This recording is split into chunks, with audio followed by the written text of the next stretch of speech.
Martial Peak, Chapter 5506, Go All Out. Wuquang didn't explain the method to him directly. Instead, he said slowly as he recalled, at that time, Tsang and the other 9 each had their own accomplishments. Even though Mu was the only female among them, she was undoubtedly the strongest. Due to this, the other 9 were willing to listen and follow her requests. Let's not talk about what the other 9 are skilled at. Do you know what Shi is best at? How would I know anything about something so long ago? Yang Kai muttered in his heart, but he kept his expression completely neutral and simply shook his head. Wuquang did not intend to keep him waiting and simply explained, Shi was unmatched when it came to developing techniques. Many secret techniques and arts in the 3000 worlds stem from Shi's creations. For example, the Grand Evolution Immortal Blood Light scripture cultivated by Blood Crow is a semi-finished product created by Shi, one he came up with when trying to develop the heaven-devouring battle law. Therefore, these two are quite similar. Honestly, what Shi was first deducing was the Blood Light scripture. It was after he gained more comprehension that the heaven-devouring battle law was created. Yang Kai's heart skipped a beat at those words. The Grand Evolution Immortal Blood Light scripture was a magnificent secret art, one that could refine the blood essence of others for its user to quickly enhance their cultivation. Previously, he also felt that the Grand Evolution Immortal Blood Light scripture had many similarities with the heaven-devouring battle law. Both had the ability to refine the energy of others, but the heaven-devouring battle law was unquestionably superior as it could devour anything and everything rather than just blood. Yang Kai had no doubts about Wuquang's claim when he said that Shi was best at deducing and creating secret arts and techniques. After so many years of cultivation, Yang Kai had never come across any secret art superior to the heaven-devouring battle law. Although it had certain limitations, which was the challenge of cultivating it without the flawless purifying golden lotus, this drawback did not diminish its power. If even such a secret act could be created by Shi, there was absolutely no doubt in his ability to understand or create other secret arts. Yang Kai understood, Shi came up with a secret art to break through to the 9th Order open heaven realm back then? It's more of a combination of a secret technique and secret art, but yes. Do you want to learn it? Wuquang nodded. Of course, Yang Kai responded immediately, yes. Then, I'll teach it to you. Saying so, Wuquang stretched out a finger and lightly touched his forehead, just like Yang Kai did before. Yang Kai did not resist. When Wuquang's finger met his forehead, an abstruse secret art instantly appeared in his mind and Wuquang's voice rang in his ears. This secret art was inspired by the primordial heaven source Grand Restriction itself. Although it is considered complete, nobody has ever cultivated it to this day, so I'm not sure if it can be successfully used, but if you choose this path, you will have to take responsibility for yourself. Don't hold me accountable if something goes wrong. Yang Kai remained silent as he processed the profundities of this secret art, and eventually, he understood why Wuquang had chosen to give it to him. This was because he knew that Yang Kai carried the soul-warming lotus.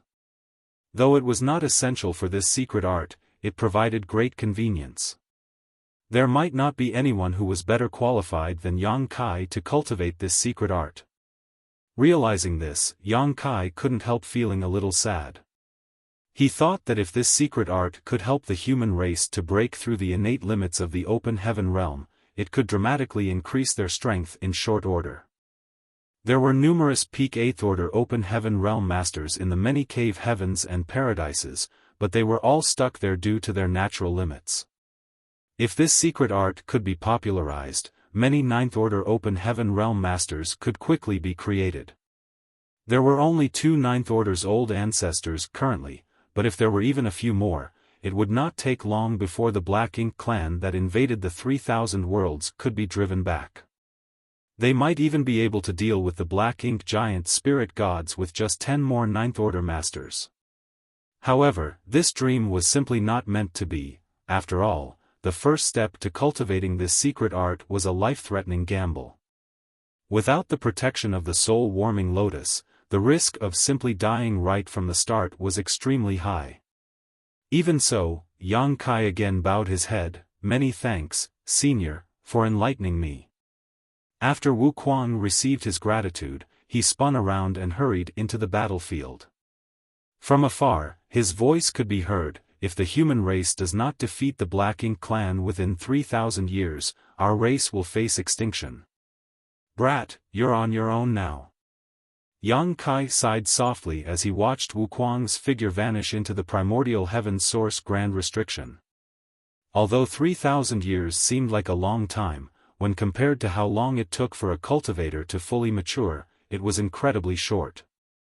Nobody could predict what would occur 3,000 years from now, so the only thing the humans could do now was to strive to grow stronger. Soon after, Yang Kai took out a world bead, the one he refined on the way here. It was from the yet-to-be-destroyed universe world, which had its living beings extracted by Wuquang. Wuquang had no idea what he was doing at that time, trying to refine this universe world. After all, there didn't seem to be a point. Although such a world was falling apart, Yang Kai halted its collapse as he intended to use it as a marker. He could go from one universe world to another by using the world tree as a transit point. If he left this world bead here, he would undoubtedly save years of arduous traveling when he returned in the future.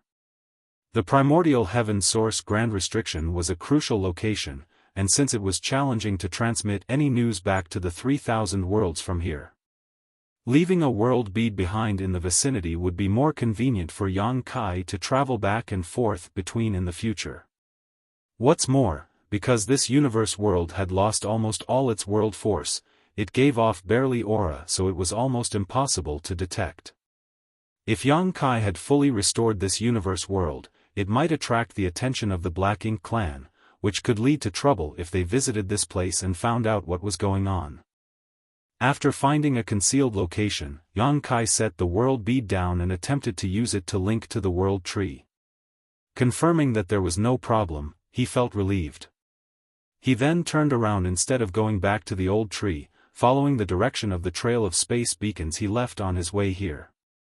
When he was coming here, he left a lot of space beacons along the way, and with them, he could easily find his way back to the void corridor leading to Black Territory.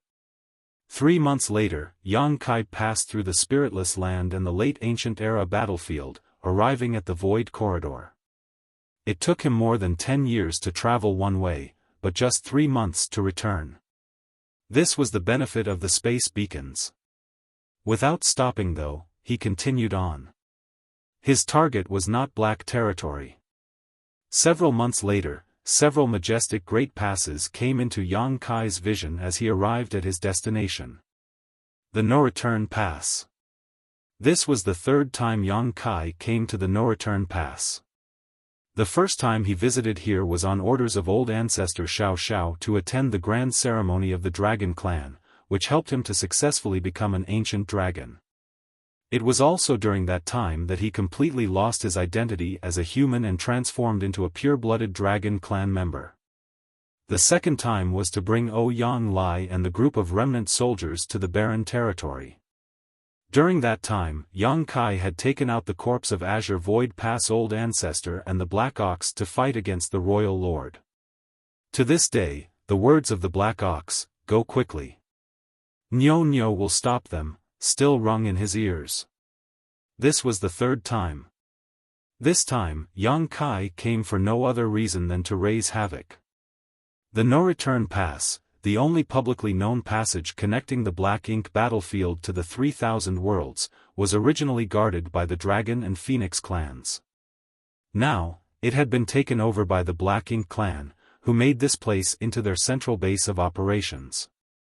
When the Black Ink clan and the humans were battling on the barren territory battlefield, it was from here that the Black Ink clan sent reinforcements and supplies, but Yang Kai put a stop to that after he sealed the territory gate. When he came here last time, Yang Kai discovered that there were many high-rank Black Ink nests and even more mid-rank Black Ink nests. In the present 3,000 worlds and in every great territory, countless Black Ink nests were planted on the many universe worlds. The majority of them were low-rank Black Ink nests, and these nests were capable of devouring the world force of those universe worlds and enveloping them in black ink strength. Of course, Yang Kai could easily destroy a couple low-rank black ink nests, but going around to each individual universe world to do so was far too inefficient. Instead, he intended to solve the issue at its roots. There was an intrinsic connection between lower-rank black ink nests and the black ink nest it was spawned from. The lower-rank nest simply could not survive without the higher-rank nest it belonged to. Subsequently, destroying one high-rank black ink nest was far better than squashing 100 low-rank nests. Once a high-rank black ink nest was destroyed, the mid-rank and low-rank black ink nests spawned from it would all wither and die.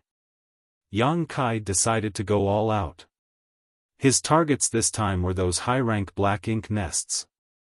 No matter how many mid-rank and low-rank black ink nests were destroyed, the Black Ink clan could replace them eventually with enough resources. On the other hand, since the primordial heaven source grand restriction had been shut and Mo was now in a deep slumber, the number of high-rank black ink nests was fixed. Destroying one high-rank nest would mean there was permanently one less high-rank nest. If all those high-rank black ink nests could be destroyed, no new Black Ink clansmen could be born. Of course, Yang Kai was well aware that this was unrealistic as there was a royal lord guarding the no-return pass. As an 8th Order Open Heaven Realm Master, he could easily cause chaos, but to destroy every single high-rank black ink nest was impossible. The best he could do was to destroy as many as possible. Outside the no-return pass, numerous great passes could be seen hovering the void. These great passes had been smashed and broken, some were even completely destroyed, all bearing traces of battle between mighty masters. However, many of them were still partially intact. All of these were left behind when the human race army retreated as due to the incredible mass of each great pass, they could not be stored inside a small universe easily, not even the small universe of an old ancestor. This was humiliating for the human race. Furthermore, many universe fragments were floating outside the no-return pass. Those universe fragments were undoubtedly remnants of universe worlds that had been dragged back here from various locations on the Black Ink battlefield by the Black Ink clan. There were some universe fragments here when Yang Kai last visited, but there were many more today, which should be the result of the Black Ink clan's action. Whether it was the great passes left by the human race or the many universe fragments though, they were all covered in black ink nests. Countless Black Ink clansmen flooded in and out of these black ink nests, delivering resources that had been mined from various places. The entire no-return pass was bustling. For several days, Yang Kai kept a quiet vigil but failed to locate the royal lord.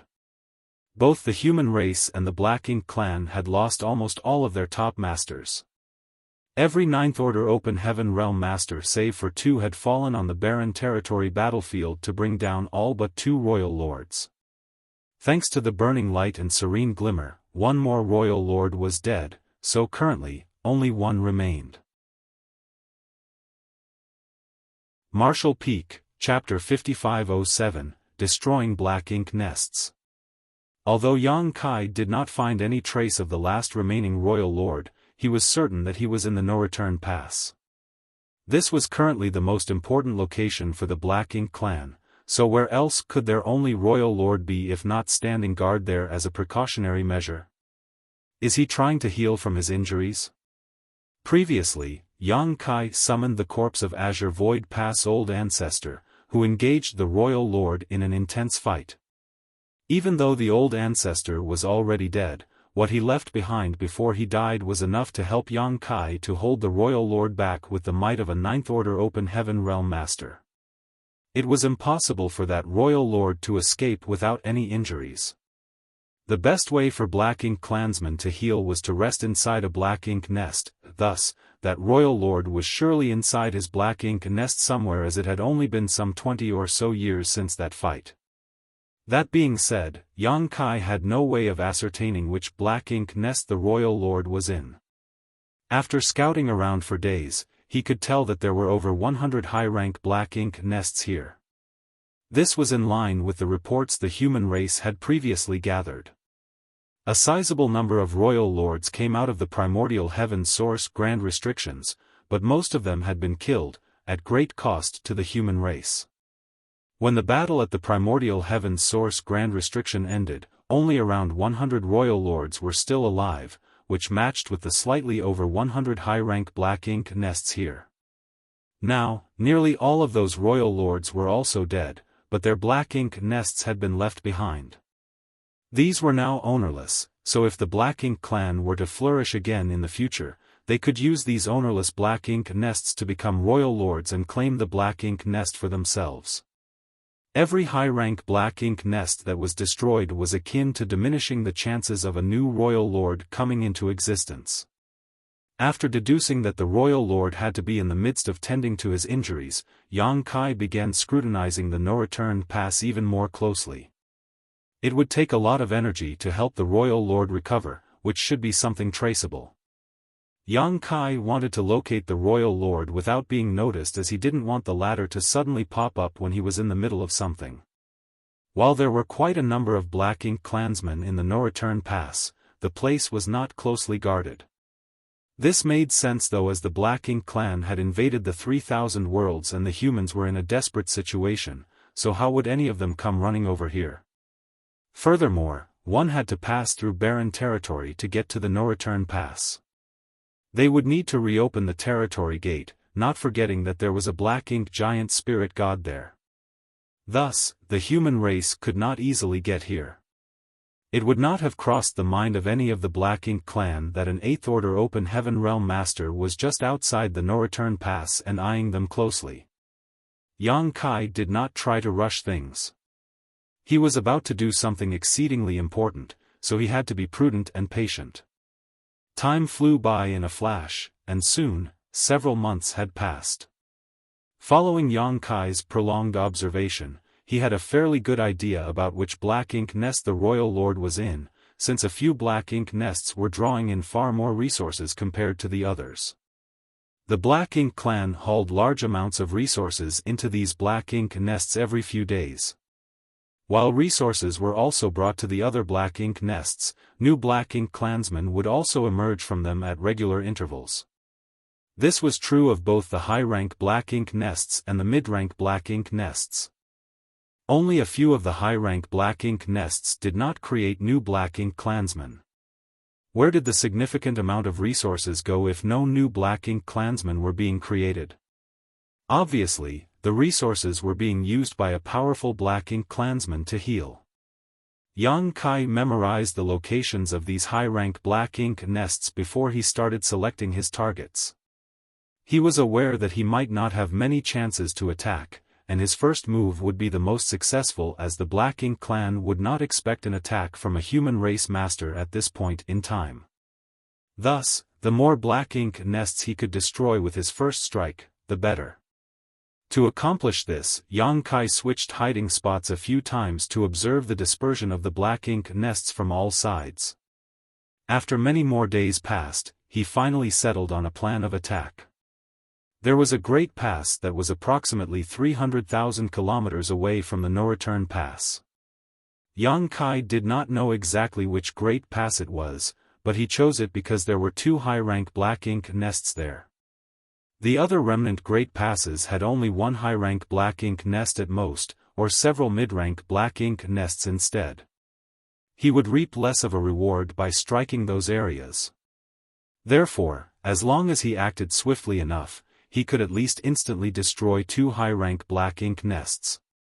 Furthermore, there were a few universe fragments near this great pass, and one of them had another high-rank Black Ink nest. If luck was on his side, he could destroy 3 high-rank Black Ink nests with his first strike, along with a few mid-rank Black Ink nests.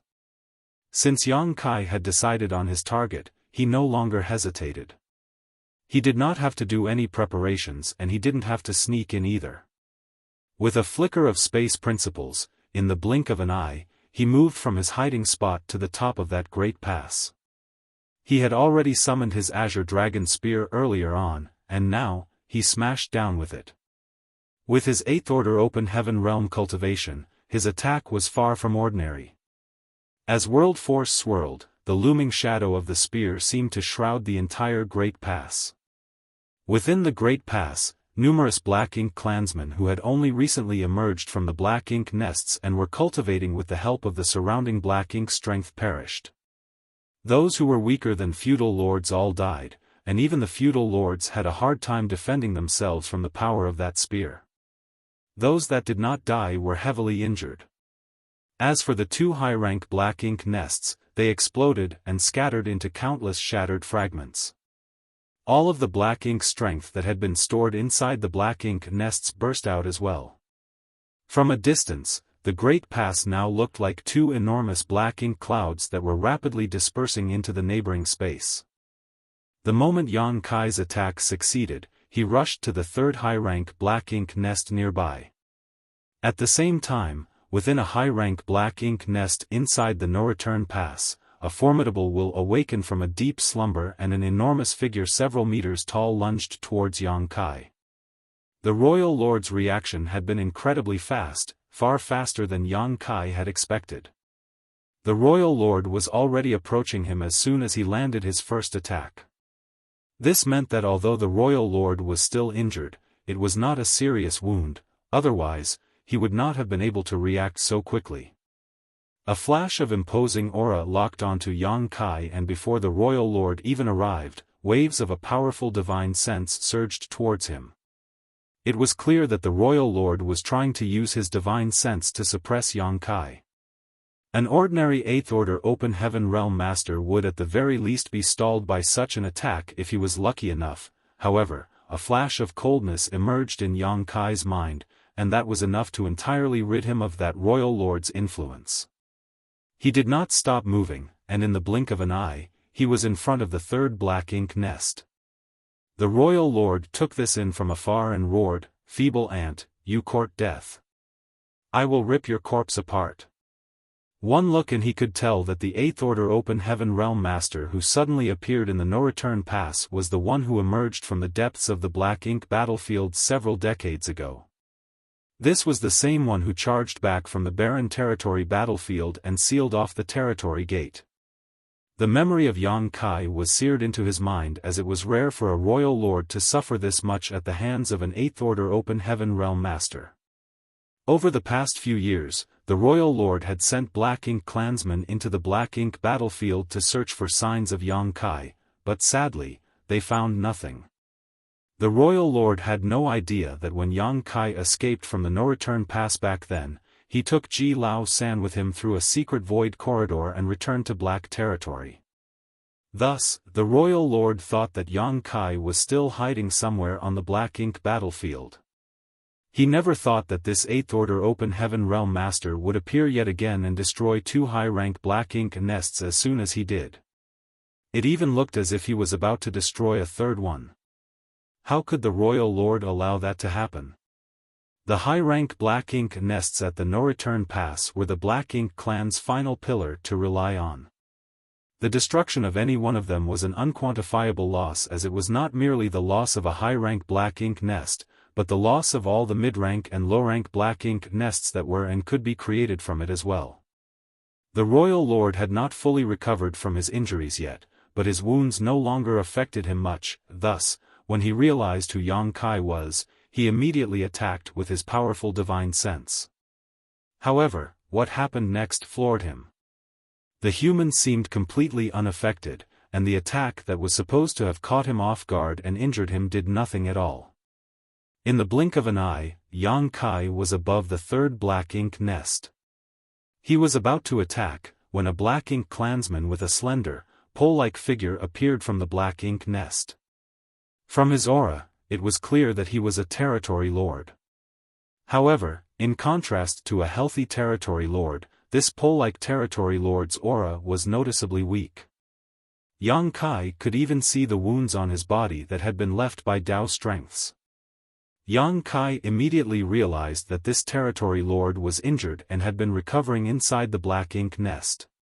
Territory lords also had to remain dormant inside Black Ink nests when they tended to their injuries, but it would not be easy for them to occupy a high-rank Black Ink nest. However, There were a lot of high-rank black ink nests in the no-return pass that were ownerless, so naturally, this territory lord could enter one. While the pole-like territory lord was not fully recovered, he was still an innate territory lord, and that was enough to pose some challenge to Yang Kai. All he had to do was delay Yang Kai for a short while, and the royal lord would be able to come over to deal with the rest. It was evident that the pole-like territory lord knew this as well, therefore, as soon as he appeared, he lunged straight at Yang Kai. More than one hand was reaching out to Yang Kai. In fact, over a dozen hands were flying towards him. 9 hands grew out on each of the 2 sides of the territory lord's body. The 18 hands seemed to envelope all the surrounding space, like a kind of cage. Faced with this assault, Yang Kai did not retreat and instead charged forward with a flash of coldness in his eyes, unleashing a soul-rending thorn. Yang Kai had long since gotten used to the pain of his soul being torn apart, so his expression did not even twitch as he thrust out his spear. The pole-like territory lord never expected Yang Kai to fight this fervently and launch such a powerful attack right from the start. He was caught off guard and his soul trembled violently as a needle seemed to pierce right through it. Immediately, he was struck by agony. He was heavily injured in the first place and did not have much strength left in him, so now that he was hit by a soul-rending thorn, he lost all ability to fight back. Yang Kai followed his spear and brushed past the territory lord before sending a thrust right into the high-rank black ink nest in front of him, a great sun exploding into existence at the point of the spear. After striking this blow, Yang Kai shot into the distance without even sparing a moment to look behind him. The royal lord was about to arrive, and if Yang Kai did not leave now, he might not be able to. Furthermore, he sensed numerous other strong auras awakening in the no-return pass. Without a doubt, the black ink clansmen who had been recuperating inside the black ink nests must have been awakened as well. Not too far behind Yang Kai, the pole-like territory lord's head separated from his body and flew upwards as black blood spewed out from his neck. Once again, the royal lord's divine sense surged forward, and at the same time, a ferocious palm slammed into Yang Kai from behind, causing him to stumble as he spat out mouthfuls of blood. However, he used the force from this attack to flee even further away. Martial Peak, Chapter 5508, Luring the Tiger Away from the Mountain. Yang Kai intended to use the great sun and moon marks to disrupt the royal lord's aura lock on him, but another thought occurred to him and he swiftly changed his mind. Instead, he dragged his injured self further and further away in an attempt to flee. By using purifying light, he could still use instantaneous movement and escape from the royal lord at a moment's notice. He was no stranger to performing such a feat back when he was under the attack of the sheep-headed royal lord. He had used this very trick to widen the gap between him and his foe, and in the end, he managed to flee into the Great Sea celestial phenomenon. Today, Yang Kai succeeded in destroying 3 high-rank black ink nests and killing an innate territory lord along with tens of thousands of lower-rank black ink clansmen, so everything had been worthwhile. However, right now, Yang Kai was being doggedly chased down by an enraged royal lord. Once the royal lord charged out of the no-return pass, dozens of innate territory lords followed closely behind. These territory lords were mostly injured in some way and had retreated from the 3,000 worlds, planning to rely on the many black ink nests at the no-return pass to recuperate. Unfortunately, these territory lords were slower than the royal lord, and it was only an hour later that they all lost sight of the royal lord and Yang Kai. They had no choice but to return at that moment. Meanwhile, Yang Kai wanted nothing more than to gripe about his situation. It was not his first time being hunted down by a royal lord, but at this moment, he had to avoid using purifying light unless absolutely necessary, which meant that he could not shake off his enemy. The distance between them kept getting smaller, and the royal lord continued to launch attack after attack from behind. Each attack was powerful enough to shake the void around them, causing Yang Kai's body to toss and turn like a rag as more and more injuries piled up. Thankfully, Yang Kai had thick skin and a tough hide, so he could withstand quite a beating. With the blessing of his dragon vein, these long-range attacks were not enough to cause a fatal injury, otherwise, he would not have been able to hold out this long. In between the attacks, the royal lord did not stop sending wave after wave of divine sense at Yan Kai to make things even more difficult for the latter. However, with the soul-warming lotus protecting his soul, even attacks from a royal lord's divine sense were ineffective against Yan Kai. And so, Yan Kai bided his time. He was waiting for the royal lord to lose all patience and utilize his royal lord's secret technique. Yan Kai did not know for certain whether or not his opponent would resort to the royal lord's secret technique, as this was not something he could control, so what he was doing right now was gambling. What he needed to do now was to keep taunting his opponent and enrage the latter. The royal lord's secret technique was a fatal move against any human below the 9th order. On the barren territory battlefield, a royal lord had used this exact move to turn Luan and 2 other 8th order open heaven realm masters into black ink disciples. Although that royal lord was severely weakened after using the secret technique and was quickly slaughtered, the Black Ink clan gained 3 8th order Black Ink disciples as a result, which then allowed them to revive the Black Ink giant spirit god in the divine spirit ancestral land and establish a connection between the barren territory and wind mist territory. It could be said that the royal lord's use of his royal lord's secret technique was one of the most crucial pieces of the puzzle that led to the Black Ink clan's subsequent invasion of the 3,000 worlds. The royal lord who had been killed was a heroic martyr for the Black Ink clan. In this particular situation, Yan Kai did not have to go to any lengths to do anything else. All he had to do was focus on escaping. He had destroyed 3 high-rank Black Ink nests and killed an innate territory lord, so the royal lord who was trying to hunt him down was hellbent on killing him. If Yan Kai could drag this out long enough, there was a decent chance that the royal lord would resort to the royal lord's secret technique. Once the royal lord did that, then it would be Yan Kai's opportunity to strike back. During the fight outside the Great Sea Celestial Phenomenon, the sheep-headed royal lord had used his royal lord's secret technique, which heavily weakened his foundation, and that was how Yan Kai managed to use the sun and moon divine will to land a devastating blow on the former before eventually killing him. It was partly luck that led to Yan Kai's successful killing of that royal lord, as Yan Kai himself did not know exactly how he managed to do it. Yan Kai was not fully confident that he would be able to repeat that feat, but if this royal lord did use his royal lord's secret technique, then even if Yan Kai failed to kill him, he would still be able to turn it into an equal fight with both sides suffering injuries. Even in that sort of a lose-lose situation, Yan Kai had the upper hand as he had his dragon vein and the essence of the immortal tree, thus, his restorative abilities were far superior.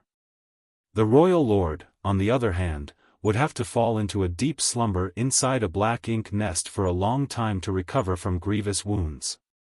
During such a time, Yan Kai could accomplish a lot in the no-return pass. These were the calculations he made that led to Yan Kai deciding against using purifying light to block the royal lord's aura before fully escaping. Since he wanted to provoke his opponent, he had to let his opponent see a glimmer of hope yet fail at every turn. This was an incredibly risky choice, as one false move and Yan Kai might truly end up dying. Still, he was willing to make this bet. The 2 figures, one the hunter and the other the hunted, traveled further and further away from the no-return pass, headed towards the depths of the Black Ink battlefield. Even after half a day of chasing, the royal lord still did not show any signs of using his royal lord's secret technique. Perhaps in his eyes, it would not be worth it to take such a huge risk just to hunt down a single 8th order open heaven realm master. Alas, Yan Kai could not hold out any longer. Yan Kai could not completely lose his opponent via conventional methods, as he was not as powerful either. Anyone would fail to hold out for long when being chased down like this. Upon seeing that his opponent was nearly as close to him as he could safely allow, Yan Kai knew that he might not be able to escape if he did not act now. Thus, he used purifying light and enveloped himself. Instantly, the aura from the royal lord which had locked onto him was broken off. With a flash of white light and space principles, Yang Kai's figure disappeared. The royal lord was stunned by this turn of events, never having expected that an Eighth Order Open Heaven Realm Master would have such a mysterious trick up his sleeve. This explained why the human dared to launch an attack on the no-return pass. It was clear that this tactic of his was his trump card. However, from the looks of it, the royal lord deduced that this technique could not be easily used, otherwise, the human would not have avoided using it until now. The royal lord was fairly quick to react. Even though it was his first time encountering such an occurrence, just as Yang Kai's figure disappeared, a powerful wave of divine sense surged out and detected the lingering space principles where Yang Kai had disappeared towards. Following that, the royal lord sensed Yang Kai's aura in that direction. He was just about to give chase when even that aura suddenly disappeared. Yang Kai was only in the Seventh Order when he had been chased down by that sheep-headed royal lord, and his mastery of the Tao of space was not as high as it was now. Thus, even when he used purifying light, he could only widen the gap between him and his enemy without being able to completely escape from their perception. Things were different now though. Yang Kai was in the Eighth Order and was more than 10 times stronger than he used to be. Cultivating within the Great Sea celestial phenomenon had made him even more proficient in the Tao of space. Now, he no longer had to play any sort of games with a royal lord who was hunting him down. If one use of instantaneous movement was not enough for him to get his opponent off his tail, then he would do it twice. If twice was not enough, then thrice. Based on how strong Yang Kai was now, as long as he was not struck down in a single blow, or trapped with a heaven-sealing earth-locking array, then not even a royal lord could do anything to him. This was the reason why he had the gall to cause trouble in the no-return pass. The royal lord's divine sense no longer detected any sign of Yang Kai, and he had no idea how to find him again in this expansive void. He stood still for a moment before his expression changed. He turned back towards the no-return pass before clenching his jaw and growling, "Shit." The several-meter-high figure instantly turned into a black streak of light as the royal lord shot back towards the no-return pass. He just realized that he might have fallen for what the humans would call a strategy of luring the tiger away from the mountain. His opponent's trump card was not something that could not easily be used. Instead, that human had intentionally not used it to lure him away from the no-return pass. The royal lord assumed that the human had a dragon clan companion. Considering the human strength and the dragon clansmen who had been taken hostage by the Black Ink clan all those years ago, it would be easy enough for the two of them to work together to destroy a few more high-ranked Black Ink nests. Anxiety filled the royal lord up as he pushed his speed as high as it could go. At the same time, Yang Kai was stuffing handfuls of spirit pills into his mouth and refining them. He had suffered some serious injuries during the chase.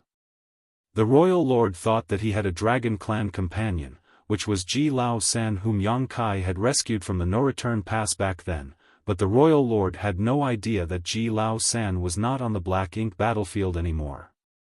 Yang Kai was acting alone. However, it was true that Yang Kai was trying to lure the tiger away from the mountain. Yang Kai had prepared 2 plans during this chase. If the royal lord did become enraged enough to use his royal lord's secret technique, then Yang Kai would make sure that neither one of them left without being heavily injured. If the royal lord did not give him the opportunity for that, then he had no choice but to drag his opponent as far out as possible before doubling back to launch another attack. Yang Kai did not intend to let the injuries he suffered be for nothing. By repeatedly using instantaneous movement, Yang Kai was a lot faster than the royal lord. Unfortunately, during his attempt to flee earlier, he could not leave any space beacons behind, or else he would have been able to travel even faster. Still, in less than an hour, Yang Kai could already spot the no-return pass in the distance, but he did not charge over right away. After everything he had done today, all those stationed at the no-return pass had gone onto high alert. The Black Ink clansmen were sweeping the surrounding area and their divine senses, forming a large, invisible web around the no-return pass. Several Black Ink clan squads also patrolled the local space, checking for signs of suspicious activity. Evidently, the loss of 3 high-rank Black Ink nests was hard for the Black Ink clan to stomach. Yang Kai stayed out of the Black Ink clan surveillance range around the no-return pass and found a secluded spot to sit down and tend to his injuries. He had led the royal lord on a chase that lasted half a day and had arrived back at the no-return pass in just 1 hour. Even going all out, it would take the royal lord at least another 8 hours to return. Yang Kai could use this reprieve to recover from some of his injuries, though he did not have a lot of time to spare and would not be able to recover fully. However, under the circumstances, he would take whatever he could. The stronger he was, the better. I need to find some divine medicines that can rapidly heal injuries. Yang Kai thought to himself. The healing pills he had on hand were the ones he exchanged for military merits back in Great Evolution Pass all those years ago. They were not low quality by any means, but they were not the best there were either. The effects of these healing pills were especially limited when in a time crunch. Yang Kai quieted down as he focused on refining the medicinal efficacies of the pills and stimulating his dragon vein to heal the wounds on his body. Within his knowledge sea, the soul-warming lotus also kept releasing a clear and cool sensation that swiftly restored his damaged soul. He did not dare to waste too much time. 4 hours later, Yang Kai stood up and turned towards the no-return pass, and with a flash of space principles, he charged forward again. Marshall Peak, Chapter 5509, Wheeling Around to Strike Again. Territory lords with varying degrees of injury were standing vigilantly around the no-return pass, their divine senses interlaced together. Half a day earlier, an 8th-order human surprise attack had completely humiliated them. Not only did that human destroy 3 high-rank Black Ink nests, he even killed a territory lord as well. Their royal lord had personally chased after the attacker, but they did not know what the situation was like over there. That being said, they all believed that there was very little chance for the 8th-order Open Heaven Realm Master to survive. After all, there was a huge disparity between an 8th-order human and a royal lord. Right now, what they were wary of was the possibility of that human having a partner. The royal lord was preoccupied elsewhere, and even though there were a large number of territory lords at the no-return pass, 80% of them were those who had returned from the 3,000 worlds to recuperate. Less than 10 territory lords here were uninjured. They could very well suffer a serious loss if a large number of human masters attacked them now. Yet, after waiting around for half the day and seeing no sign of any incoming attack, the territory lords let their guards down for the most part. After all, the Black Ink clan had taken control of the no-return pass and the humans had long since retreated to the 3,000 worlds. It was unlikely for a large number of human race masters to appear. Some of the more heavily injured territory lords had already returned to the Black Ink nests to continue slumbering away in recovery. The remaining territory lords were still standing guard, but they were not as vigilant as they were at the beginning. Just then, a familiar aura suddenly appeared in their midst. The territory lords were alarmed as they quickly turned in that direction. One look and they saw a human figure manifest out of the blue above a high-rank Black Ink nest as a great sun rose into the sky. A ferocious aura of destruction burst forth.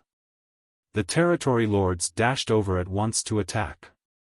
The human had somehow managed to evade the royal lord's chase. Not only did he not die, but he even wheeled around to attack once more and destroy yet another high-rank Black Ink nest. By the time the territory lords rushed to that high-rank Black Ink nest, there was no longer any sign of their enemy. Once the great sun exploded, the human 8th-order master that had popped out of nowhere disappeared into thin air. All that was left was the remains of a high-rank Black Ink nest that had been shattered to pieces and a territory lord who was in a terrible state. This territory lord had been sleeping inside the Black Ink nest earlier to recuperate, and although his life was not in any danger right now, he had already been heavily injured and after getting caught in Yang Kai's attack, his wounds became much more severe. He appeared after the black ink nest was destroyed, and right now, he looked as if he was in a state of shock, though he was secretly thankful for being lucky enough to survive. The territory lords were infuriated. They could not believe how arrogant that human was for daring to return even though there were so many of them standing guard. He was clearly disdaining them all. They started wondering where their royal lord was, as he had chased after the human, but the human had returned while the royal lord was nowhere to be seen. Alas, before they could figure things out, the same aura erupted from a different direction. Nearly all of the territory lords had gathered in front of the black ink nest that Yang Kai had just destroyed, which meant that the other areas were barely protected at all. Yang Kai had originally intended to attack just once and leave, but with such a good opportunity in front of him, he could not resist showing himself again. Just as he did before, he used Golden Crow casts the sun, and a great sun rose and crashed down onto another high-rank black ink nest. This attack turned the black ink nest into nothing but dust, and a host of black ink clansmen who were in the vicinity died as well. A large crowd of territory lords swiftly began rushing over to the newly destroyed black ink nest, but one of them was quick-witted enough to realize what was happening, and he roared, "Spread out quickly. Protect all the black ink nests." They could not let themselves be dragged around by the nose like this. Their opponent could disappear and reappear on a whim, so even though they had the numerical advantage, their opponent showed no intention of engaging them in a fight. It was clear what this human was trying to do. He wanted to destroy all the high-rank black ink nests. Thanks to this warning, the territory lords quickly realized what was going on and immediately separated into different areas to guard all the high-rank black ink nests. Thus, Yang Kai could not strike as easily as he did earlier. As long as a single territory lord kept him occupied long enough, more could rush over and join the fight.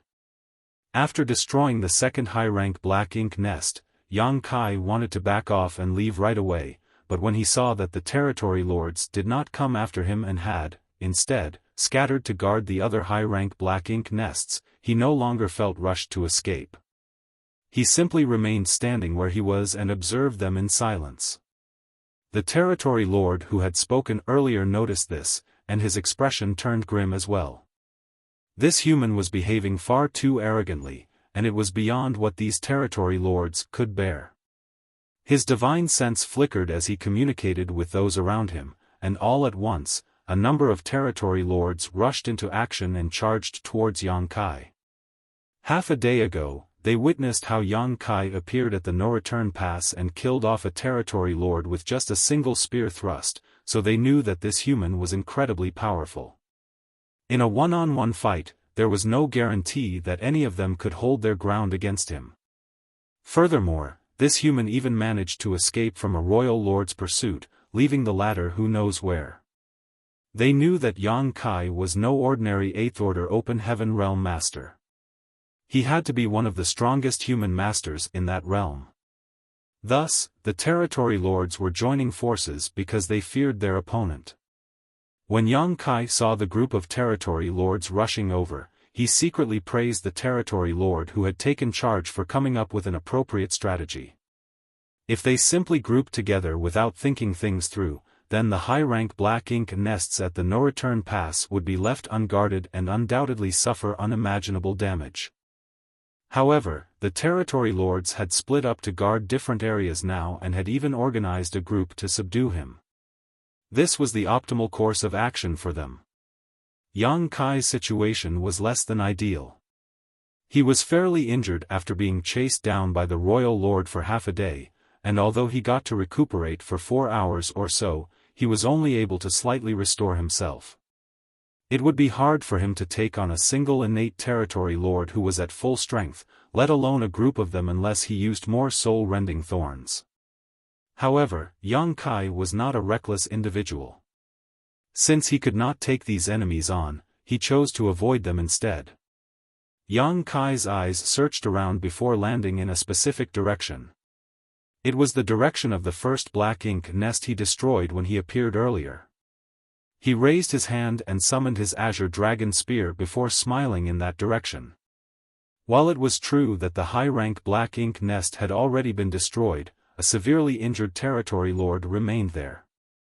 This territory lord was the unlucky one who had been recuperating inside the black ink nest and ended up getting caught in Yang Kai's attack. His injuries, which had taken a turn for the better at first, had now worsened instead.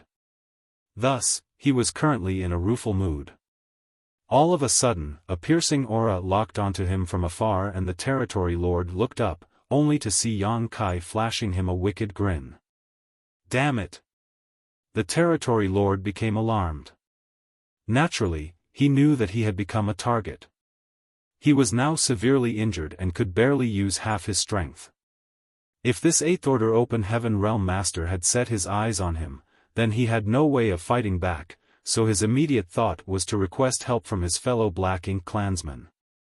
However, after looking around, he realized that the other territory lords who had gathered near him earlier had all scattered off to defend the various high-rank Black Ink nests, leaving him all alone. The territory lord was in anguish. He felt as if nothing had gone right for him ever since he walked out of the primordial heaven source grand restriction. In the next instant, Yang Kai appeared in front of the injured territory lord and his azure dragon spear pierced straight into the latter's head. Yang Kai had been prepared to use a soul-rending thorn as he was not in a situation to waste much time. Not only would the royal lord return at any moment now, but there were also a large number of territory lords in the no-return pass eager to kill him. He had to kill this territory lord at once before fleeing. However, even as his azure dragon spear pierced through the top of the territory lord's head, the territory lord did not react at all. Yang Kai deduced that it had to be because his opponent's injuries were too severe, which saved him the need to use a soul-rending thorn. By the time a group of territory lords rushed back to this place, there was nothing but a headless corpse with black blood spurting out. These territory lords were crushed by what they saw. They were overcome with a crippling sense of humiliation and felt extremely despondent. It was not just them, as all the other territory lords felt the same. Once again, scores of divine senses surged out from the no-return pass, guarding against Yang Kai, but they no longer detected any trace of that human. After a half cup of tea's time, the royal lord who had given chase earlier finally returned, and the territory lords who had been in a heightened state of anxiety the whole time could finally relax. The royal lord naturally saw that something happened at the no-return pass, as it had not been in this state when he left. His eyes swept over the place and he quickly assessed the damage. 2 more high-rank Black Ink nests had been destroyed, and a territory lord had been killed as well. He did figure out that Yang Kai lured him away on purpose, so he knew that there would be another attack on the no-return pass, but he still could not accept such an outcome. Clenching his jaw, he roared, "Search everywhere. I don't care how many sacrifices need to be made, just find me that human. I must shred his corpse into 10,000 pieces." With the order given, Black Ink clan squads began charging out of the no-return pass, heading out in all directions towards the Black Ink battlefield. Even the majority of the territory lords were deployed as well. Most of the territory lords who were injured wanted to bemoan their fate. They retreated from the 3,000 worlds because they needed to recuperate here, yet this was what they were faced with now. Not only did they not get to recover from their injuries, but they even had to risk their lives in a search for an 8th Order Open Heaven Realm Master. They would have just stayed behind in the 3,000 worlds if they had known that this would be the case.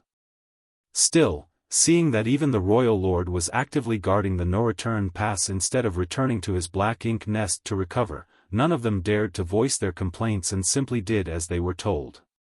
By now, Yang Kai had already fled far away. He was aware that after everything he did, the no-return pass would become heavily guarded, and a great number of the Black Ink clansmen would come looking for him.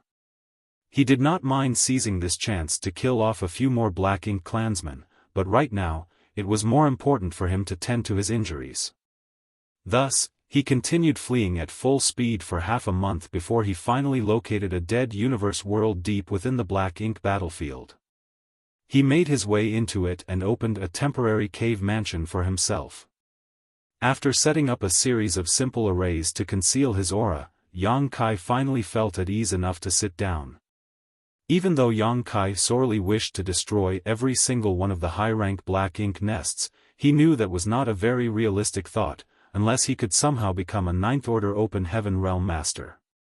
As someone only in the 8th order, if he attacked one too many times, it was bound to backfire on him at some point and he would fail miserably at his goal. After all, if one walked by the river frequently enough, their shoes would eventually get wet. His first strike had been the most rewarding as the Black Ink clan had been taken by surprise. All in all, Yang Kai had destroyed 5 high-rank Black Ink nests and killed 2 innate territory lords, so he was pretty satisfied with the results of his efforts. It would not be this easy for him to launch another attack.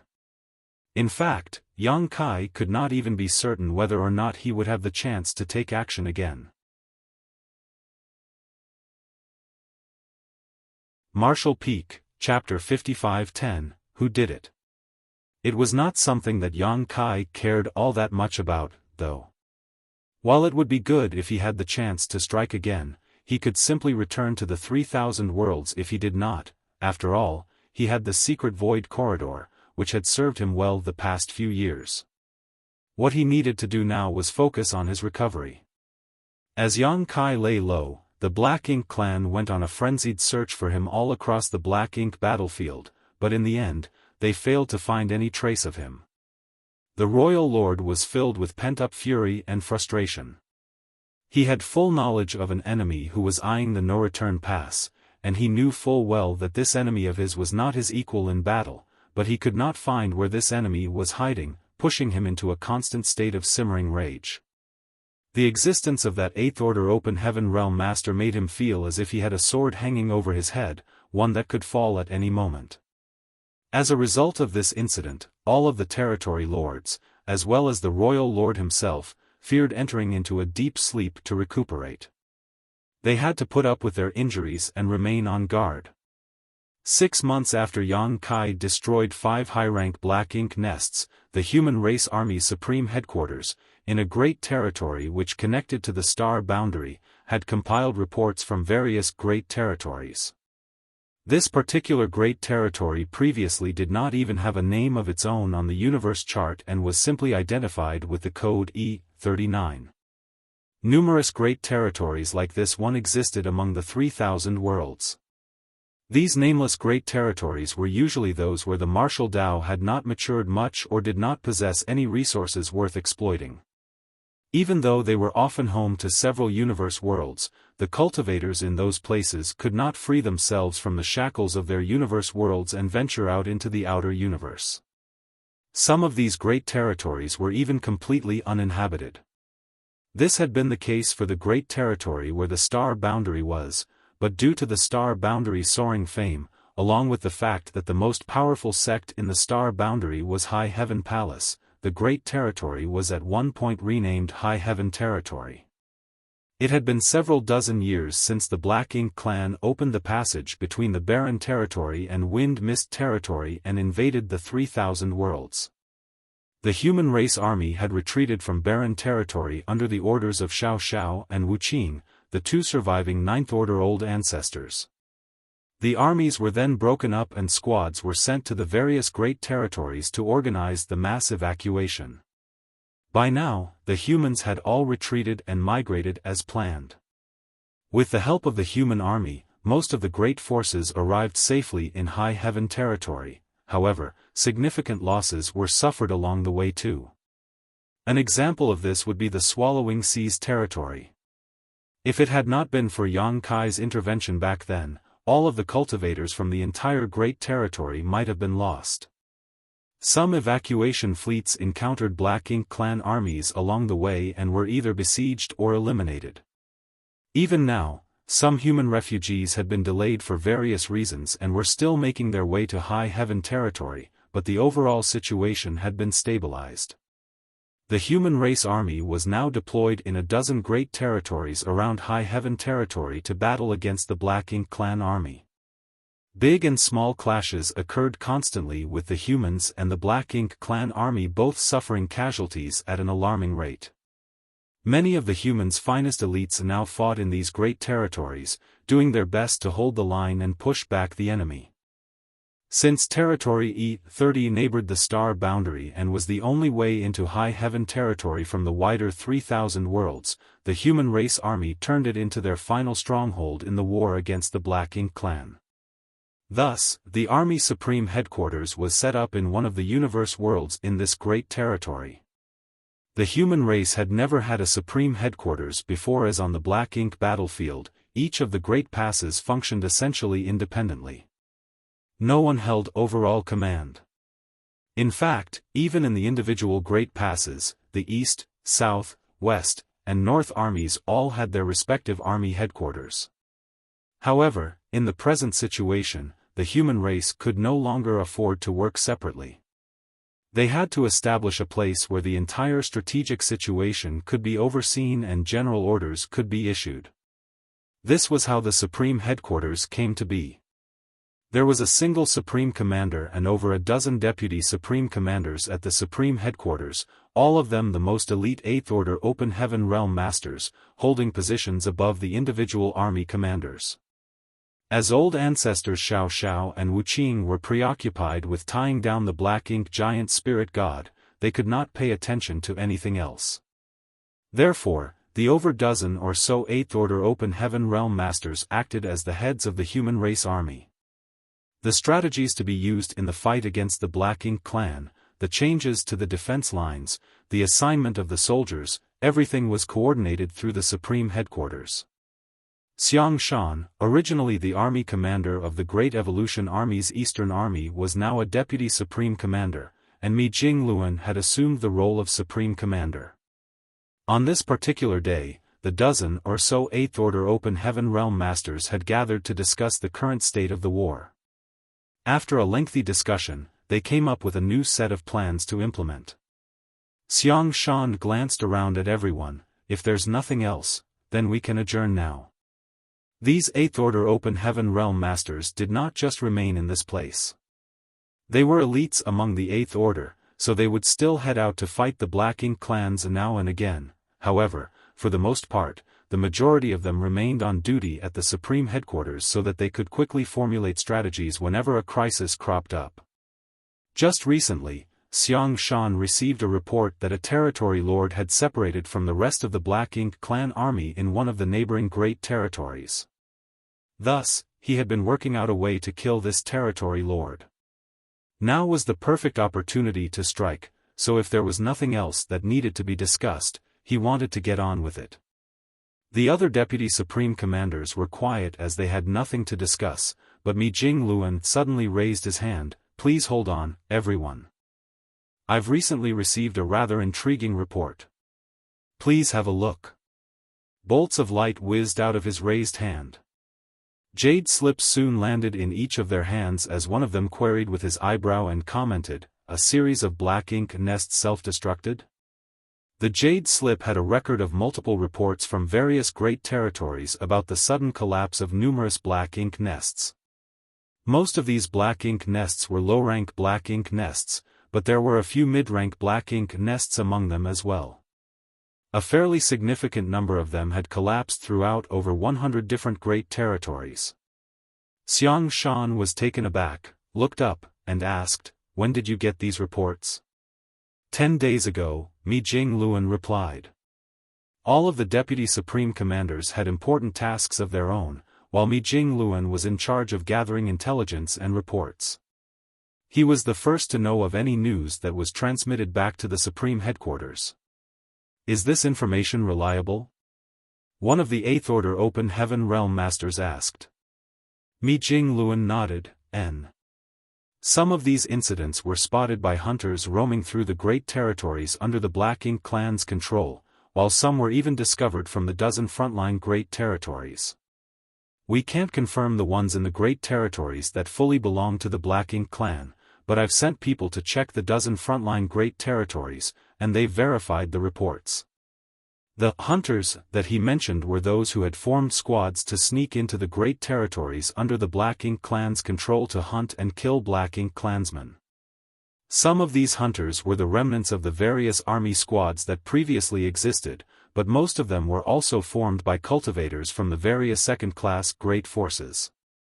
Cultivators from the second-class great forces had never taken part in large-scale wars before, and few of them were used to fighting in a structured army. Therefore, the Supreme Headquarters decided to just leave them be. The cave heavens and paradises no longer restricted the second-class great forces, and many of the masters from those great forces had ascended to the Seventh Order. Thanks to the existence of the hunters, the Black Ink clan suffered noteworthy losses every year. However, hunters generally worked in small groups no bigger than an army squad, or a dozen or so people, which meant that it was extremely dangerous for them if they ran into a real Black Ink clan army. At the same time, being few in number meant they could move about more freely and stealthily, so there were pros and cons.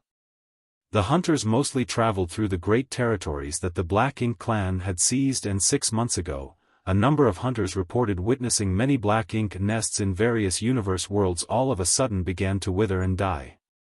At the same time, the same thing had happened in the dozen frontline great territories where the main human and Black Ink clan armies were clashing. Quite a few soldiers had seen massive Black Ink nests falling apart for no apparent reason. As Supreme Commander of the human army, Mi Jingluan was always kept up to date on the latest intelligence, so no one doubted his words. One of the Eighth Order Open Heaven Realm Master's eyes brightened. Do we have a count of how many Black Ink nests were self-destructed? How many low-rank ones and how many mid-rank ones? For now, we've confirmed 637 low-rank Black Ink nests and 13 mid-rank Black Ink nests have withered, Mi Jingluan replied. However, this is only what we have found, and what we can find is only the tip of the iceberg. There were obviously a lot more Black Ink nests that had been destroyed than the ones the humans could discover. Mi Jingluan looked around at everyone. I'm sure you all know what this implies. It would not be a big deal if a few low-rank Black Ink nests self-destructed. That would only mean that a mid-rank Black Ink nest had been destroyed somewhere. However, if multiple mid-rank Black Ink nests had self-destructed as well, then the information gleaned from this news was a lot more significant. Xiaofan spoke up quietly. We have not found any high-rank Black Ink nests on any of the battlefields, which is why we deduced that the Black Ink clan left their high-rank Black Ink nests back at the No-Return Pass. The Black Ink clan would consider the No-Return Pass to be a very safe location, as we humans are too busy defending ourselves to attack it. No one would head off to the No-Return Pass to try and mess with them, but from the looks of it now, someone did just that and even succeeded in destroying a high-rank Black Ink nest at the No-Return Pass. That's why the mid-rank and low-rank Black Ink nests self-destructed. But, who is this person? Although we have no way of confirming the situation at the No-Return Pass, based on what Brother Ouyang Lai said back then, there is a royal lord who is standing guard there. No ordinary person can stir up trouble right under a royal lord's nose, Mi Jingluan declared. Ouyang Lai was with Yang Kai when they returned through the No-Return Pass to the Barren Territory, which meant that Ouyang Lai knew the situation at the No-Return Pass better than anyone in this room. He had naturally told Mi Jingluan about what he knew. Could it be that one of the two old ancestors made a move? One of the Eighth Order Masters suggested. Someone else shook his head and refuted that possibility. The two old ancestors are currently busy subduing the Black Ink giant spirit god. They can't go anywhere else, so they wouldn't have gone to the No-Return Pass. If they did, it would have meant that they defeated the Black Ink giant spirit god, and we would have heard about it if that was the case. The crowd continued making various guesses, but they had no way of verifying any of them. Based on the reports they had, they could only figure out that at least one high-rank Black Ink nest at the No-Return Pass must have been destroyed. That would explain why many mid-rank Black Ink nests and low-rank Black Ink nests self-destructed. That being said, they had no way of knowing who did this, or even if it was just one person or a whole team of people. All of a sudden, Xiaofan looked over at Mi Jingluan. Their eyes met and they could easily tell what the other was thinking. Could it be that brat's doing? They could not think of anyone who could accomplish such a feat, but if it was that brat, then perhaps it might be possible. Immediately, one of the Eighth Order Open Heaven Realm Masters asked, "Brother Xiang, who is this brat you speak of? Who do you believe is capable of doing this?" Martial Peak, Chapter 55:11, Wreaking Havoc One Last Time. Xiang Shan did not leave them guessing as he answered, "Yang Kai. I'm sure you've heard his name before."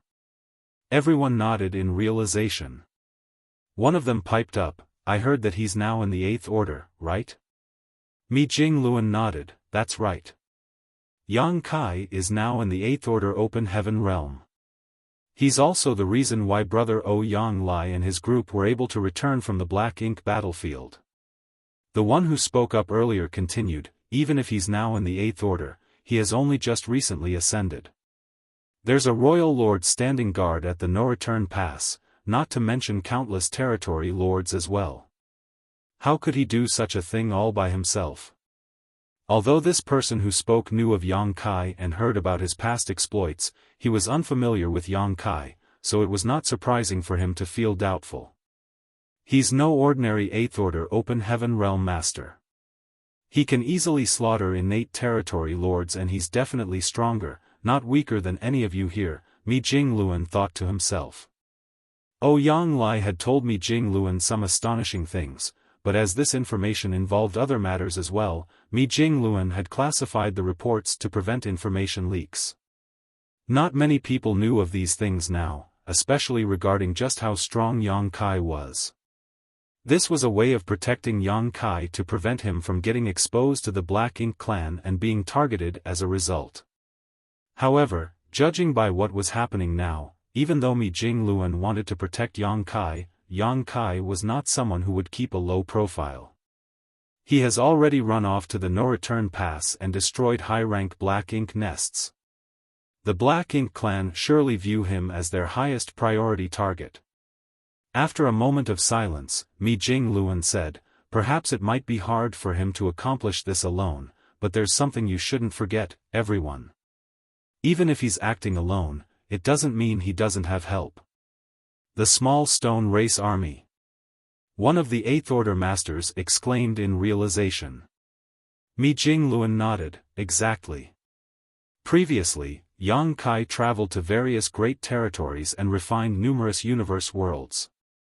He even gave out a lot of small stone race soldiers to the cultivators in those great territories for protection, which proved to be a massive boon.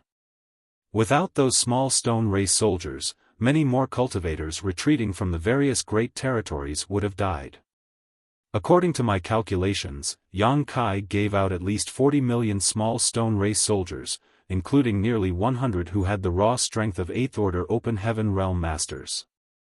Even though it was not the first time these commanders heard about this, they still could not help but feel thunderstruck when Mi Jingluan brought it up again. 40 million from the small stone race. Nearly 100 on par with Eighth Order Open Heaven Realm Masters.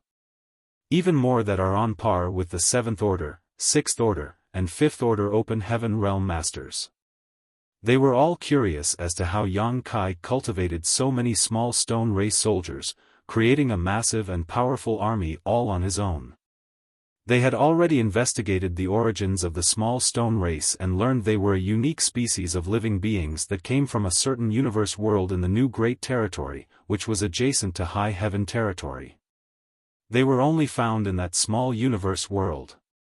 In fact, there was no trace of the small stone race anywhere else. However, they had also studied the small stone race there, discovering that they were not fully sentient and quite weak as well.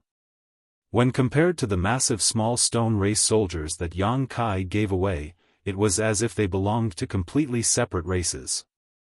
Less than half of those 40 million small stone race soldiers remained now, the rest had died in the battle against the Black Ink clan. Even so, for the humans, the 20 million strong small stone race army provided indispensable strength in battle. This was especially the case because the small stone race was not susceptible to the corruption of Black Ink strength. When in battle, they fought valiantly with no fear of death. These characteristics greatly benefited the human army in battle against the Black Ink clan. As of now, the small stone race had made a name for itself across all the various battlefields, and the humans had also found a way to control and command them. While this method had not been perfected yet, it was still a lot better than before. It was no longer the same as the way it was last time, when people would simply summon small stone race soldiers and have them freely battle the enemy. Under the original circumstances, once these released small stone soldiers killed off all the Black Ink clansmen, if they were not collected quickly, they would begin fighting among themselves or simply run away, which made things rather awkward. The human race's failure to command the small stone race partly contributed to the 40 million strong small stone race army's heavy casualties. Once the humans figured out how to control them though, the loss rate decreased significantly. Since Yang Kai could give away 40 million of them, it meant that he still had some on hand. Given his abilities, and with the help of a large number of small stone race soldiers, it was not necessarily impossible for him to destroy a few high-rank Black Ink nests at the no-return pass. Right now, the humans had only barely managed to set up a defense perimeter. They drew in all the forces they had and focused on the fight against the Black Ink clan on a dozen different battlefields, but they could only defend themselves, not having sufficient leeway to launch a counterattack. However, Yang Kai was able to wreak havoc at the no-return pass all by himself. When comparing themselves to him, these veteran 8th Order Open Heaven Realm Masters felt somewhat embarrassed. What a shame!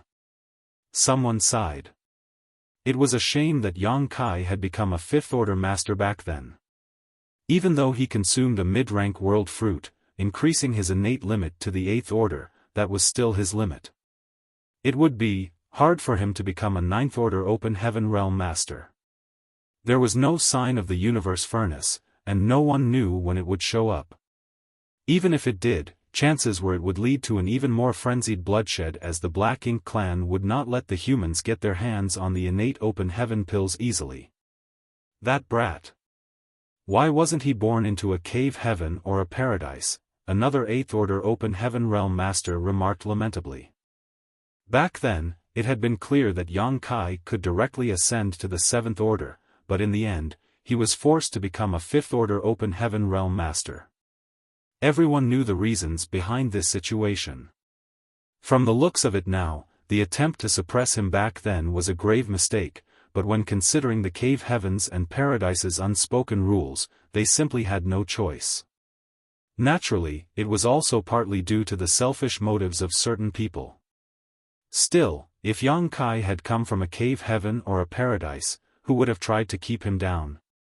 Quite the contrary, they would have showered him with resources to allow him to quickly reach the 7th Order Open Heaven realm. Based on his rate of cultivation, if he had directly broken through to the 7th Order back then, he might have already reached the peak of the 8th Order by now and be set to become a 9th Order Open Heaven Realm Master in the near future. He would surely achieve great things the moment he became a 9th Order Open Heaven Realm Master.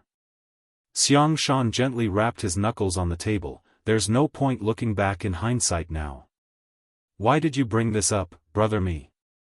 Mi Jingluan wore a serious expression as he commented, when Yang Kai was with the Great Evolution Army, I interacted with him many times. No ordinary cultivator can compare to him. He is a hero who has done many services for the human race. Without him, we wouldn't have purifying light, or purifying Black Ink battleships, or purifying Black Ink pills. Now that he's alone at the no-return pass, what I want to ask is, should we send help over to him? After a pause, Mi Jingluan added, that boy simply does not know the meaning of the word restraint, so he definitely won't stop. I'm afraid that if something happens to him, we might lose an essential talent. Help him? How are we going to do that? Furthermore, all of our front lines on the battlefield are barely holding on as it is. We can only manage to defend ourselves, so how can we pull a significant force off our lines to send over to him? An 8th Order Open Heaven Realm Master immediately refuted Mi Jingluan's idea. He was not trying to go against Mi Jingluan on purpose, just stating the reality of their situation.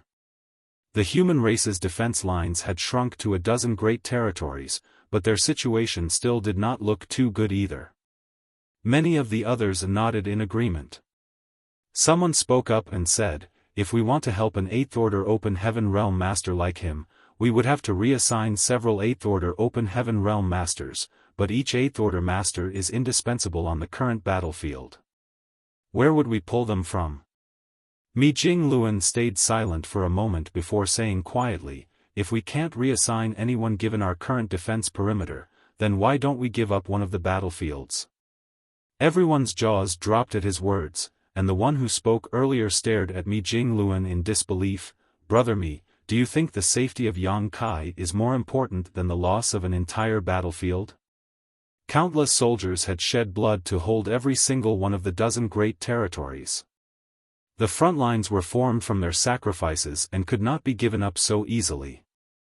Mi Jingluan's suggestion shocked everyone to the core.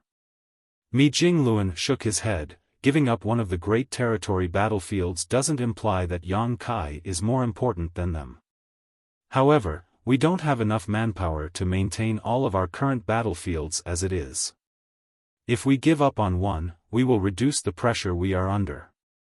Also, everyone, don't forget that Yang Kai is the only one who can use purifying light. The 8th Order Masters fell silent, and moments later, the air was filled with divine senses as they began discussing among themselves.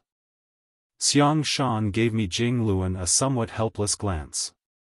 This had started as an ordinary conference, but Mi Jingluan was now suggesting that they abandon one of the battlefields.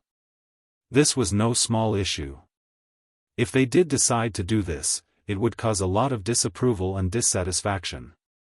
So many soldiers had died in battle, each of them someone's brother or sister from the same sect. Who among the living did not yearn to avenge these deaths? Who among them was willing to retreat? Even though they would still be heading into battle against the Black Ink clan on a different battlefield, it was not the same. If things didn't go well today, Mi Jingluan would become a target of everyone's anger and reproach. At this moment, Xiaofan sorely missed the purifying light that Yang Kai had. The human race were having a hard time maintaining their current lines partially because of the lack of purifying light. The human race had nearly exhausted all the purifying light they had, with the little they had retained stored up inside just a few purifying Black Ink battleships. The Supreme Headquarters had set aside this supply of purifying light for special purposes, such as an army commander or other critically important characters being corrupted by Black Ink strength. They did not have the leisure to use it for day-to-day situations. Although purifying Black Ink pills could purge Black Ink strength when a person had not been fully corrupted, the efficacy paled in comparison to purifying light. Because of this, it felt as if the humans had their hands tied when fighting against the Black Ink clan. You brat! Since you're not dead, hurry back and create more purifying light. Why are you messing around at the no-return pass? Meanwhile, on the Black Ink battlefield, Yang Kai snuck over and was now hiding outside the no-return pass. It had been 6 months since the day he destroyed 5 high-rank Black Ink nests. He had fully recovered from his injuries by now, but upon returning to the no-return pass, he saw that it was still heavily guarded. Along the way, he encountered countless Black Ink clan search teams with many feudal lords and even a number of territory lords patrolling around, keeping a vigilant watch over the surroundings. The Black Ink clan is being too cautious. Yang Kai grumbled to himself. What he did not know was that after the chaos he caused at the no-return pass earlier on, the royal lord flew into an absolute rage. It was not just the territory lords, but even he who was standing guard at the no-return pass, not daring to enter a Black Ink nest to recover from his injuries because he had to constantly be on alert in case Yang Kai launched another sneak attack. The Black Ink clan's caution made things difficult for Yang Kai. Originally, he wanted to attack a few more times and destroy as many high-rank Black Ink nests as possible, but from what he was seeing now, this was probably the last time he could act. In that case, let's raise some real havoc one last time. Martial Peak, Chapter 55-12, Bold. Now that Yang Kai had made his mind up, he he scanned through the no-return pass to find his target. Soon, he zeroed in on a high-rank black ink nest on the right side of the no-return pass. Despite not seeing any sign of the royal lord or detecting the latter's aura, Yang Kai knew that the royal lord had to be hiding somewhere, waiting for him to show up. Therefore, as soon as he made his move, he would be on the receiving end of the royal lord's counterattack. However, there was an obstacle in his path this time around. The Black Ink clan had not been on their toes when he attacked the last time. That was how he could easily destroy 2 high-rank Black Ink nests with just one strike. This time, the territory lords had spread out to guard the various Black Ink nests. No matter where Yang Kai showed up, he would immediately encounter a territory lord standing in his way. He chose the high-rank Black Ink nest on the right side of the no-return pass because the territory lord who was guarding that area looked quite worn out. Even his aura was unstable. He's heavily injured, which means he's an easy target. Most of the territory lords at the no-return pass were injured in some way or another. Yang Kai deduced that they had retreated from the battlefields in the 3,000 worlds. He did not study them closely the last time he was here, but after observing them this time, he confirmed his inference. The Black Ink clan had managed to reopen the territory gate to the barren territory, which he had sealed up back then. At the time, Yang Kai thought that he could cut off the Black Ink clan's supply lines entirely by simply blocking the portal. Later on, he realized that he had been wrong about that. The Black Ink clan had a way of reopening the sealed territory gates, but it would take some time and they would have to pay a heavy price to do so. To Yang Kai, this was not entirely bad news. Since the portal was open, it provided another escape route for him to take. If he made his way through the territory gate, the royal lord would not dare to chase after him quite so readily. Yang Kai did not need to test the waters with anything else. Launching a swift and direct attack was the best choice under the circumstances. With that thought in mind, Yang Kai manipulated space principles and in an instant, he was above the high-rank Black Ink nest, and with a forceful thrust of the Azure Dragon Spear, he stabbed right at the territory lord who was standing guard here. Yang Kai also immediately used a soul-rending thorn for good measure. Soul-rending thorns were incredibly effective against the heavily injured territory lords around the no-return pass, as Yang Kai had found when he had a taste of the sweet victory the last time he was here, so he was not stingy this time. All he had to do was sacrifice a small piece of his soul, which was something he could bear. This territory lord was unlucky. An 8th Order Open Heaven Realm Master had severely injured him when he was on the front lines of the war, thus, he had no choice but to retreat to the no-return pass to recuperate. However, after only getting to rest for a few days, Yang Kai had rushed in and raised hell. The royal lord had given the order and this territory lord no longer had the chance to recuperate. He had to keep watch over the area assigned to him in case that 8th Order Open Heaven Realm Master launched another attack. Half a year had passed and after seeing no signs of the human, this territory lord had become less vigilant. Furthermore, he was quite severely injured. At this moment, he was refining the Black Ink strength that drifted out from the Black Ink nest to slowly tend to his injuries. It was not particularly effective, but it was better than nothing. When space rippled around him and Yang Kai's spear came crashing down, the territory lord could not react immediately as his injury-laden body numbed his ability to sense danger. The next instant, it felt as if a needle had pierced into his head and an agonizing pain coursed through his whole body, causing him to shudder violently and almost knocked him unconscious. The sharp spear grew increasingly larger in his vision as the territory lord wanted to defend himself, but try as he might, he could not draw upon his Black Ink strength. He had to watch as the spear pierced right through his skull. Yang Kai hit his mark with just one strike, and the formidable power behind his blow did not dissipate as it flew out and annihilated the high-rank Black Ink nest below. Another kill. At the same time, the territory lords who were standing guard nearby jumped into action. They charged towards Yang Kai from all directions, and the royal lord's enormous figure burst forth from within the no-return pass as well, a cold and menacing expression filling his face. He had underestimated this human's boldness and recklessness. Initially, he thought that the human would have to stay in hiding for several years, if not longer, but who would have known that he would show up again just 6 months? Thankfully, he did not let his guard down and thus detected Yang Kai as soon as he showed up. Unfortunately, even though the royal lord reacted quickly, he was not in time to save that territory lord.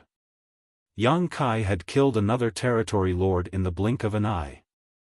However, the royal lord was not too affected by this. He considered the loss of a single territory lord and a high-rank black ink nest the price they had to pay in order to kill this pesky human right here, right now. No 8th Order Open Heaven Realm Master could escape with his life in a situation like this when a group of territory lords and a royal lord had him surrounded. The royal lord had also learned from his previous mistake and channeled much of his energy into disrupting the local space to prevent Yang Kai from escaping by using space principles. However, Yang Kai did not intend to escape this time. After destroying the black ink nest, he turned around and rushed deeper into the no-return pass, as if he wanted to have a showdown against the royal lord. The territory lords who were moving to encircle him were dumbfounded, wondering if this human had a death wish. Just as the territory lords were about to celebrate, they saw their closest fellow territory lord to Yang Kai howl in agony as he stumbled unsteadily. Yang Kai quickened his pace, and in a flash, he broke through their encirclement. Yet another soul-rending thorn had been used, but Yang Kai did not have the time to kill the second territory lord. Between killing these heavily injured territory lords and destroying high-rank black ink nests, Yang Kai preferred doing the latter. Once he broke out of their siege, Yang Kai raised his spear, and in a burst of light, yet another high-rank black ink nest turned to dust. Bold human! The royal lord who was charging over roared in fury. If he included what happened 6 months ago, there were now a total of 7 high-rank black ink nests that had been destroyed and 3 territory lords who were killed by this single human, and all of this happened right under his nose, which made him feel deeply humiliated. The royal lord no longer wanted to simply rip Yang Kai's corpse apart anymore. He had made his mind up. If he managed to capture Yang Kai alive, he was going to extract Yang Kai's soul and refine it before torturing him until he begged for death. Even more territory lords stormed towards Yang Kai now, and their auras were all as sharp as knives as they sent a flurry of attacks towards him. The entirety of the no-return pass was in a frenzy, as if someone had dropped cold water into a boiling pot of oil. Even though a royal lord was charging over, Yang Kai's expression was still perfectly calm and tranquil. All of a sudden, he put away his azure dragon spear, and with a wave his hands, 2 small stone race armies of over 1 million each appeared, one bearing the symbol of the great sun, and the other the symbol of the great moon. The sudden appearance of so many small stone race soldiers startled the black ink clansmen, but soon, some of the territory lords recognized these strange beings. On the current battlefields, these beings fought against the black ink clan under the command of the humans. They did not fear being corrupted by black ink strength, nor were they afraid of death. As a result, the Black Ink clan suffered significant losses at their hands. That being said, what could these dregs do when faced with so many territory lords and even a royal lord? No matter how large their numbers were, these strange stone men were no better than ants. Under Yang Kai's command, the 2 small stone race armies charged towards the royal lord. However, as soon as they came into contact with his aura, they were ground to dust. Countless of them turned into rock fragments as the royal lord was simply too powerful for the small stone race soldiers to even get close. Still, numbering 2 million in total, there were enough to swiftly bury the royal lord in bodies. At the same time, Yang Kai found himself completely surrounded by the territory lords who came at him from all sides. One of the territory lords tried to land a deadly blow immediately, and the concentrated black ink strength turned into divine abilities that charged straight at Yang Kai. Even a 9th Order Open Heaven Realm Master would not fare well if struck by such a ferocious attack, let alone an 8th Order Master. However, it was as if Yang Kai did not see the attack coming at all, as he simply stretched out his hands. The great sun and great moon marks on the backs of his hands started to burn before they lit up in conjunction with the two small stone race armies.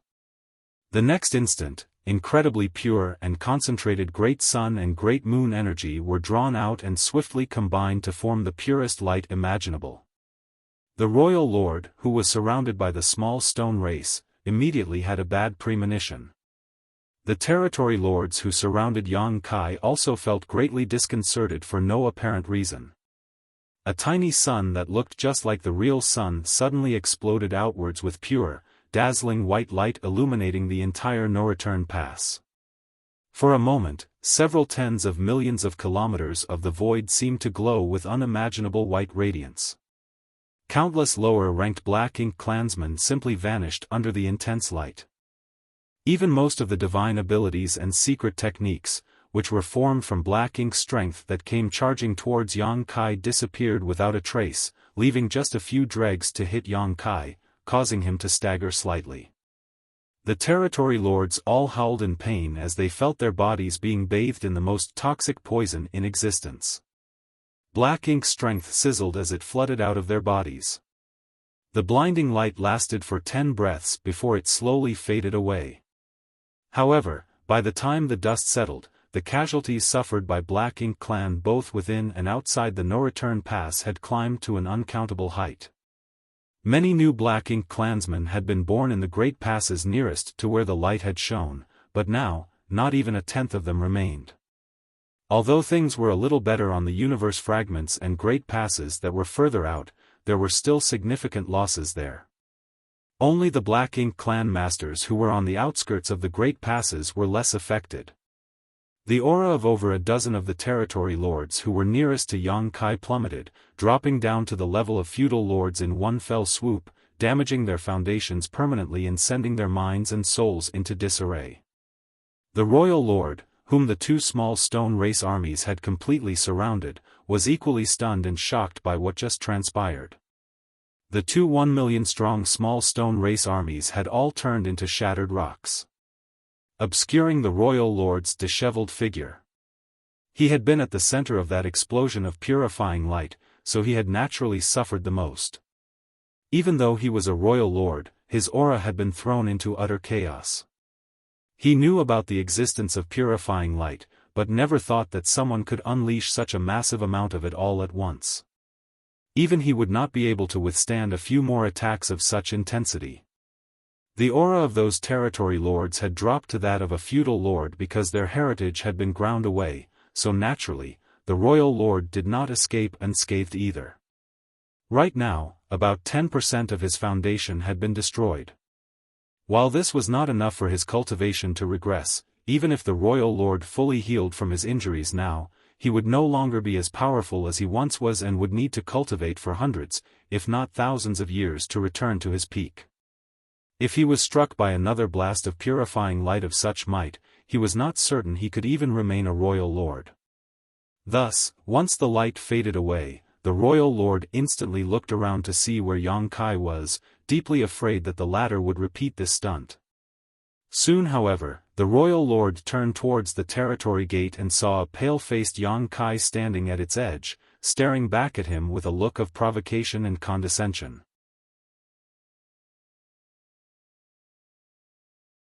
Martial Peak, Chapter 55-13, Restrained.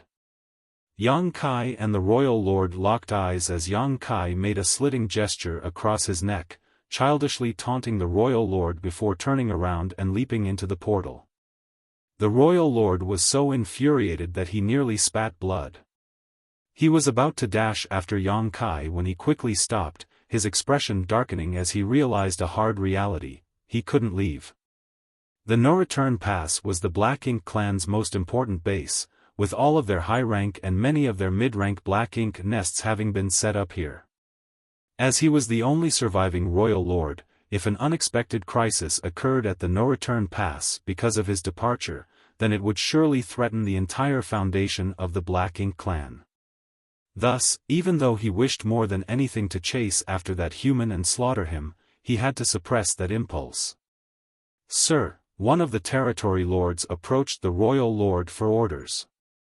The royal lord had not given chase, and they did not dare to do so either. Over the last 6 months, 3 territory lords had died at the hands of that human and his spear despite him not even targeting them. His target had only been the high-rank black ink nests, which all of the black ink clansmen had figured out by now. If he had intended to assassinate territory lords instead, the number of dead would not be a paltry 3. Their opponent was far stronger than they could ever imagine. If they went after him without the royal lord, what would happen if that human had set up an ambush on the other side of the territory gate? No one wanted to be sent off to their death just like that. However, if the royal lord gave the order, then they had to give chase no matter how fearful they were. Thankfully, the royal lord had considered the same possibility. He had personally witnessed just how formidable Yang Kai was, and he knew that the territory lords here were mostly injured. Therefore, after mulling it over for a brief moment, he quickly said, "Don't bother going after him." His words washed over the territory lords like a pardon from the heavens. Still, all of them were heavy-hearted. It could not be helped as they had lost too much. Not only did they lose another territory lord this time, but 4 high-rank black ink nests and over a dozen mid-rank black ink nests had been destroyed as well. Initially, that 8th Order Open Heaven Realm Master had only destroyed 2 high-rank black ink nests, but when the dazzling white light exploded around them, the black ink nests that were closest to the epicenter were shattered into dust as well, including 2 more high-rank black ink nests. Over a dozen territory lords had also regressed to feudal lords, while the others who were showered by the white light had their strength affected to varying degrees. Their fear and apprehension only increased, and they noticed that even the royal lord's aura seemed to have weakened. 6 months ago, that human appeared out of the blue, destroyed 5 high-rank black ink nests, and killed 2 territory lords. Although he only destroyed 4 high-rank black ink nests and killed 1 territory lord this time, the total losses were actually more severe. And these losses did not even take into account the lower-ranked black ink clansmen, who were immediately vaporized when that burst of purifying light hit them. All of the black ink clansmen had one question in mind. What was that light and why did it have such a horrifying effect on the Black Ink clan? All they saw was the humans summoning 2 small stone race armies, and then everything went white, literally. Now, the small stone race armies had turned into shattered rock and no longer existed. While the territory lords were caught up in their uneasy thoughts, Yang Kai was already waiting on the other side of the territory gate, but to his dismay, no one came after him, even though he waited for quite some time. Once he was certain that the Black Ink clan dared not come after him, he casually sealed the portal again. Although the Black Ink clan had the means to reopen the territory gate, it would take them significant time and effort to do so. Yang Kai was more than happy to make things a little more difficult for his enemy. After taking stock of the outcome, Yang Kai felt fairly satisfied. The only thing he felt bad about was the loss of 2 million small stone race soldiers. Still, this couldn't be helped. There was no way he could avoid making sacrifices if he wanted to oppose a royal lord. The only thing he could do now to face off against a royal lord was to use a large number of small stone races to set off a massive explosion of purifying light. Even the sun and moon divine will could not compare to this in terms of effectiveness. The Sun and Moon Divine Wheel was Yang Kai's most powerful secret technique, but it did not have the special characteristic of being able to directly counter the Black Ink clan. Once the portal was sealed up once more, Yang Kai exhaled lightly. He achieved a lot in this risky gambit of his, and suffered significant injuries in the process as, at the last moment, he had to focus on igniting the Great Sun and Great Moon strengths inside the small stone race soldiers, disallowing him to block the attacks from the various territory lords. While most of the attacks were significantly weakened or blocked entirely by the wave of purifying light, with so many territory lords attacking him at once, some of them inevitably hit their mark. However, none of the attacks had been deadly, so Yang Kai simply checked over himself a little without bothering to spend time recuperating. He then turned around and flew in a different direction where he sensed devastating shockwaves emanating from. The last time Yang Kai was in the barren territory, the Black Ink clan and the human race were engaged in a fearsome battle that turned the entire great territory into a battlefield. Now, all that remained were the scars left from that battle. As he made his way forward, he saw far too many scattered remains belonging to both the humans and the Black Ink clan. There were also lots of wreckage from humans' warships, as well as tufts of black ink clouds of varying sizes. The shockwaves would burst forth in irregular intervals, but each time they did, it seemed like the entire barren territory trembled. The closer Yang Kai got to the source, the clearer he could sense what was causing it.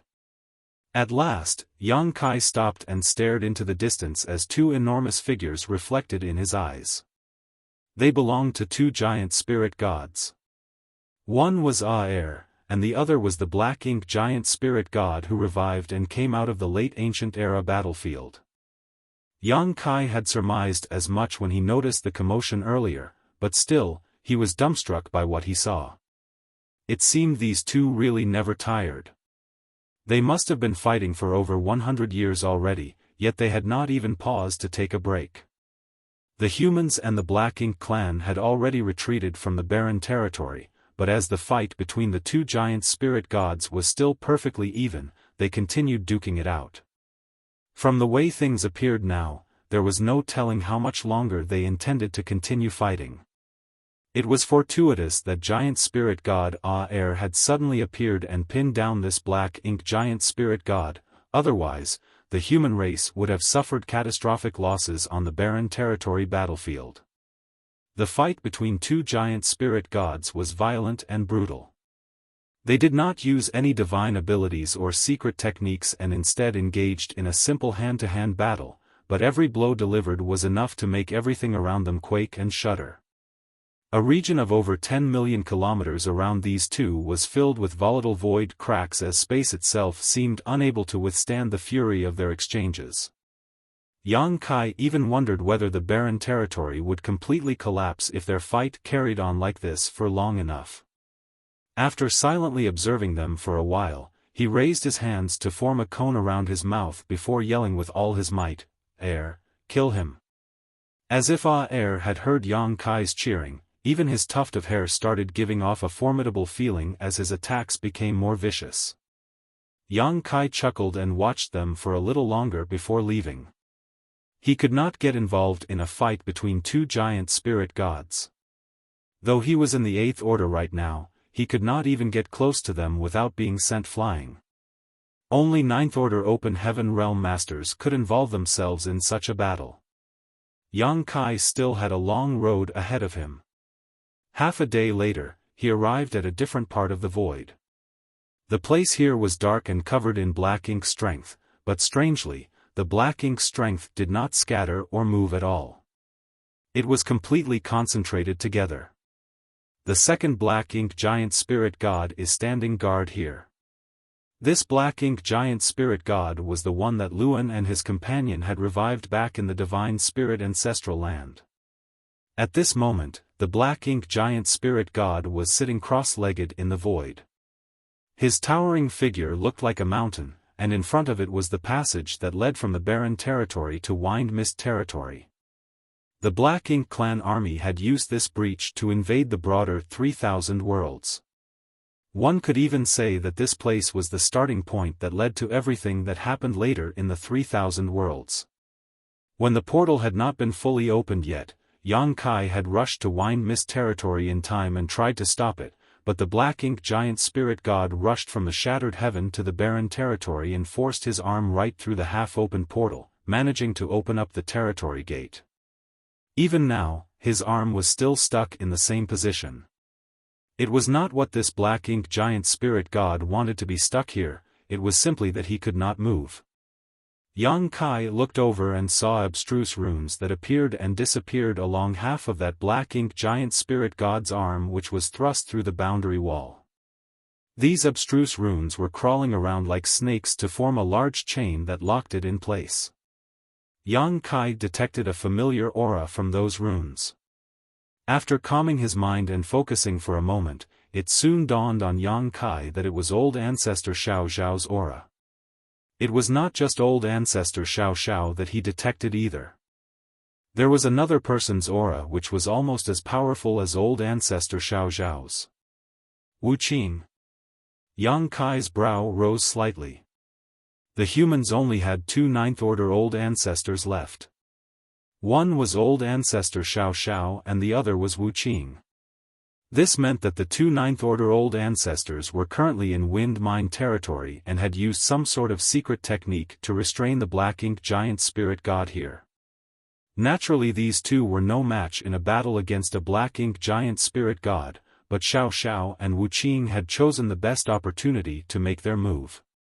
Back then, the two of them had commanded the human race army to withdraw from the barren territory before making a few arrangements and then immediately rushing over to Wind Mist territory. At that time, it seemed that in order to maintain the territory gate between the two great territories, the Black Ink Giant Spirit God could not retract his arm from the breach. The 2 ninth-order old ancestors arrived at Wind Mist territory before the Black Ink clan army had fully moved out and then worked together to attach this chain-like secret technique to the Black Ink Giant Spirit God's arm. The Black Ink Giant Spirit God could have chosen to sacrifice his arm to free himself from these shackles, but he would lose a lot of his strength if he did so, and he was unwilling to do that. Therefore, for the past few decades, he had been engaging in a silent battle of patience with the 2 ninth-order old ancestors. The Black Ink Giant Spirit God sensed Yang Kai's arrival and was secretly shocked by the fact that the latter was still alive. At the time, a royal lord had specifically left the barren territory to hunt Yang Kai down, yet here Yang Kai was, alive and well. If Yang Kai was alive though, then the fate of that royal lord was evident. However, the Black Ink Giant Spirit God showed no inclination of paying any attention to Yang Kai as most of his focus was on trying to outwit the 2 ninth-order old ancestors. Simply put, he felt no need to spare a puny ant like Yang Kai any mind. He ignored Yang Kai, who did likewise. Yang Kai narrowed his eyes slightly as he quietly took in everything in front of him.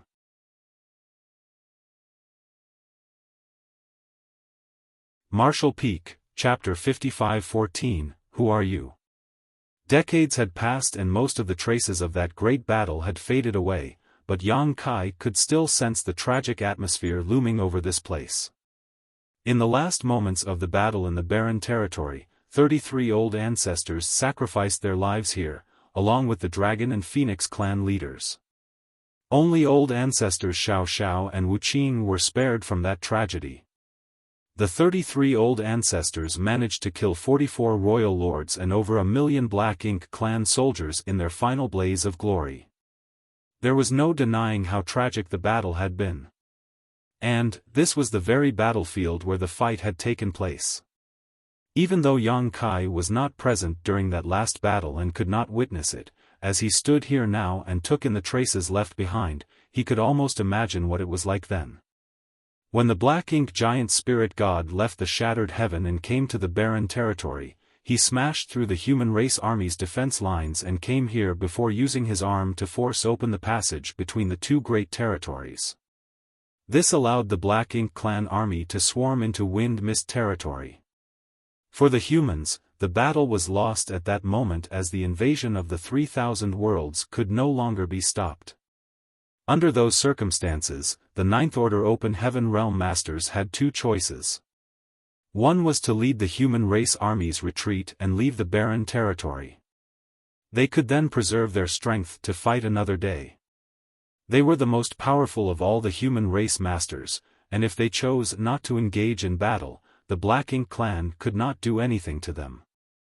However, the Ninth Order Old Ancestors chose the second option. They chose to fight to the bitter end. The 33 old ancestors showed no regard for the cultivation and longevity that they had attained with great difficulty and fearlessly launched a final assault on the Black Ink clan. The Dragon and Phoenix clan leaders followed suit.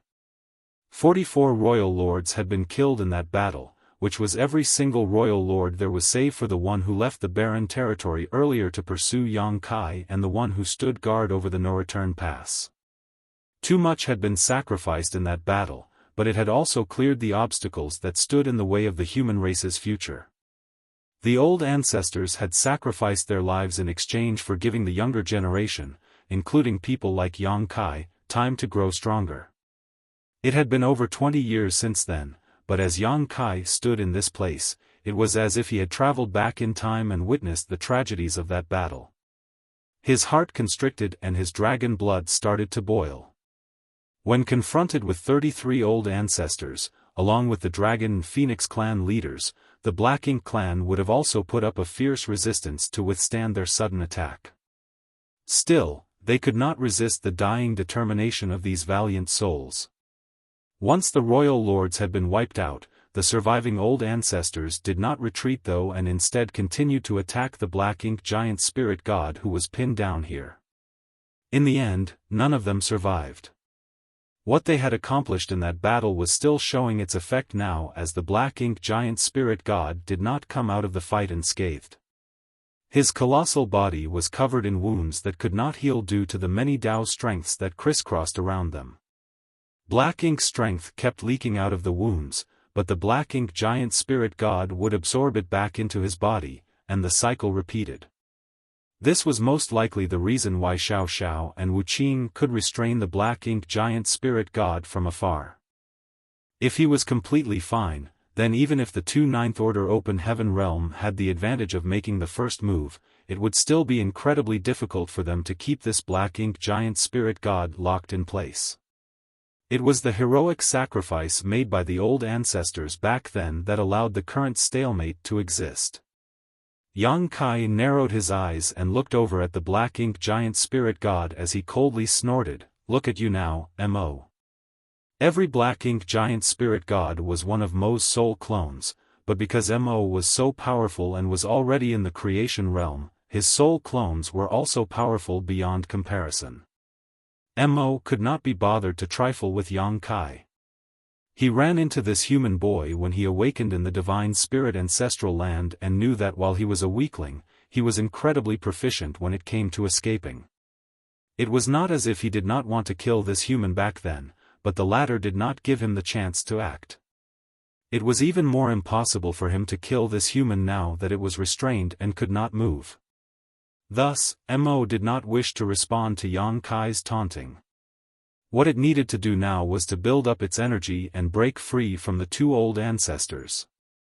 Once it regained its freedom, no one in all of the 3,000 worlds could stop it. However, what Yang Kai said next would put an end to Mo's silence. Mo, I just came back from Primordial Heaven's Source Grand Restriction after bringing someone over there.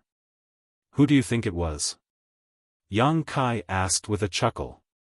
Mo finally glanced at Yang Kai before answering coolly, "It makes no difference who you sent over there.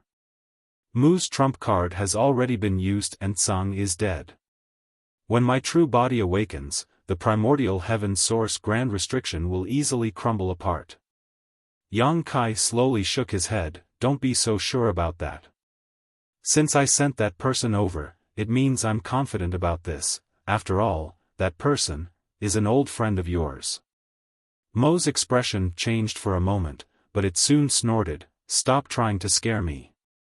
All of this Supreme One's old friends died long ago. Since a soul clone like you knows that Mu's trump card has been used, then you should also know that Senior Tsang left me something before he died. You've lived since ancient times, so you must be very knowledgeable. Why don't you try guessing what it was? Why did Senior Tsang pass it to me just before he died?" Yang Kai slowly said.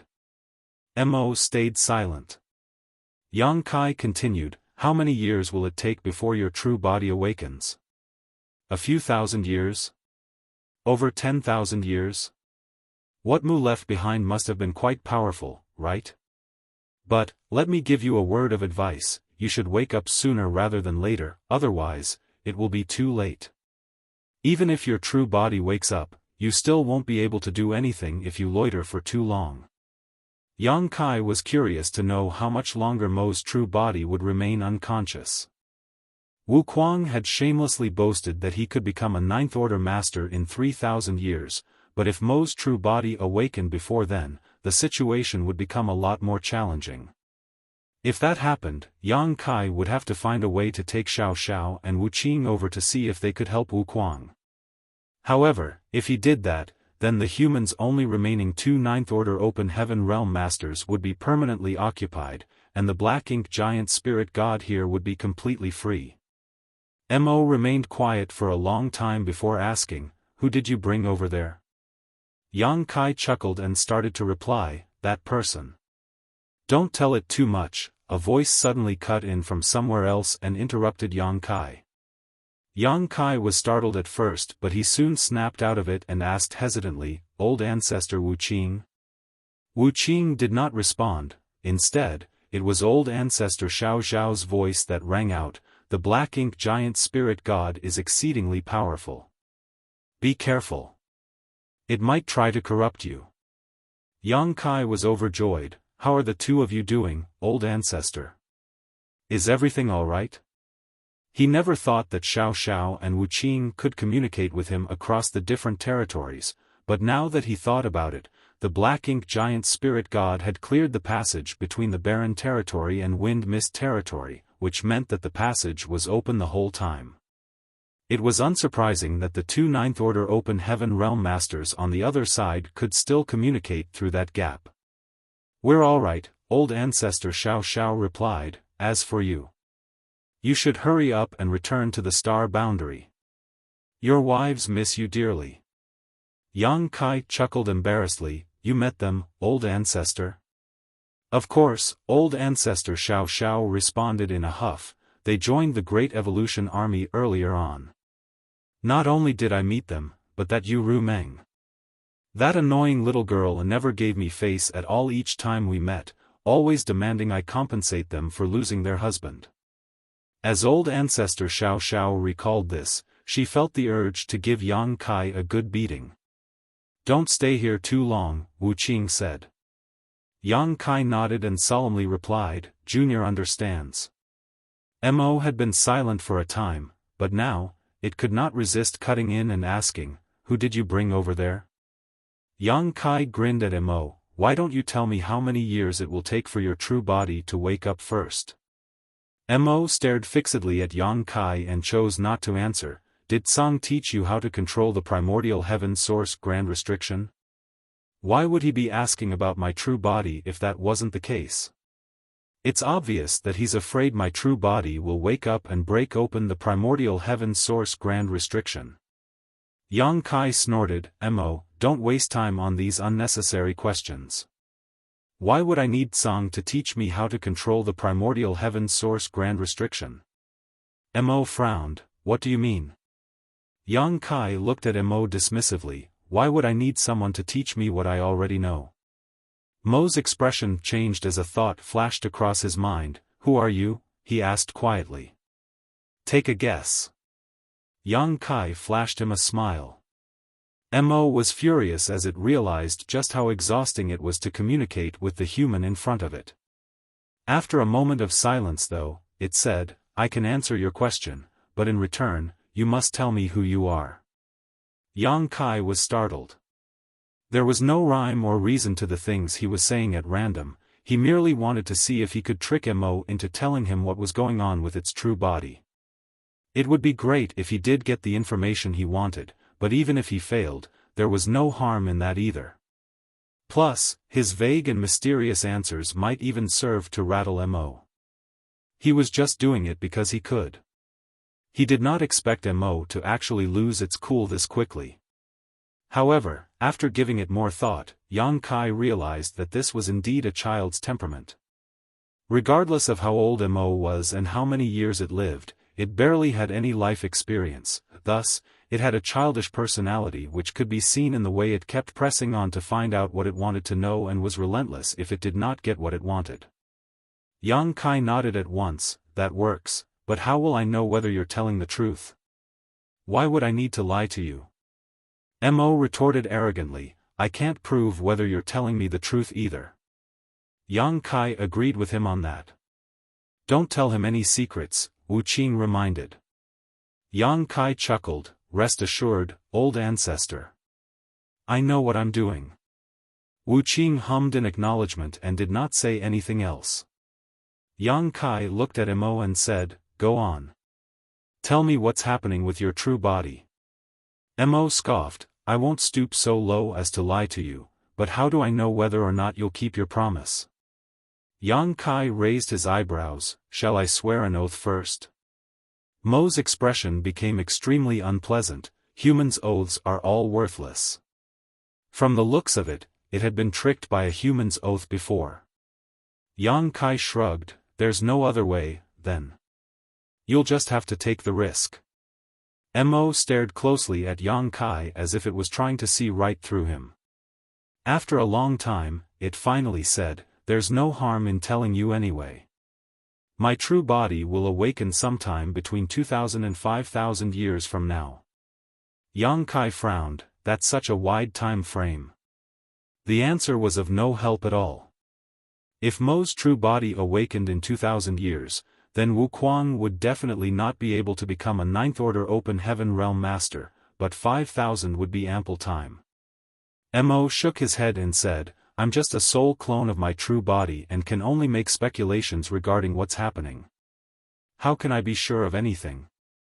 However, my true body created 3 soul clones and was affected by the trump card Mu left behind, so it won't be waking up anytime soon.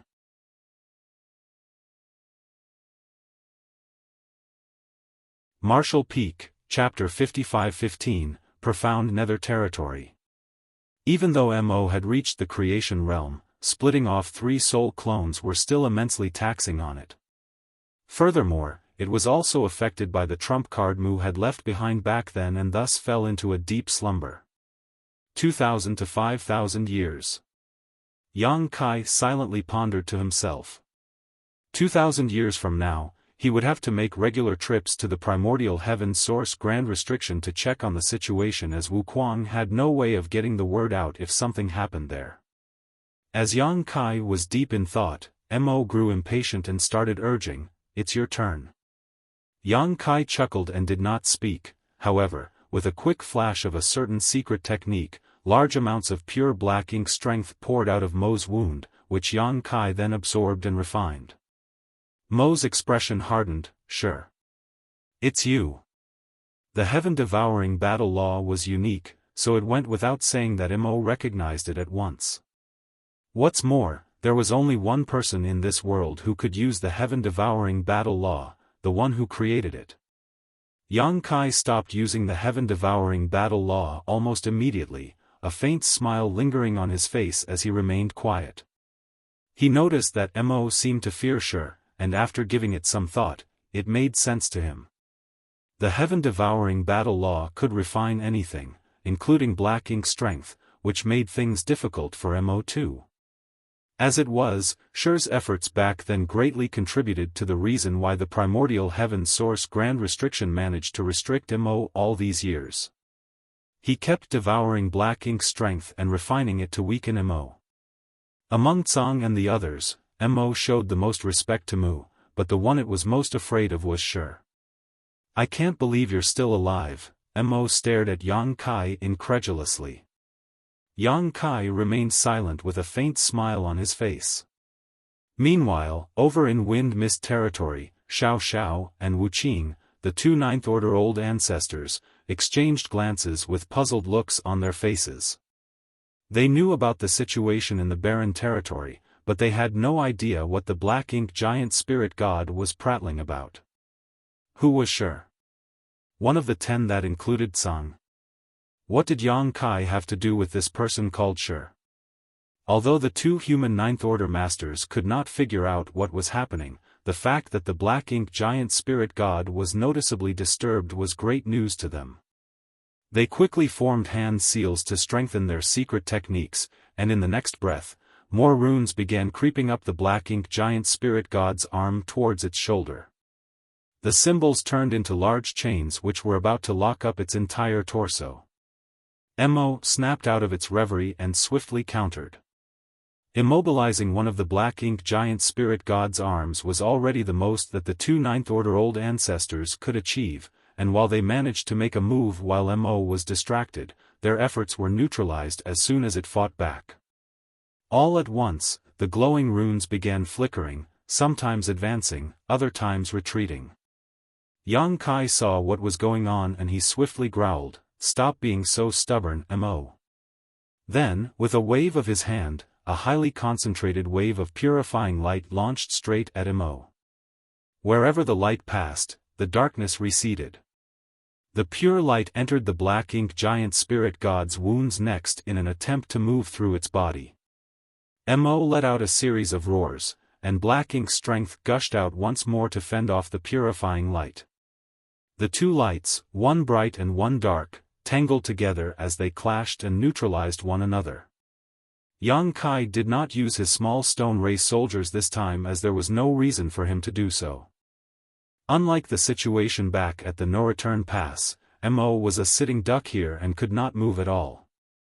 All Yang Kai had to do was extract power from the yellow and blue crystals in his small universe and merge them into purifying light. Back at the no-return pass, using the small stone race army to confront a royal lord was a surefire way to catch the other party off guard, but the small stone race provided a great advantage, and Yang Kai did not want to sacrifice them unless absolutely necessary. The dazzling white light continued to flow out, depleting massive quantities of yellow and blue crystals. Yang Kai was not in a position to feel bad about using them now though. In any case, if he ran out, he could just go ask Big Brother Huang and Big Sister Lan for more. He had never used purifying light this way before. The two lights continued their struggle in the void, but despite giving it his all, Yang Kai failed to break through the black ink strength's blockade. It was as if the black ink giant spirit god had endless strength. Thanks to Yang Kai's efforts though, Xiao and Wuxia, the two ninth-order old ancestors in wind mist territory immediately felt the pressure they were facing lighten. While they did not know what Yang Kai did, they could tell that he managed to draw most of the black ink giant spirit god's focus to himself. The two ninth-order masters naturally did not hold back. World force flowed freely as they worked together, and soon, the chains around the black ink giant spirit god's arm became a lot stronger. This showdown lasted for almost an hour, which was long enough that 2 mountains worth of yellow and blue crystals in Yang Kai's small universe were expended. Even the great sun and great moon marks on the back of his hands became burning hot. Initially, Yang Kai had hoped that he could get rid of this black ink giant spirit god by using purifying light, but now that he tried it out for himself, he realized just how much of a dream that was. The black ink giant spirit god's aura did weaken slightly, but by Yang Kai's estimate, even if he used up all of his yellow and blue crystals, it would still be insufficient to vanquish this opponent for good. Moreover, if things carried on like this, Yang Kai could not be sure whether his great sun and great moon marks could hold out. The burning sensation on the back of his hands was getting stronger and it felt as if his hands were about to explode. Still, his actions were not futile. At the very least, with his help, the two human ninth-order masters managed to further suppress the black ink giant spirit god. Yang Kai figured this attack would take the black ink giant spirit god at least 100 years to recover from. Perhaps I should come by now and then, to ease the burden of the two old ancestors, Yang Kai thought to himself. Since he could not get rid of the black ink giant spirit god for good, he did not persist any longer. He withdrew his 2 marks and stopped drawing strength from the yellow and blue crystals. The dazzling white light lingered for a moment longer before being completely enveloped by black ink strength. Yang Kai looked over at the black ink giant spirit god, whose expression was gloomy. Darkness swirled around the giant figure that was undoubtedly furious. It could have attacked Yang Kai if it had not been immobilized, but after a moment of silence, Mo simply asked, "Who did you send to the primordial heaven source grand restriction?" Mo was still hung up on this question. Yang Kai could not be bothered to entertain the black ink giant spirit god and instead turned towards the passage as he called out, "Old ancestors, rest assured, the human race won't lose." He originally wanted to head over to Wind Mist territory to check on the two Ninth Order old ancestors, but he did not need to anymore. With the two of them together, it was unlikely that the Black Ink clan would try to stir up trouble with them, so there was no reason to be worried about their safety for the moment. Old Ancestor Xiao Zhao's voice replied, "Go ahead. As long as Wu Qing and I are still alive, this Black Ink giant spirit god won't be able to leave the barren territory." Yang Kai nodded before smirking at the Black Ink giant spirit god. "Stay strong, Mo. I'll come back and see you in a few years." Mo glared at Yang Kai in fury without saying anything as it recognized this blatant threat. Yet, it could not do anything about it. Yang Kai laughed before his figure flickered and flew off. Two Black Ink giant spirit gods were held up inside the barren territory, and the only royal lord alive was standing guard over the no-return pass. Thus, the strongest masters among the Black Ink clan now were merely innate territory lords. The humans suffered heavy casualties throughout the many years of crusades, but the Black Ink clan fared no better. Many of the Ninth Order Open Heaven Realm Masters had readily chosen to sacrifice their lives for the sake of clearing the way for the next generation. Their sacrifice had given the human race a chance to grow stronger. The younger generation would inherit the responsibility of the older generation, and all would work selflessly towards their common goal. Such was the human race's determination. With such will, how could they possibly lose? Furthermore, Yang Kai now had two World Tree clones with him. If he could find a suitable place to plant them, the humans would then have two more star boundaries. In the future, the 3,000 worlds would surely belong to the human race. There would come a time when the Black Ink clan was completely wiped out, and order would be restored from chaos. Yang Kai firmly believed this and was eagerly anticipating that day's arrival. Profound Nether Territory was one of the dozen or so frontline great territories where the humans were now fighting the Black Ink clan. This great territory was named for Profound Nether Sect, a second-class great force. In the 3,000 worlds, Profound Nether Sect was not a prominent one. In fact, it was not even as powerful as the Profound Abundance Sect that Yang Kai went to previously. The Profound Abundance Sect once had two Fifth Order Open Heaven Realm Masters among their ranks, but Profound Nether Sect only had one Fifth Order Open Heaven Realm Master. However, based on the way the great forces in the 3,000 worlds were classified, Profound Nether Sect was considered a second-class great force and thus had the right to claim hegemony over a great territory. If a sect did not possess sufficient strength, then the great territory that belonged to that sect would not be much either. Although there were quite a number of universe worlds within Profound Nether Territory, few were suitable for human inhabitation, and those that were did not have very flourishing martial daos. Second-class great force was a general term, and there was a wide disparity between those that fell under this classification. The top second-class great forces would all have multiple Sixth-Order Open Heaven Realm Masters, while the weakest of the second-class great forces might only have one Fourth-Order Master. Strong great forces naturally claimed the best great territories, so the weaker ones could only choose the places that few others wanted as their base.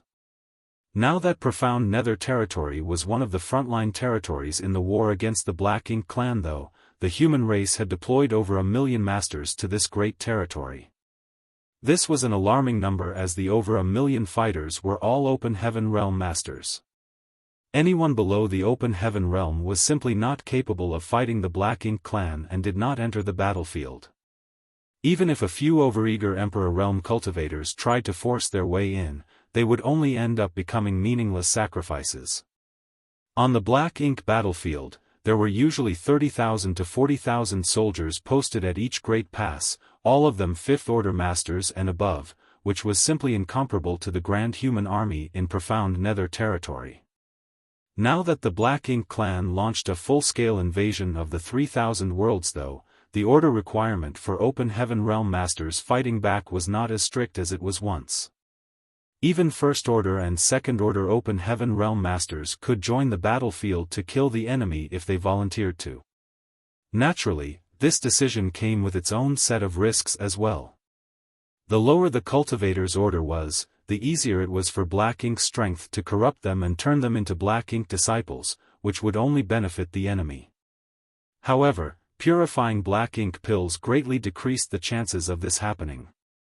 As long as a purifying Black Ink pill was consumed before one fought the Black Ink clan, then before the medicinal efficacies wore off, even First Order and Second Order Open Heaven Realm Masters would not be corrupted by Black Ink strength.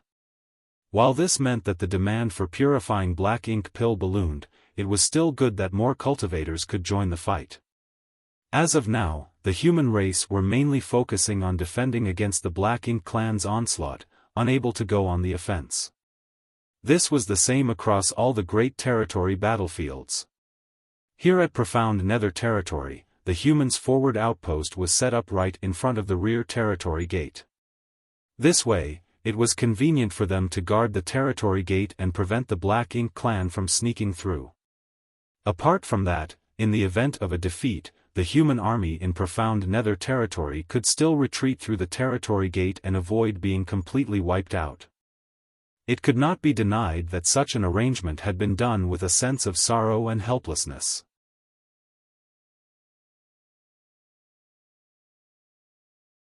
Marshall Peak, Chapter 55-16, Unwilling. Alas, such was the situation that the humans were in now. As things became more and more serious on the various battlefields, those at the Supreme Headquarters could not avoid planning for the possibility that the humans might be defeated. Thus, having the forward outpost right outside the territory gate was the best strategy. Among the dozen or so Great Territory battlefields, the fight between the humans and the Black Ink clan in Profound Nether Territory was not the most intense, but it was still fraught with tension. The 1 million-strong army's defense line had been quite long at first, but as the Black Ink clan army continued to press forward over the recent years, the front shrunk as well. Right now, the region that was under the humans' control was less than 30% of what they once had. Once the human race army retreated to a certain point, they would have no choice but to consider retreating from the territory altogether, regardless of how reluctant the humans in Profound Nether Territory were. It would not be easy to organize the evacuation of over 1 million soldiers. The human race had to prepare their exit strategy in advance, or else, if they showed any signs of disorder, the Black Ink clan would surely pounce and inflict massive losses. Compared to the battles between the human race and the Black Ink clan on the Black Ink battlefield, the Black Ink clan's invasion now had led to battle between the two sides becoming far more frequent and fierce. Fights big and small broke out at every moment, and during each clash, both sides continued to suffer casualties. At the moment, somewhere less than half a day's journey away from the humans' forward outpost, the humans and the Black Ink clan were engaged in a relentless battle around a large universe fragment. The human race had 300,000 soldiers stationed at this universe fragment, which was covered in countless arrays and artifacts to aid them against the Black Ink clan's attacks. This battle had carried on for 3 months already. Thanks to the arrays and artifacts installed on the universe fragment as well as a steady stream of reinforcements from the rear, the human race had managed to fend off the Black Ink clan's attacks over 100 times and killed countless Black Ink clansmen. That being said, just like the human race had reinforcements, the Black Ink clan did too, and their numbers were far greater. As of now, the Black Ink clan occupied nearly all of the great territories in the 3,000 worlds and had planted Black Ink nests in all of their conquered land. As a result, the Black Ink clan army had an endless stream of new soldiers to throw into the war. Even though many hunters moved through these great territories and destroyed numerous Black Ink nests, this barely made a dent in the number of Black Ink nests there were. No matter how many low-rank Black Ink nests they destroyed, it was no use if the humans did not destroy their source, which were the mid-rank Black Ink nests. Each time the human race destroyed one low-rank nest, the Black Ink clan would immediately regrow another, so it was merely an exercise in futility that wasted resources. For the Black Ink clan who currently occupied basically all of the 3,000 worlds, they did not lack resources, and furthermore, they were receiving more from the Black Ink battlefield as well. The battle was particularly fierce just outside the universe fragment. Scores of human warships flew about as the light from spirit arrays and secret techniques shot out to push the Black Ink clan army back. Atop the universe fragment, an imposing middle-aged man dressed in a set of golden armor sat cross-legged as he stared out into the battlefield with a look of concern. The situation in profound Nether territory did not look good, but the human race could not afford to lose this battle in particular. If they did, then the profound Nether army would have no other place to retreat to. They would have to give up the entire profound Nether territory, and the human race would lose yet another one of their frontlines against the Black Ink clan.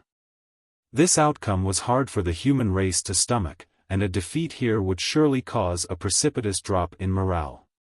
However, the difference in strength between the human race and the Black Ink clan was clear, so how were they supposed to hold on to profound Nether territory? The middle-aged man had no answer. He was not an expert in military strategy, what he excelled at was charging in and wreaking havoc. Yet, the situation was deeply worrying right now. Although he wanted to join the fight, his injuries were severe enough that he needed to rest and focus on healing right now, so he had to quell his itch to fight. All of a sudden, a figure fell from the sky and landed near him. The man stumbled and coughed, blood dripping from the corner of his lips. The middle-aged man turned to look, and the newcomer grinned, "Tending to your injuries, old Wei? Isn't that obvious? Why would I be sitting here if I wasn't tending to my injuries?" Wei Junyang snorted to himself, but as they were old friends, there was no reason to stick to formalities. After thinking briefly, Wei Yongyang said, "Brother O Yang, just focus on healing yourself. Don't force yourself to keep up." The person flashed a stubborn smile, "Don't just pay attention to my injuries. That territory lord isn't having a good time either. I was so close. I nearly bashed his head apart. Alas, what a shame." However, he did sit down cross-legged and stuffed a pill into his mouth. If Yang Kai was here, he would have recognized the person that Wei Junyang addressed as Brother O Yang. It was O Yang Lai, the one he brought back from the Black Ink battlefield a few decades ago. They were all well acquainted with each other as their paths crossed numerous times at Great Evolution Pass. The two 8th Order Masters shared a preference for charging straight towards the enemy, thus, they got along well and had been friends for many years. There were quite a few 8th Order Open Heaven Realm Masters in profound Nether territory as the 1 million-strong human army was made up of the remnants of the armies from over a dozen human Great Passes that fought on the Black Ink battlefield. This included Great Battle Pass and Great Evolution Pass. Wei Junyang was the army commander of the Eastern Army at Great Battle Pass. Over the past 500 or so years, the human race armies of the various Great Passes had gone through battles at the Primordial Heaven Source Grand Restriction, the No Return Pass, and the Barren Territory. These three major wars greatly depleted the human race's reserves. Thus, when the human race retreated to High Heaven Territory and the Star Boundary, the various Great Pass armies were disbanded and reorganized into armies named after the dozen or so Great Territory battlefields. The army here at Profound Nether Territory was the Profound Nether Army. If they failed to hold their ground in Profound Nether Territory, then the Profound Nether Army would be broken up and redistributed to the other armies. Right now, Wei Yongyang and O Yang Lai were both commanders in the Profound Nether Army. As long as no 9th Order Open Heaven Realm Master showed up, the veteran 8th Order Army commanders would remain in charge. They were not the only army commanders here though, as there were several other 8th Order Masters who held such a rank. After quietly tending to their injuries for a while, O Yang Lai abruptly said, "It's hard to fight against these innate territory lords. Compared to the territory lords they were used to facing on the Black Ink battlefield, these innate territory lords that came out of the Primordial Heaven Source Grand Restriction were far stronger." Back on the Black Ink battlefield, O Yang Lai could kill average territory lords if he pushed himself to his limits, though he would suffer serious injuries in the process. However, when facing off against innate territory lords whose powers were on par with his, even his most fervent attacks did not achieve similar results. Earlier on the battlefield, he was clashing with an innate territory lord for quite some time, but in the end, both of them were heavily injured and had to withdraw to tend to their injuries. Ouyang Lai and Wei Yongyang both ranked among the strongest 8th Order Open Heaven Realm Masters, so if this was the case for them, then it was not hard to imagine the pressure the ordinary 8th Order Open Heaven Realm Masters faced. On the Black Ink battlefield, 8th Order Open Heaven Realm Masters were generally stronger than territory lords, but now, the positions had been flipped. That's to be expected, Wei Yongyang nodded coolly. It said that the innate territory lords are born straight from the black ink nests and possess a trace of Mo's source. They are born with immense strength, but have to sacrifice their future for it. Innate territory lords could not become royal lords because all their potential was exhausted from the moment they were created, but due to this, they possessed great strength from the moment they came to be and could stand toe-to-toe against the human race's most powerful 8th Order Open Heaven Realm Masters. I know that. I just don't like it. Ouyang Lai grumbled. Humans had to work hard and spend countless years to become 8th Order Masters. Along the way, they had to brave numerous risks and perils. However, the Black Ink clan did not have the same problem. A high-rank Black Ink nest could give birth to numerous innate territory lords, all they needed was sufficient resources. Although Ouyang Lai considered the Black Ink clan his mortal enemy, he had to admit that their method of creating new masters was an unsolvable conundrum.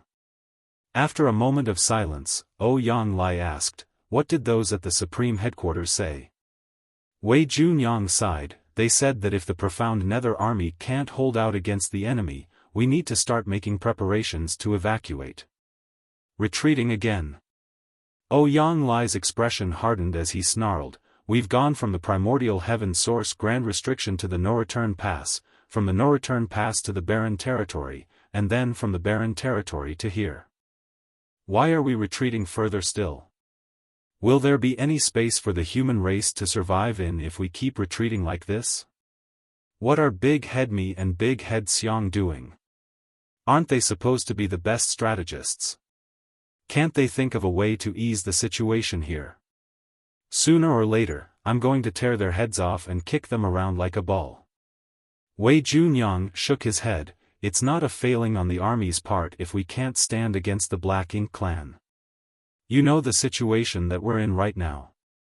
It's not necessarily a bad thing if the Profound Nether Army evacuates. The battles in the other great territories are just as intense and worrying. If the Profound Nether Army breaks up into smaller units to support the other great territories, we might be able to stabilize the situation. My guess is the Supreme Headquarters is considering giving up on Profound Nether territory because the other great territories can benefit from it." Ouyang Lai snorted, "Is that the so-called making sacrifices for the greater good? Don't listen to that nonsense. If they can give up on Profound Nether territory today, they can give up on Heavenly Wolf territory tomorrow, and what about the day after tomorrow? Are they going to give up on Twin Poles territory too? Why don't we just give up on all the great territories? Everyone can just hide inside High Heaven territory and gather all of the human race's strength together. I'm sure the Black Ink clan won't be able to force their way in then." Wei Yongyang eyed him and said, "You and I both know that what you just said might very well happen." Ouyang Lai's expression twitched as he knew that it was a possibility, but still, he was unwilling. After centuries of retreating and evacuating, even their spirits had left as well. He did not want to retreat anymore. "What about our reinforcements? The Profound Nether Army has 1 million people, but there are only 300,000 here. Where is the rest of the army?" Ouyang Lai asked. Although he was one of the Profound Nether Army commanders, he was a man of action and not someone who could be left in charge of strategy and logistics. When the battle started, all he cared about was fighting the enemy. He did not care about plans or the bigger picture. The way he saw it, why make complicated strategies when you can just kill off all the enemies and be done with it? Thus, Ouyang Lai did not know much about what was happening with the overall Profound Nether Army. Wei Junyang sighed once more. "Although there were 1 million of us in the Profound Nether Army at the start, over the years of battle, many have died. We now have just over 700,000 left. Some of them need to stand guard at the forward outpost at the territory gate, and some need to fend off the Black Ink clan at the various bases, so we won't be getting any reinforcements. Ouyang Lai opened his mouth to speak, but in the end, all he could do was curse at the situation. However, I've sent a message to the Supreme Headquarters and requested that they deploy the Divine Spirits to aid us. Judging by how many days it has been, they should be arriving soon. Divine Spirits, Ouyang Lai raised his brow. There were many Divine Spirits who fought alongside the human race now. Apart from the Dragon and Phoenix clans, which had stood guard at the No-Return Pass, there was also a large group of Divine Spirits who came from the Divine Spirit ancestral land. What's more, just over a decade ago, some 100 Divine Spirits suddenly appeared outside the star boundary, which gave the human race masters who were on guard there a huge fright.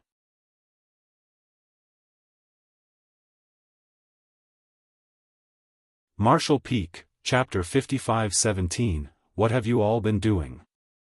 These Divine Spirits were strange as they had appeared out of nowhere. They did not come from the No-Return Pass nor the Divine Spirit ancestral land. After making contact, the Divine Spirits specifically stated that they wanted to talk to a woman named Hua Qingxi from High Heaven Palace. High Heaven Palace dared not do anything to slight them, and Hua Qingxi immediately came forward, finally figuring out that it was Yang Kai who convinced these Divine Spirits and sent them over from the Grand Ancient Ruins boundary to aid them. The human race cheered when they heard this news. They did not have enough combat power right now, so the sudden appearance of over 100 Divine Spirits was undoubtedly a great boost. Everyone thought that they would be a powerful backup for the army. However, no one would have expected that upon arriving at the star boundary, these Divine Spirits were not interested in standing with the human race in battle. Instead, they remained inside the star boundary and threw their weight around haughtily. In the end, Fu Guang, who had been tending to his injuries, had to come out and teach them a harsh lesson before they restrained themselves. Following that, Hua Qingxi acted as a mediator and communicated with the Divine Spirits who came from Grand Ancient Ruins boundary. Eventually, they were willing to help the human race, but they refused to listen to anyone's orders. If the humans needed their help, the human race had to discuss the situation with them in advance, and they reserved the right to refuse. While the process had been difficult, the 100 or so Divine Spirits were still a force that could not be overlooked. Now, all Divine Spirits had been separated into several teams, not standing guard over any one battlefield and instead being deployed by the Supreme Headquarters to any of the battlefields that needed aid. This way, the Divine Spirit's utility was maximized. There had been several times when the human race's defense lines in various frontline great territories had nearly been overrun when the Divine Spirits showed up and managed to turn the tide. Thus, one could say that the Divine Spirits played an essential part in moments of crises that allowed the human race to maintain their current lines. Therefore, when Ouyang Lai heard that Wei Junyang had already sent word to the Supreme Headquarters to ask for help from the Divine Spirits, he felt a lot less worried. However, he quickly started having concerns again and asked, the Divine Spirits who are coming won't be the ones who came out of the Grand Ancient Ruins boundary, right? Those Divine Spirits were a lot less reliable than the ones from the Divine Spirit ancestral land and the No-Return Pass. Wei Junyang shook his head, I'm not sure. There aren't many Divine Spirits, only 6 teams in total, and it's those at the Supreme Headquarters who have to decide which one to send to us. The two were still talking when something changed on the battlefield. Although the human race was under great pressure, they were still able to maintain a balance with the Black Ink clan. However, all of a sudden, over 10 incredibly powerful auras burst out on the battlefield. The human race army was caught off guard and multiple warships exploded one after the other. Open Heaven Realm Masters were slaughtered as well, and the Black Ink clan swarmed in from over a dozen different directions. Wei Junyang and Ouyang Lai, who had been tending to their injuries, immediately got to their feet with stormy expressions. What are those people at the Supreme Headquarters doing? Yang Lai ranted, why didn't we get any news that over a dozen territory lords were coming over? Although there was a disparity in numbers between the 8th Order Open Heaven Realm Masters and the territory lords on the Profound Nether Territory battlefield, it was only a slight difference and both parties were fully aware of each other's strength. However, the dozen-plus auras that suddenly appeared were all unfamiliar, which meant that they were new and had not been seen on this battlefield before. While over a dozen territory lords was not necessarily a high number, they were all innate territory lords, and with the element of surprise on their side, it was quite possible for them to break through the defense lines. Wei Yungyang's expression was also dark as he quickly said, perhaps they did not come from other territories. Every now and then, some territory lords disappear after suffering heavy injuries. Those at the Supreme Headquarters have guessed that they might have gone back to the no-return pass to heal, as they have many high-rank black ink nests there, which makes it easier for them to rapidly recover. There's a high chance that these territory lords came from the no-return pass. Both parties were stuck in a deadlock across all the various battlefields, so if over a dozen innate territory lords left any one of the front lines, there was no way that the Supreme Headquarters would not have noticed. Since the Supreme Headquarters did not send out any warnings, it meant that they did not know about the presence of these territory lords either. It was quite likely that these dozen or so territory lords came from the no-return pass. It was clear that they swarmed here because they wanted to break the Profound Nether Territory's defense perimeter and claim the whole great territory for themselves. The two 8th Order Army commanders could not spare any more time to tend to their injuries and immediately shot off into the sky, each of them heading for one of the newly appeared territory lords. At the same time, 8th Order Open Heaven Realm Masters from all directions shot out as well. Both Wei Junyang and Yang Lai knew full well that this might very well be the end of the battle here in Profound Nether Territory. The support of over a dozen innate territory lords was enough for the Black Ink clan to overrun the Profound Nether Army's defense lines. Under these circumstances, the Profound Nether Army could not even retreat, for if they did, the newly reinforced enemy would surely hit them from behind and inflict heavy casualties. Their only option now was to push back the Black Ink clan at risk of their lives, trying to open up a window to evacuate. This time, it had to be a fight to the death. The human race had encountered this situation far too many times though, thus, even though the crisis had been sudden, the human army did not panic or back down. In the next instant, masters from both sides began clashing. With the support of a dozen more territory lords, the Black Ink clan army instantly gained the advantage and began pushing into the human lines. Countless flashes of light sparked across the void in bursts of varied colors. In less than half a day, 30% of the 300,000-strong human race army had died, and two 8th Order Open Heaven Realm Masters had died as well. Although the two 8th Order Masters had given it their all before their death, they only managed to severely wound their opponents. None of the innate territory lords had died. The loss of the two 8th Order Open Heaven Realm Masters sent the human race army into a frenzy. Somewhere on the battlefield, Yang Lai spat out mouthfuls of blood, but he showed no signs of retreating. He kept attacking again and again. However, he was already injured and could not exert his full strength, so how could he best an innate territory lord? Fortunately, Yang Lai's ferocity managed to make the innate territory lord he was facing somewhat hesitant. If that had not been the case, the latter would have killed Yang Lai by now. That being said, the territory lord was in no rush. The humans were on the verge of collapse and the Black Ink clan was sure to come out victorious, so the territory lord had no reason to risk his neck in this fight against Yang Lai. Even if he just dragged the fight out, his side would still win. Not to mention the fact that there were more territory lords than there were 8th Order Open Heaven Realm Masters. The Black Ink clan had the absolute advantage here. After more fierce battling, the territory lord abruptly shot a menacing smirk at Yang Lai, whose heart jolted at the sight as he had a foreboding feeling. Just then, a piercing murderous intent came at him from the side, and the territory lord in front of him charged towards him as well. At this life-or-death moment, Yang Lai did not choose to back away. He charged forward and spat a mouthful of blood essence on his weapon, which instantly glowed brightly. As the two passed each other, blood spewed out of Yang Lai's chest, and at the same time, a deep gash appeared on the territory lord's neck. It was so deep that bone was visible, and Yang Lai's sword intent lingered around the wound. The territory lord's expression darkened. Earlier, he had nearly died to his opponent's blade. It was true that the Eighth Order Open Heaven Realm Masters could not be underestimated. Yang Lai slowly turned around and looked at his opponent, who had another innate territory lord beside him now.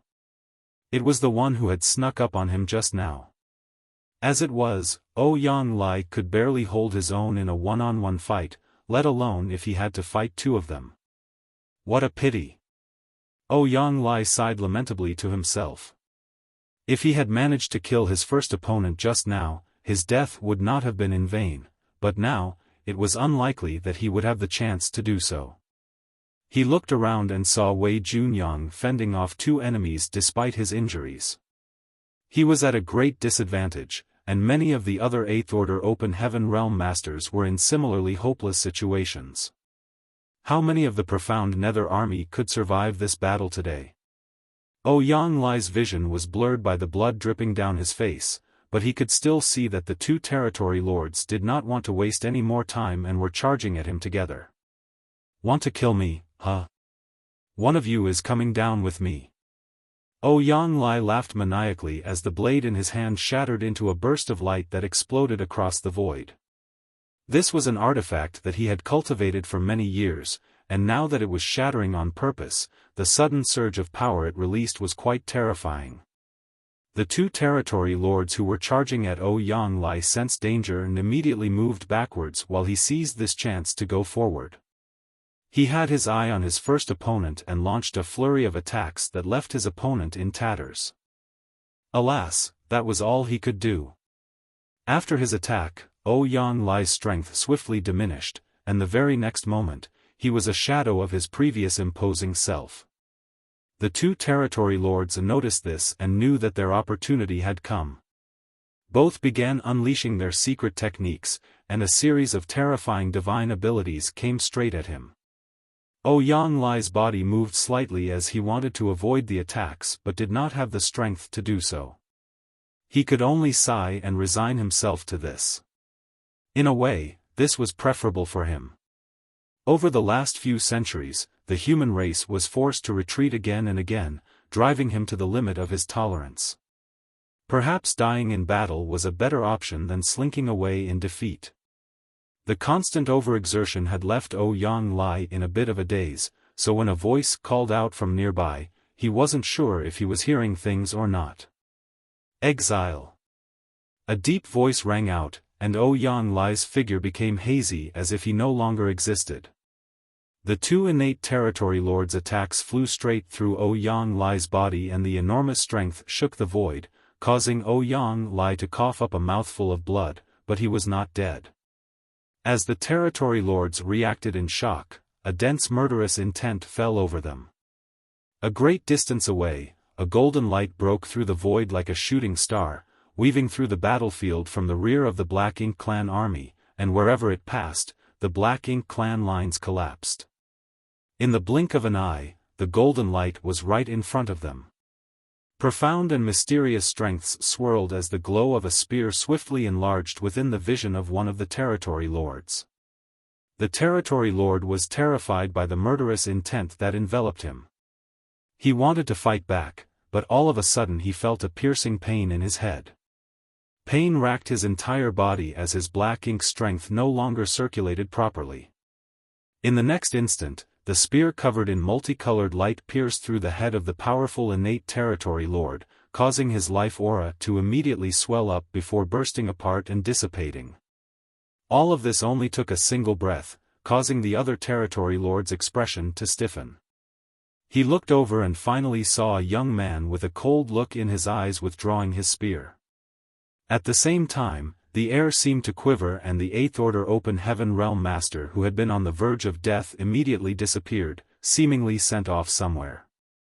The territory lord locked eyes with the young man who snapped icily, "What have you all been doing while I was gone?" While he spoke, space seemed to freeze, and the innate territory lord felt as if he was about to meet his doom. A ninth-order human master. Wasn't it said that the only two left were held up somewhere else? Where did this ninth-order open heaven realm master come from? However, upon closer inspection, the territory lord noticed that his opponent only had the aura of an eighth-order open heaven realm master, which only confused him further. After all, how could a mere eighth-order human kill an innate territory lord in one blow?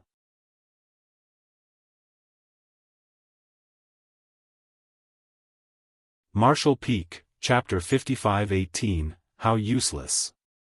Ouyang Light suddenly appeared on top of the universe fragment at the front lines of profound nether territory, covered in blood and in complete disarray. Even his aura was in total disorder. The intense battles against the innate territory lord seemed to have exhausted all of his energy. His mind was dazed and his head felt heavy. He was on the verge of losing consciousness at any moment, and he figured it would take over a year for him to recover from his ghastly injuries. He should be celebrating his escape from the clutches of death, but he had no clue how he managed to survive and why he ended up here. However, a theory soon formed in his mind when he recalled the familiar voice he heard earlier. Thus, he gathered all the strength he could muster and looked out into the void. Immediately, he saw a familiar figure who was battling the innate territory lord who had snuck up on him earlier. It really is that brat. Ouyang Lai was thunderstruck. Moments ago, he had already come to terms with his impending death, yet in that life and death moment, space around him warped. He sensed that he had somehow merged with the void at that instant, allowing him to survive the attacks from two territory lords. Space secret technique. He knew that Yang Kai was the only one who could do this. Yang Kai also had to be the reason why he suddenly appeared on this universe fragment. That brat must have used his space secret technique to move me here. It's good that he came. Ouyang Lai exhaled slowly before collapsing to the ground, no longer able to hold himself up anymore. All his strength seemed to evaporate at that moment. As he watched the innate territory lord scrambling around the battlefield to dodge Yang Kai's fierce attacks, a strange feeling formed in his heart. When did I start feeling a sense of relief whenever this brat shows up? It felt as if the humans would surely emerge victorious if Yang Kai was here. Ouyang Lai chuckled at the thought of how old men like him seemed so useless. Despite their millennia of cultivation, in the end, they had to rely on a younger generation when it came down to it. Yang Kai had saved him twice now if he included what happened back at the no-return pass. Honored Master, take this pill. All of a sudden, a voice called out behind Ouyang Lai. Ouyang Lai turned around and saw his treasured disciple limping over to him with a bottle raised, one that contained valuable spirit pills. Gong Lian was severely injured as well. There was a large gash across his abdomen that had nearly cut him in half. He would not have retreated from the fight if it had not been for such grave injuries. Ouyang Lai glanced at his disciple's sorry state before glancing at Yang Kai's magnificence on the battlefield and could not help but exclaim with a sigh, how useless. This disciple of his was someone whose talents surpassed many others. He would not have taken Gong Lian in if that had not been the case. Gong Lian was now a 7th-order open heaven realm master after Ouyang Lai took him under his wing and put a lot of thought and effort into training him. While Gong Lian was indeed a remarkable talent, that was still nothing in comparison to Yang Kai's achievements. Why did I not consider taking Yang Kai as my disciple? Gong Lian had purposely come over to give his honored master some medicine.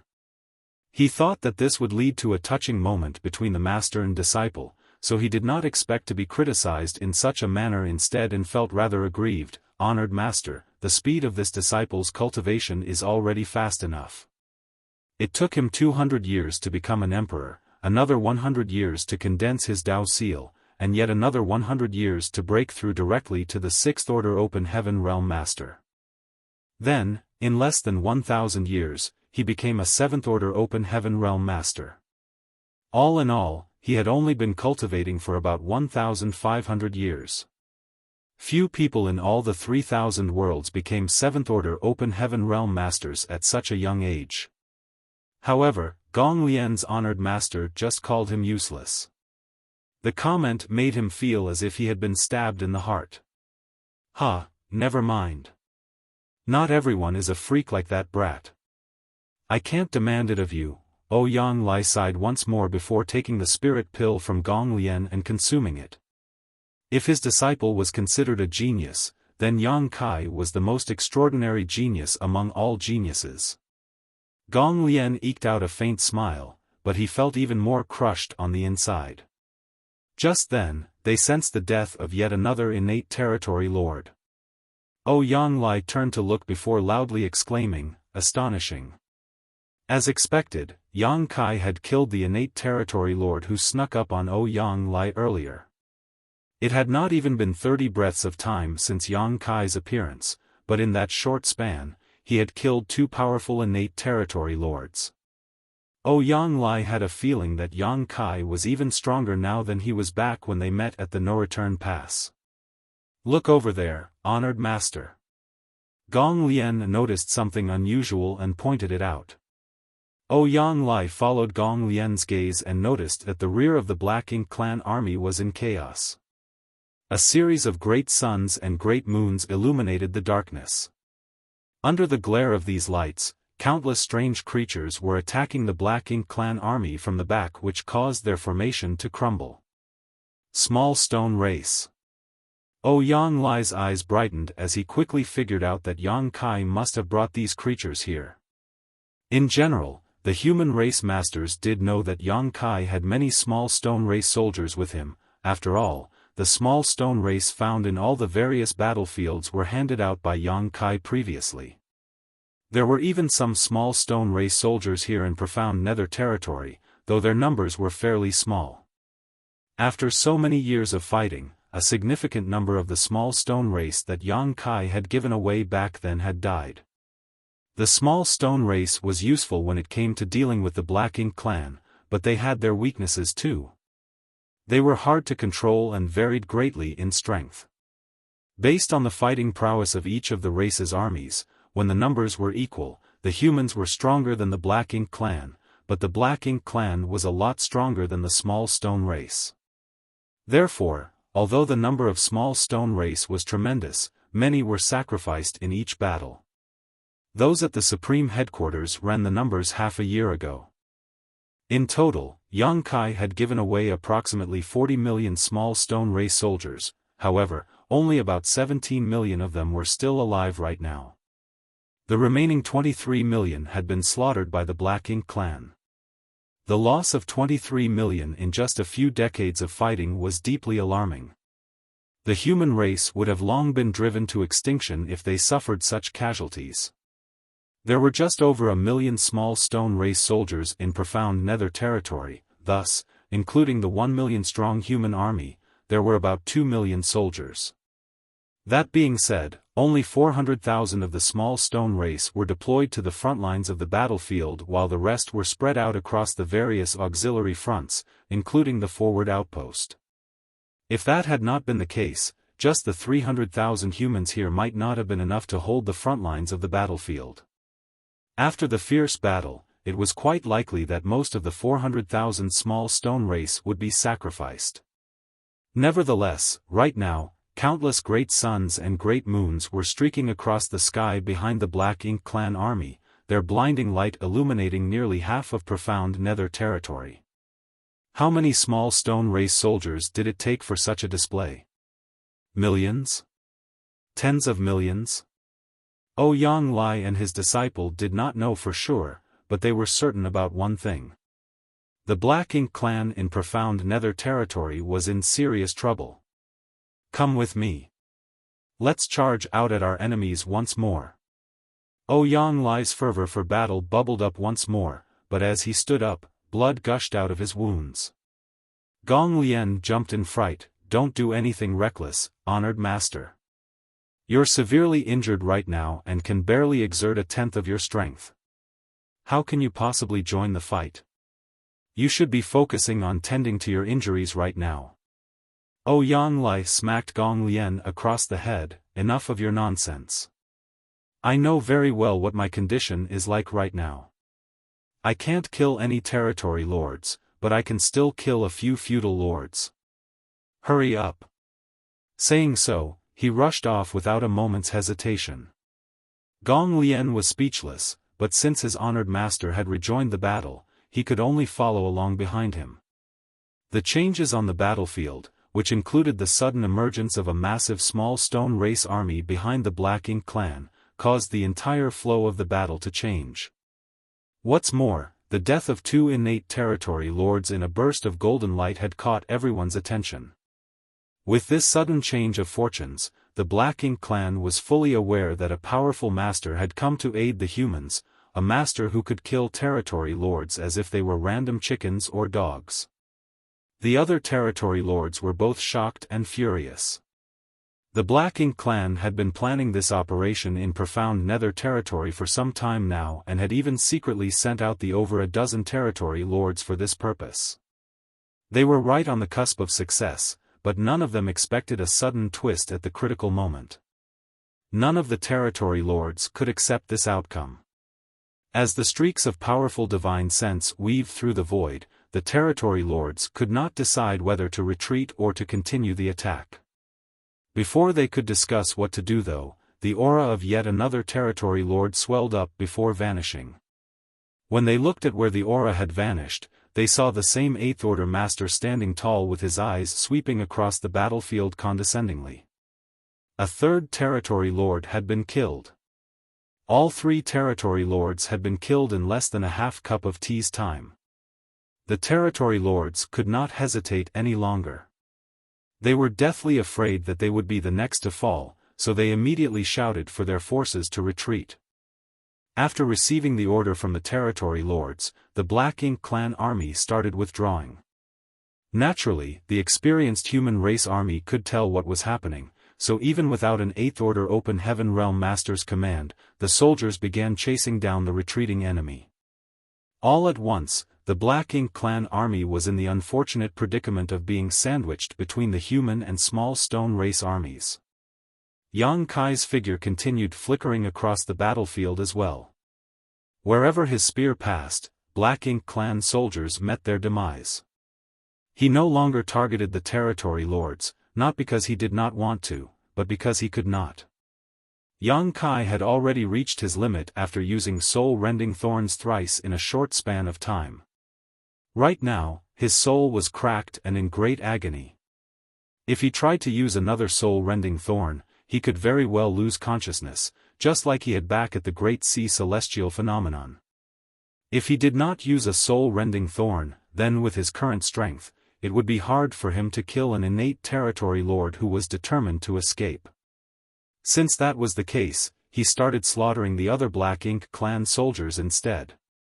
Attacked from 2 sides, the Black Ink clan army suffered calamitous casualties, but since the small stone race only acted according to their instincts, while they were courageous on the battlefield, they employed no form of strategy. It was fairly easy for the Black Ink clan army to break through the small stone race's siege with just a few sacrifices. The tides had changed in a flash for the human race who were on the brink of doom just moments ago.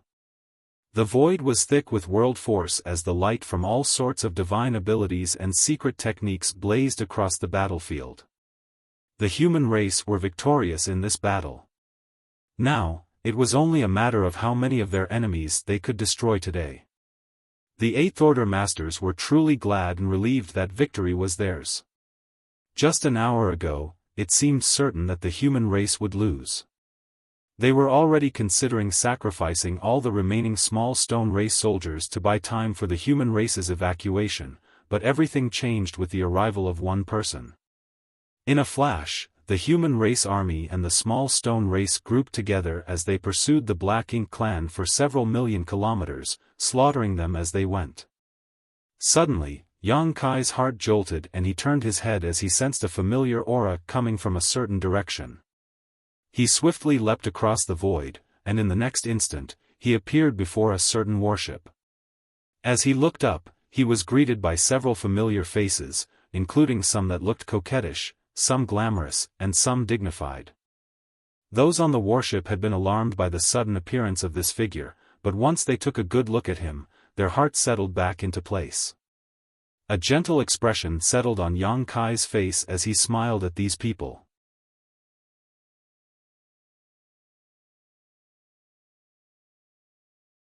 Marshall Peak, Chapter 55-19, I'm Back. The cultivators on board this warship were all women with not a single man in sight.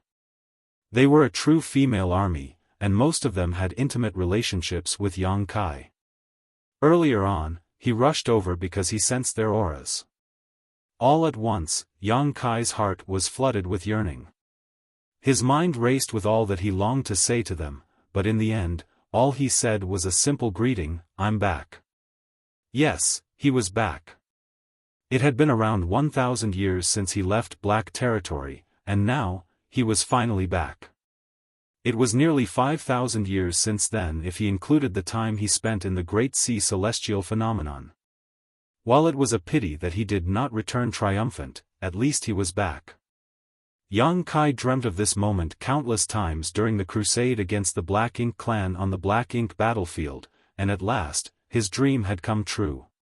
Yu Rumeng immediately rushed forward in agitation and Yang Kai opened his arms as he waited for her to fly into his embrace. However, the charm demon saint simply brushed past Yang Kai and sent forth a divine ability that battered the fleeing Black Ink clan soldiers in the distance. Yu Rumeng's cultivation had reached the 7th Order Open Heaven realm now. Enough of that nonsense. Our priority now is to kill the enemy. Yang Kai wore the most awkward expression possible as he stood frozen on the spot with his hands outstretched. This was not what he had been expecting. It has been 1,000 years since your husband left.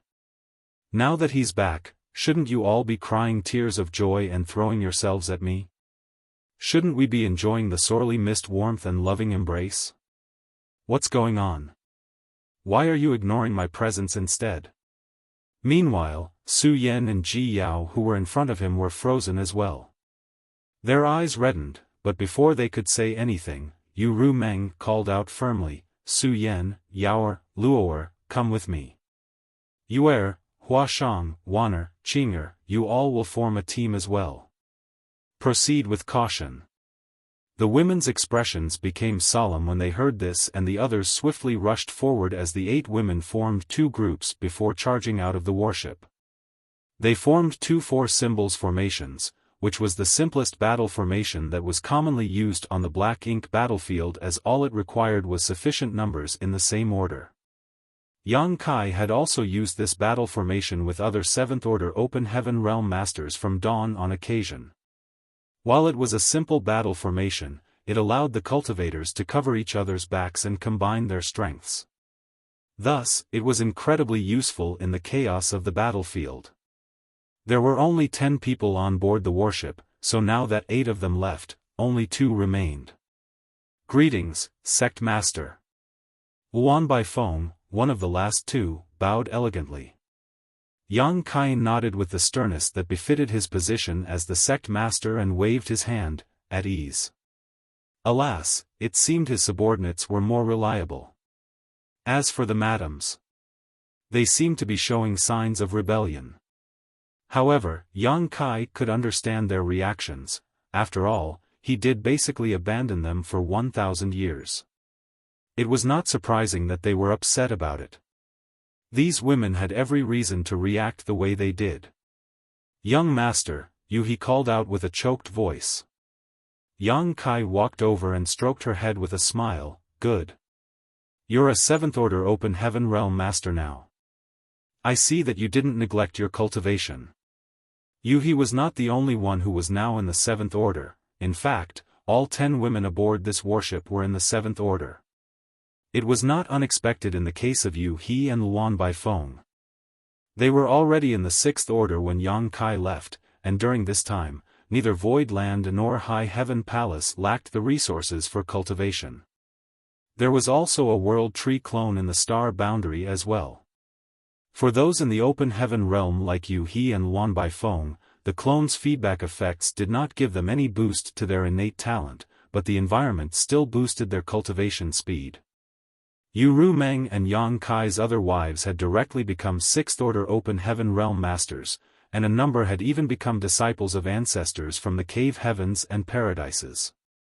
Naturally, their cultivation would rapidly increase since they did not lack the resources or guidance they needed. This team of 10 consisted entirely of people Yang Kai trusted implicitly, so it was clear that someone had arranged this on purpose. No other squad could possess such a luxurious lineup. If 10 seventh-order open heaven realm masters joined forces, they were even able to face off against a territory lord for some time. This was probably the reason why none of these women showed any signs of serious injury. Of course, there was another reason for this as well. Their worship was a little unique, and Yang Kai sensed it as soon as he came over. Based on age alone, Yu He was much older than Yang Kai. After all, she had already been a veteran fifth-order open heaven realm master when she first met him. However, the moment Yang Kai stroked her head, she could not stop her tears from flowing as she stared at him with a teary-eyed smile. "Kill!" Yu Rumeng shouted fiercely from in front of the warship. She did not hold back at all as she mercilessly slaughtered the Black Ink clan. Smelly man. How can he still be getting all sentimental at a time like this? Does he not know the meaning of the word death? Yang Kai bowed. "Senior, you must have had a hard time all these years. Many thanks for your care." The warship trembled slightly as an old voice rang out with a slightly teasing tone. This old master didn't have to do much. "You're the one who must work hard from now on." This was not a true warship but rather one of Baishi's soul clones. Naturally, this clone did not possess the full strength of Baishi's true body, but it was similar in strength to a veteran seventh-order master, so it was not weak by any means. Furthermore, Baishi was most proficient in defense. It would not be easy for Yu Rumeng and the rest to encounter any form of trouble as they had the protection of such a warship. These 10 seventh-order open heaven realm masters were paired with one of Baishi's soul clones, and this combination was enough for them to fear nothing on the battlefield if they did not target the innate territory lords. Yang Kai did not know who the commanders were for the army here, but it had to be people who were well acquainted with him and knew about his importance. That was why they made these special arrangements for his family. Thus, Yang Kai made a note of the favor they had done for him. Yang Kai then turned around and said, "We'll catch up later. Please take over, senior." That was all Yang Kai said before he rushed out in a flash. He did not focus on helping Yu Rumeng and the others and instead charged forward with his spear in hand. Under the looming shadow of this spear, the Black Ink clan who were trying to flee were shredded like paper. Occasionally, some would survive the onslaught from Yang Kai, but Yu Rumeng and the others who were following behind would easily deal with them. The human race army and the small stone race both chased down the retreating Black Ink clan, turning the once contested battlefield into a meat grinder filled with mournful screams and furious roars. "Withdraw!" All of a sudden, a piercing call echoed across the battlefield. The humans, who had been fervently hunting down their enemies, finally stopped. They could not continue chasing down the Black Ink clan anymore, lest they stretch themselves too thin and suffer serious losses from a sudden counterattack. Still, they had already dealt a crushing blow to the Black Ink clan army in profound nether territory, making this a triumphant victory. They could not destroy the Black Ink clan in one blow, and if they forced the Black Ink clan into fighting back out of desperation, the humans would also suffer greatly. Thus, withdrawing after gaining some benefits was the optimal strategy. Yu Rumeng and the others swiftly returned to the warship, all of them breathing heavily and covered in sweat with visible streaks of blood on their clothes. It was evident that they had suffered some injuries in this battle. No one could guarantee that they would remain unscathed in the chaos of the battlefield, as accidents would always happen.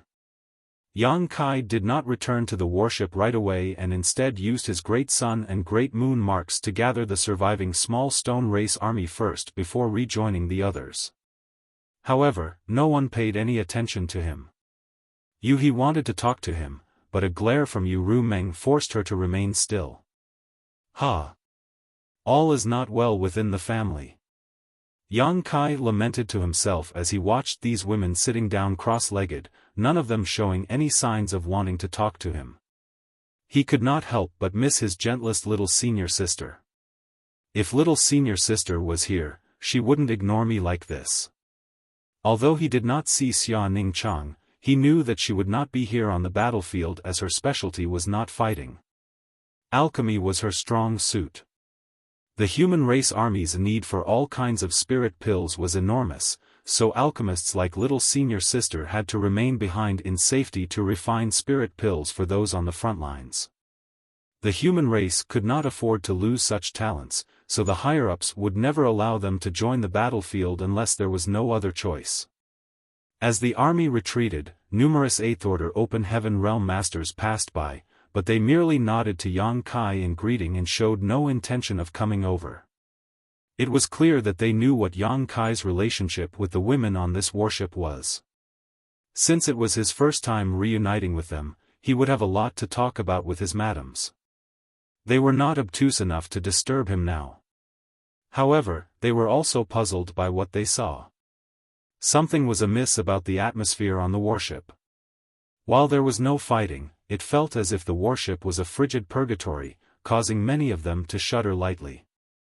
They were also secretly exclaiming over the luck Yang Kai had with love, for he had so many wives who were all high-rank Open Heaven Realm Masters. They were truly envious of him. Bai Shi's quiet chuckle sounded, as if he was enjoying the show. Luan Baifeng was also glancing around at the others as she stood by the side. She was the only outsider among this group, but she did not treat herself as one. Instead, she was taking in the strange atmosphere in amusement. Everyone else was tending to their injuries, thus, Yang Kai joined them awkwardly by sitting down cross-legged and stuffing a fistful of spirit pills into his mouth. He looked like an injured animal who was quietly licking his wounds, making for a pitiful sight. Yuhi felt a pang in her heart, but before she could do anything, Yu Rumeng's eyes flashed open and shot her a glare. Yuhi sighed. Although her heart ached for her young master, Madame Rumeng seemed to want to teach him a lesson, and it was best for her to stay out of these family issues. She knew that all the other madams followed Yu Rumeng's leadership and would go along with what she decided. After thinking about it, Yuhi figured that it was probably a good thing to teach her young master a lesson so that he would not keep running around all the time. Previously, it was a little better as he only left for a few decades at most, which could not be considered long for cultivators of their realm. Plus, regardless of where he was still within the 3,000 worlds back then. However, this time, he left for around 1,000 years and had gone to an extremely dangerous place, constantly putting his life at risk. Amid the void, people were cleaning up the battlefield and retrieving the bodies of the fallen soldiers. This was done in silence as sorrow and grief spread through the area. While Yang Kai tended to his injuries, he checked with Bai Shi about the humans' current situation. After the battle at the Primordial Heaven Source Grand Restriction, Yang Kai spent several centuries running around without even stopping for a moment. He did not partake in the battles at the No Return Pass and the Barren Territory either, therefore, he knew nothing about the human race's present state. Now that he was back, the first thing he wanted to do was get some information. Bai Shi kept nothing from him. A long conversation later, Yang Kai had the gist of what happened with the human race in recent years. Back when the Black Ink clan broke through the passage between the Barren Territory and Wind Mist Territory, the human race began withdrawing and evacuating with their end destination being High Heaven Territory where the star boundary was located.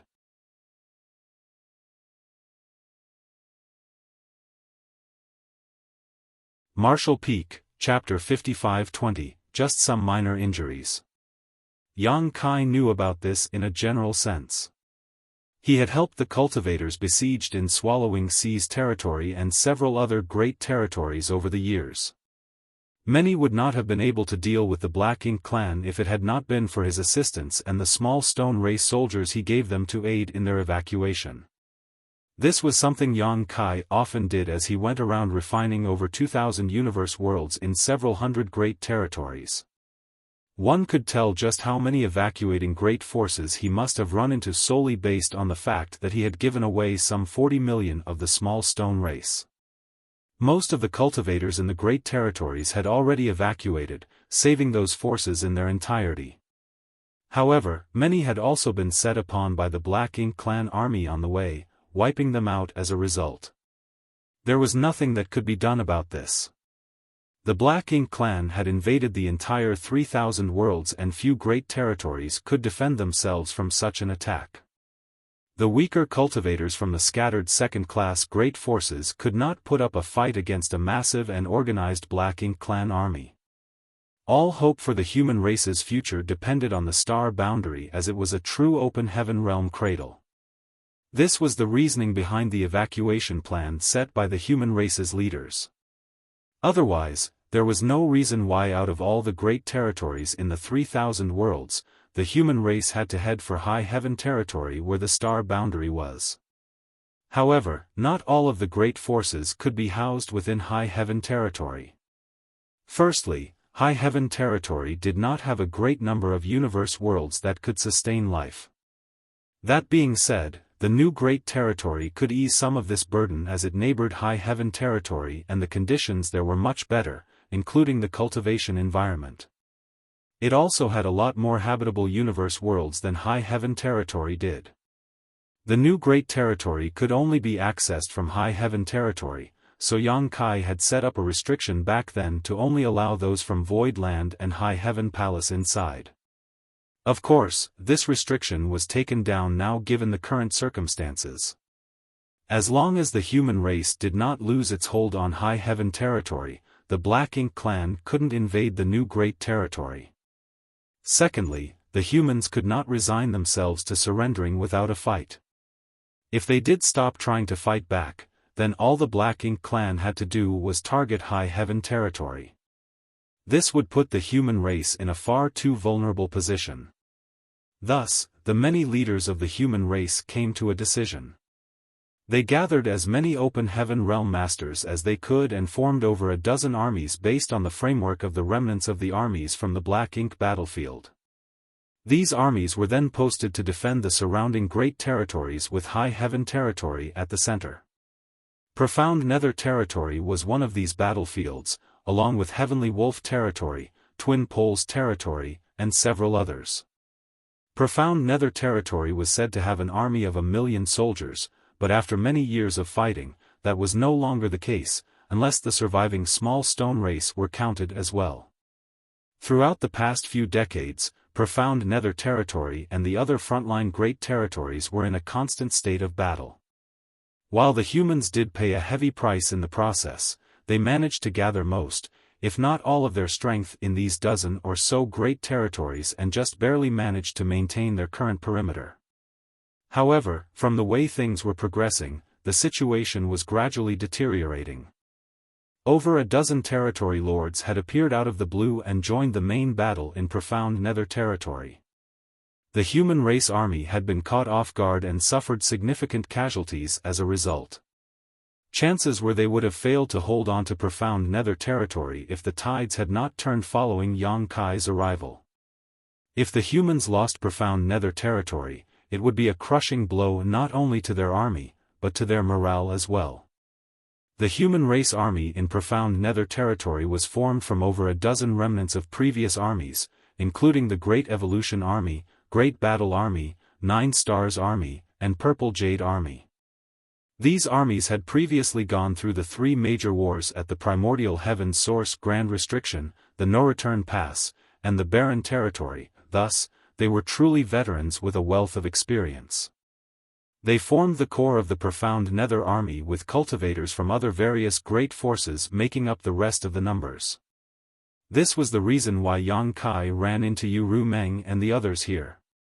Back then, the cultivators from Void Land and High Heaven Palace had joined the fight in the barren territory, and old ancestor Xiao personally recruited them into the Great Evolution Army. Thus, they could be considered soldiers who belonged to the Great Evolution Army. After hearing everything, Yang Kai was secretly relieved. He could have chosen any of the numerous routes that would have taken him back to the star boundary, but as he wanted to get there as quickly as possible, he chose the shortest one, which meant that he had to pass through profound nether territory. He was filled with lingering dread at the thought of how terrible things would have been in profound nether territory if he had not made it here in time. Thanks to your preempting back then, those from Void territory were able to prepare in advance. Therefore, when the order to evacuate was given, all of the great forces of Void territory were able to leave safely. But, it's a shame, when we think about the other living beings in those universe worlds. Baishit sighed mournfully. The human race could not bring all the living beings in those universe worlds along with them when the Black Ink clan invaded, so they must have been turned into Black Ink disciples by now. I've already refined those universe worlds, Senior. You don't need to feel bad about them, Yang Kai said. Void territory was considered Yang Kai's territory, so he would not stand by and do nothing when it faced this existential crisis. When Yang Kai went to Void territory back then, he purposely checked on Void Land. When he realized that Void Land had completely disappeared, he figured that Baishi must have evacuated everyone. At the time, the Black Ink clan had not invaded Void territory yet, so Yang Kai refined all the universe worlds and took them with him. Baishi froze for a moment, not quite understanding what Yang Kai meant when he said he refined the universe worlds, but just as he was about to ask, he saw Yang Kai turning ashen-faced before coughing up a mouthful of golden blood. His aura swiftly deflated as he slumped backwards. Baishi was alarmed while cries rang out from all directions. However, Yang Kai did not end up falling to the ground as a soft and nimble figure caught him. Yang Kai's eyelids parted slightly and he saw Yu Ru Meng's anxious expression. The others swiftly gathered around him with similarly concerned looks in their eyes. "Husband, what happened?" Yu Ru Meng asked with a trembling voice. The demon saint's previous coldness was now replaced with great fear and worry. Yang Kai opened his mouth to respond, but before he could say anything, he spat out another mouthful of blood that dyed Yu Ru Meng's clothes gold. Then, he rasped, I am fine. It's just some minor injuries." He tapped his finger ever so gently against the deck of the warship. Baishi was startled for a moment before he quickly exclaimed, "How can you call that a minor injury? Your aura's unstable and your world force circulation is a mess right now. Did you get hit by one of those territory lords' final counterattacks?" "It's alright, it's nothing serious," Yang Kai insisted weakly. The more he insisted though, the more fraught the women around him became. Earlier on, they witnessed from afar the way Yang Kai had slaughtered 3 territory lords in quick succession. It went without saying that an 8th Order Open Heaven Realm Master like Yang Kai would have had to pay a heavy price in order to kill 3 territory lords like this. It was just that he had been hiding his injuries and putting up a strong front earlier. Healing pills. Yu Ru Meng cried out, and Su Yang quickly stuffed a few high-quality spirit pills into Yang Kai's mouth. Shan Qing Luo quickly kneeled beside Yang Kai and grabbed his hand to check on his injuries, but a moment later, Luo frowned. She did not detect any trace of physical wounds, so she stared at Yang Kai in puzzlement and began to ask, "Husband, your injuries?" Yang Kai forced out a weak smile, "My body's fine. It's my soul that's injured." "Soul-rending thorns?" Zhu Qing asked grimly. Yang Kai was taken aback as he asked, "How did you know?" "Senior Yang told us about them." "He told us a lot about you actually," Shuayu explained softly. "Senior Yang. Yang Lai?" Shuayu nodded. Yang Kai came to a sudden realization. Since there were remnants of the Great Evolution Army here in the Profound Nether Army, it was not unusual that Yang Lai was here as well. Yang Lai did know about the soul-rending thorns as back then, outside Great Evolution pass all those years ago, Ouyang Lai was the one watching over Yang Kai. With just his 7th Order Open Heaven Realm cultivation, Yang Kai managed to kill and critically wound numerous Territory Lords and 8th Order Black Ink disciples inside the Black Ink nest space with the help of the soul-rending thorns. From the looks of it, it had most likely been Ouyang Lai's doing that led to Yu Ru Meng and the rest forming this special squad. Yu Ru Meng noticed that Yang Kai wanted to ask more questions, so she quickly blocked his mouth with her hand. "Stop talking. You should be focusing on tending to your injuries now." Yang Kai paused before nodding lightly and settled into a more comfortable position in Yu Ru Meng's arms before closing his eyes. The women around him were all beside themselves with worry. Meanwhile, on the universe fragment at the front lines, the human army returned in victory and settled down to rest as well. However, the news that Yang Kai was seriously injured spread in next to no time. Therefore, quite a number of 8th Order Open Heaven Realm Masters wanted to visit him, with Ouyang Lai and Wei Junyang at the helm. However, Yu Ru Meng and the others stopped them by saying that their husband was too injured and could not see anyone as he had to focus on his recovery first. Naturally, Ouyang Lai and the others were understanding enough. They asked about the cause of Yang Kai's injuries, and when they found out it was the price he had to pay to be able to slaughter 3 Territory Lords, they were deeply troubled. One of the 8th Order Masters brought out some special spirit pills he had been safekeeping and passed them to Yu Ru Meng before assuring her that she could focus on tending to Yang Kai. Yu Ru Meng accepted the pills and thanked him. That boy killed 3 innate Territory Lords in less than an incense stick of time. He has grown too quickly. Wei Junyang turned back to glance at the warship that was formed out of Baishi's soul clone with an indiscernible expression. When Wei Junyang first heard about Yang Kai back then on the Black Ink battlefield, the latter had only been a 6th Order junior, yet Yang Kai had the same cultivation as him now. However, Yang Kai was even stronger and more formidable in battle as he could slaughter innate Territory Lords who were a lot stronger than ordinary Territory Lords. In a one-on-one fight, there was no guarantee that even peak 8th Order Masters like Wei Junyang and Ouyang Lai could kill an innate Territory Lord. Nevertheless, Yang Kai did just that, though it seemed that he had paid heavily in the process. "Have we grown too old?" Kong Chengde chuckled. He was originally the army commander of the 9 Stars Army's Southern Army. He and the other 8th Order Masters were some of the finest talents back in their day. They had cultivated for many years to achieve the strength they had now, but when they compared themselves to Yang Kai who was generations younger than them, they could not help but feel somewhat ashamed of themselves. During the last battle in the Barren Territory, this old master didn't agree with the old ancestor's decision. One of the old men spoke up abruptly. It was Fei Yongzhe who was originally the army commander of the Purple Jade Western Army. The 9th Order old ancestors are the backbone of our human race, our strongest and most experienced fighters. It's incredibly difficult for someone to become a 9th Order master. Even after all these years, only a handful of 9th Order masters existed. As long as we humans still had them, we would still have hope. And yet, during that fateful battle, the old ancestors boldly and without hesitation chose to sacrifice themselves in a battle to the death. This old master believed that the old ancestors made the wrong decision back then. They had been too reckless in entrusting the future of the human race to the hands of the younger generation. How about now? Kong Chengde turned to look at him. Fei Yongzhe remained silent for a moment before saying, "Perhaps this old master was too conservative and narrow-minded.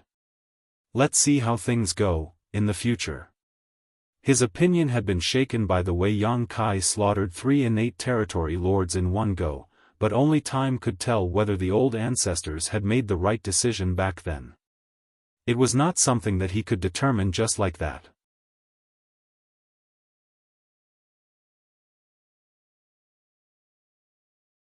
Martial Peak, Chapter 55-21, Divine Spirits have come to assist.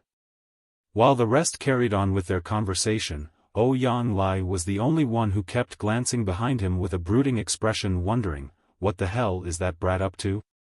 The others might not be aware of how formidable Yang Kai was in combat, but the same could not be said for Ouyang Lai. Of all the 8th Order Open Heaven Realm Masters here in Profound Nether Territory, he was the one who was most familiar with Yang Kai, as they had fought alongside each other for many years in the Great Evolution Army.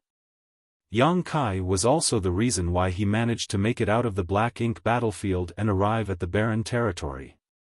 Of course, Yang Kai would not have come out of the battle unscathed after slaughtering 3 innate territory lords in such a short amount of time, so Ouyang Lai did not even need to check to understand he had used his soul-rending thorns.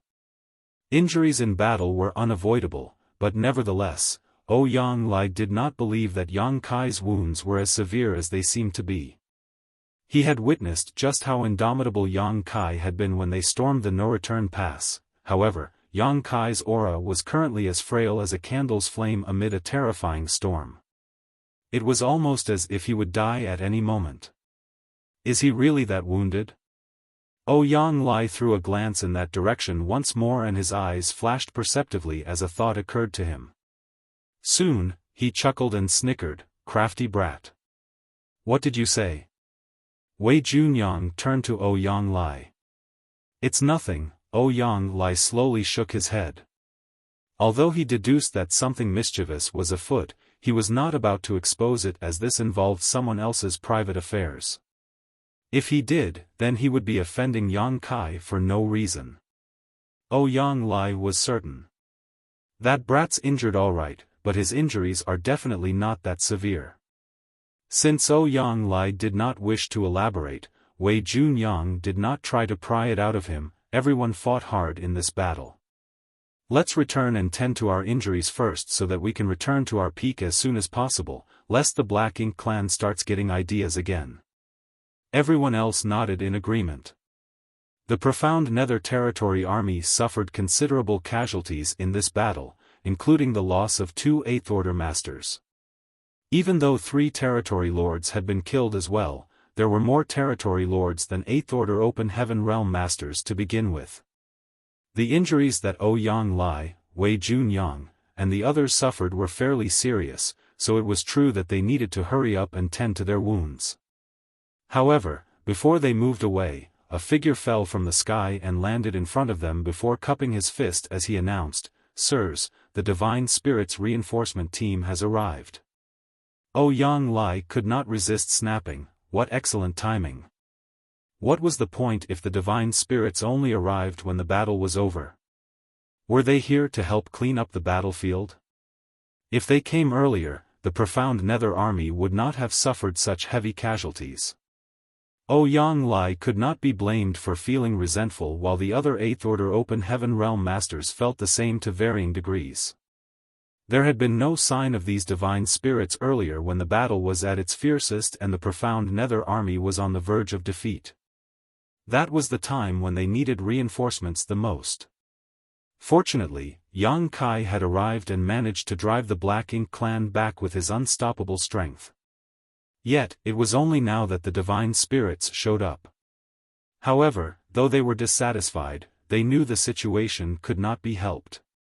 There were only so many divine spirits and the human race needed all the help they could get on all the different battlefields. The divine spirits who had to rush everywhere to offer assistance were under a lot of pressure too. Without the support of the divine spirits, at least 2 or 3 of the humans' current frontline great territories would have been lost. The divine spirits had contributed greatly to the human race's success in holding off the Black Ink clan. Wei Junyang sighed, "They're having a hard time too, brother Ouyang, so let's not mention such things." "I know," Ouyang Lai huffed. No one was having it easy. They were all pitifully fighting in a bid for survival. He was just grumbling for the sake of it. Even under these circumstances, while the divine spirits might have been late, they would not have been too late. If Yang Kai had not shown up, the Profound Nether army would likely still be stretched thin and the risk of defeat would be looming over their heads right now. The divine spirits' arrival would surely have provided them with much needed help, and if the divine spirits were powerful enough, the profound Nether Army might even manage to turn things around and score a victory. "Bring them over," Wei Junyang instructed. The messenger nodded quickly and did as he was instructed. Soon, a group of 50 or so divine spirits who did not bother reigning in their imposing presence approached. All the soldiers nearby backed away from the heavy presence of these divine spirits. Ouyang Lai frowned as he exchanged looks with Wei Junyang, both thinking the same thing: it's them. Previously, Wei Junyang said that the Supreme Headquarters was sending a team of divine spirits over as reinforcements. Ouyang Lai had asked if these divine spirits were the ones who came from the Grand Ancient Ruins boundary, but Wei Junyang did not know the answer. It was those at the Supreme Headquarters who made the arrangements, thus, he had no say in the matter. From the looks of it, the divine spirits were indeed the ones from the Grand Ancient Ruins boundary. It was easy enough to tell. Although these divine spirits had a domineering presence, they were basically all on par with 7th Order Open Heaven Realm Masters in terms of strength. Only a few of them were on par with 8th Order Open Heaven Realm Masters. Furthermore, only these divine spirits would behave this arrogantly. All the divine spirits who sided with the human race came from one of three places. They were either from the No Return Pass, Divine Spirit Ancestral Land, or Grand Ancient Ruins boundary. Overall, the divine spirits from the Grand Ancient Ruins boundary were weaker than those from the No Return Pass and the Ancestral Land. It was not because they were weaker by nature, but they had only just left the Grand Ancient Ruins boundary, so they had yet to fully adapt to the principles of the 3,000 worlds, meaning their strength was somewhat suppressed. This had been the case with Zhu Jiuyin back then. Her true strength had been on par with an 8th Order Open Heaven Realm Master, but once Yang Kai brought her out of the Grand Ancient Ruins boundary, it dropped to that of a 7th Order Open Heaven Realm Master, and it took her many years before she returned to her peak. Thus, upon seeing that these divine spirits mostly had 7th Order Open Heaven Realm cultivations, Ouyang Lai and the others easily figured out where they were from. They belonged to the group of divine spirits who came out of the Grand Ancient Ruins boundary, but this was not all of them. These divine spirits were not all that reliable. When they first arrived at the Star boundary after leaving the Grand Ancient Ruins boundary, they caused quite a bit of trouble. It was Fu Guang of the Dragon Clan who had to step up and teach them a harsh lesson before they reined themselves in. Many unverifiable rumors regarding these divine spirits circulated among the 8th Order Open Heaven Realm Masters. Apparently, they were cowardly in the face of death and did not do their best in the battle against the Black Ink clan. Even though they now allowed the Supreme Headquarters to send them out as reinforcements to various front lines, somehow, they often did things that bungled the human race's chances of winning the battle. Those at the Supreme Headquarters would not choose to dispatch these divine spirits unless absolutely necessary.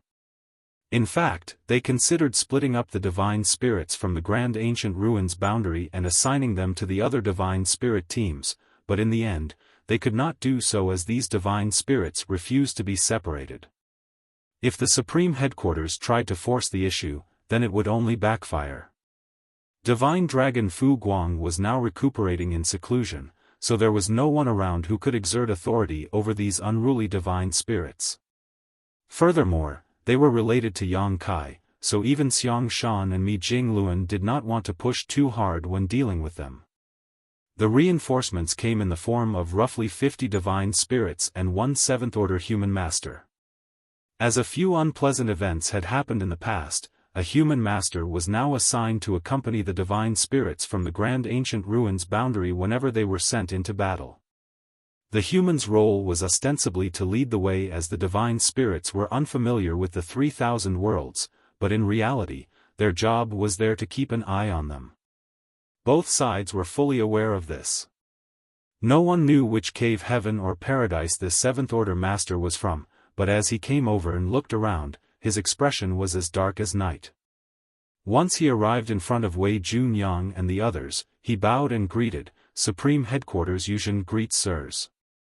Wei Yongyang smiled and reached out to raise him from the bow before nodding lightly at the 8th Order divine spirits who stood in front. "Many thanks for making the effort to come here.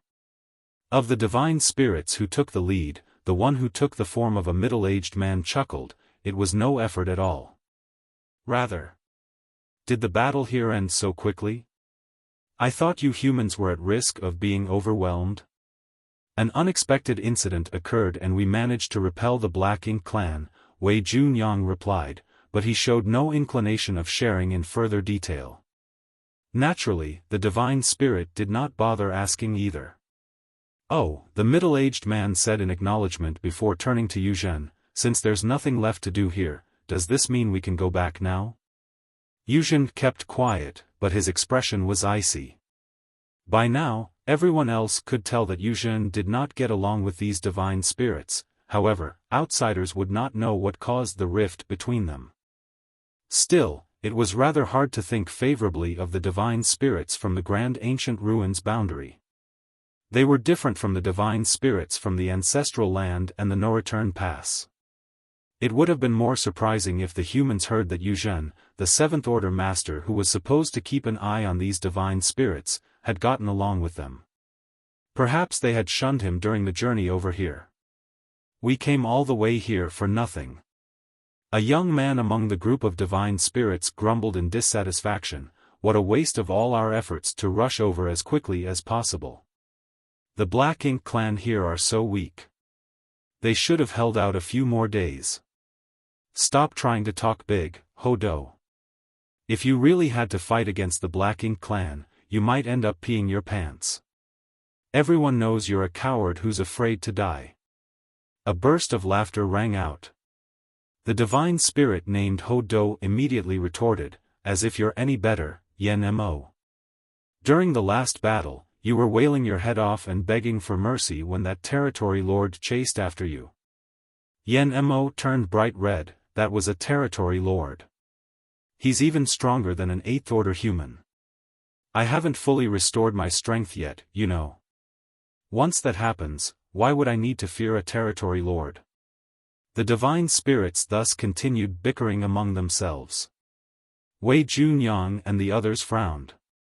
They had fought alongside many divine spirits during the battle at the no-return pass, and even though those divine spirits were just as haughty and prideful, always looking down on the humans, when it came to actually fighting, they were reliable comrades in arms whose strength in combat could not be denied. This was even the case with the Dragon and Phoenix clans.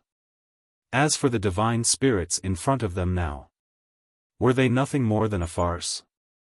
They were standing on the front lines of a battlefield where the human race had suffered countless losses during the earlier battle, and even more of them were injured, and yet, these divine spirits turned it into a place where they bickered over who was the bravest. Still, despite their discontent, Wei Junyang and the others could not make any comments as these divine spirits had come here as reinforcements. Yuzhen seemed to be accustomed to the divine spirits bickering, so he just turned to Wei Junyang and asked, "Sirs, is there a need for us to stay here in profound nether territory in case the Black Ink clan mounts a counterattack?" Wei Junyang glanced in the direction where Yang Kai was resting and shook his head. "That won't be necessary. The Black Ink clan suffered significant casualties this time around, so they most likely won't be coming back anytime soon. Even if they did, with him around, it would not be hard to defend profound nether territory. The other battlefields might have a greater need for reinforcements." "Did we achieve a sweeping victory here?" Yuzhen exclaimed in surprise. This was something that had not happened in a very long time. Though the human race emerged victorious now and then throughout the various battlefields, those were generally hard-fought wins. After all, if they wanted to force the stronger and numerically superior Black Ink clan into retreat, they would have to pay a heavy price in the process.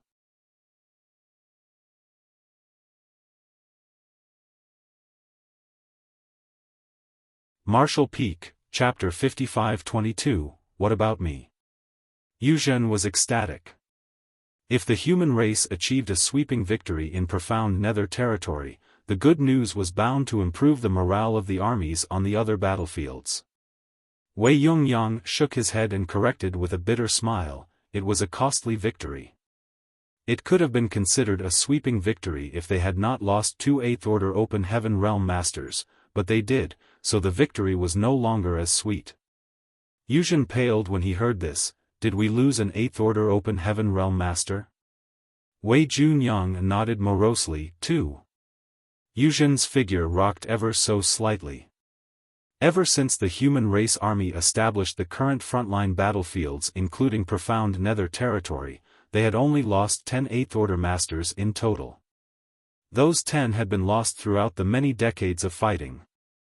However, 2 8th Order Open Heaven Realm Masters had been sacrificed in just this one battle alone. Regardless of how much the human race managed to achieve in return, it was still a costly victory. It was not easy to become an 8th Order Open Heaven Realm Master. Those who did were the most talented cultivators among the human race, and yet it still took several millennia for one to reach such a height. Far too many 8th Order Open Heaven Realm Masters had died throughout the years of battle, so the surviving ones were now the human race's pillars of strength. Yet, 2 8th Order Open Heaven Realm Masters died in the battle in profound nether territory. Yuzhen lowered his head and clenched his fists. His voice quavered as he said, "The 2 sirs need not have died. If we had only arrived sooner." Upon seeing that Yuzhen blamed himself for this, Ouyang Lai went forward and patted him on the shoulder. "Our 2 brothers died honorably. You don't need to let their deaths weigh too heavily on you. It wasn't your fault." Although 2 8th Order Open Heaven Realm Masters were sacrificed in battle, they managed to gravely injure their opponents before they took their last breath. Dying on the battlefield was an honorable way for them to go. Yuzhen slowly shook his head before all of a sudden, he glared at the divine spirits with bloodshot eyes. "You were supposed to come here as reinforcements, but all of you kept causing undue delays. Your lack of urgency resulted in the death of 2 of the Profound Nether Army's 8th Order Division commanders. I will report this to the Supreme Headquarters and hope you can give a reasonable justification for your actions when the time comes." "What did you say?" Ouyang Lai and the others were shocked to hear this. Wei Junyang's expression was grim. "Undue delays. What happened?" When everyone heard Yuzhen's statement earlier, they thought he was merely blaming himself for the situation, but from the looks of it now, it seemed that something else must have happened. All at once, the 8th Order Open Heaven Realm Masters began staring at the divine spirits with sharp, piercing gazes. An undue delay was not something to be taken lightly, and as the one who was tasked with overseeing these divine spirits, Yuzhen's words carried great weight. If it was just as Yuzhen had said and the divine spirits did hinder military operations, then it was a serious matter. Wei Junyang and the others believed Yuzhen's words without any hesitation or doubt, and they had a good reason for this as the divine spirits from the Grand Ancient Ruins boundary had done this in the past. It happened during the first time they were sent to aid the humans in battle. They took so long on the trip over that, by the time they arrived on the battlefield, the fighting was nearly over. As no human was keeping an eye on them at the time, there was no way of confirming whether or not the divine spirits had done this on purpose. Due to that incident, there was now always a human race master who accompanied the divine spirits from the Grand Ancient Ruins boundary whenever they were deployed as reinforcements. Meanwhile, despite the 8th Order Open Heaven Realm Masters' gazes, the divine spirits were unperturbed. Some of them were on par with 8th Order Masters, so they were not afraid of Wei Junyang and the other humans. Furthermore, the human race needed their strength. Even if the human race discovered anything in their investigations, they could not do anything about it. The middle-aged man who was in the lead chuckled as he began releasing his divine spirit presence to its fullest. Wei Junyang and the others were fairly injured in the first place, and now, they became even paler. He looked at Yuzhen and retorted coolly, "Watch what you say, boy.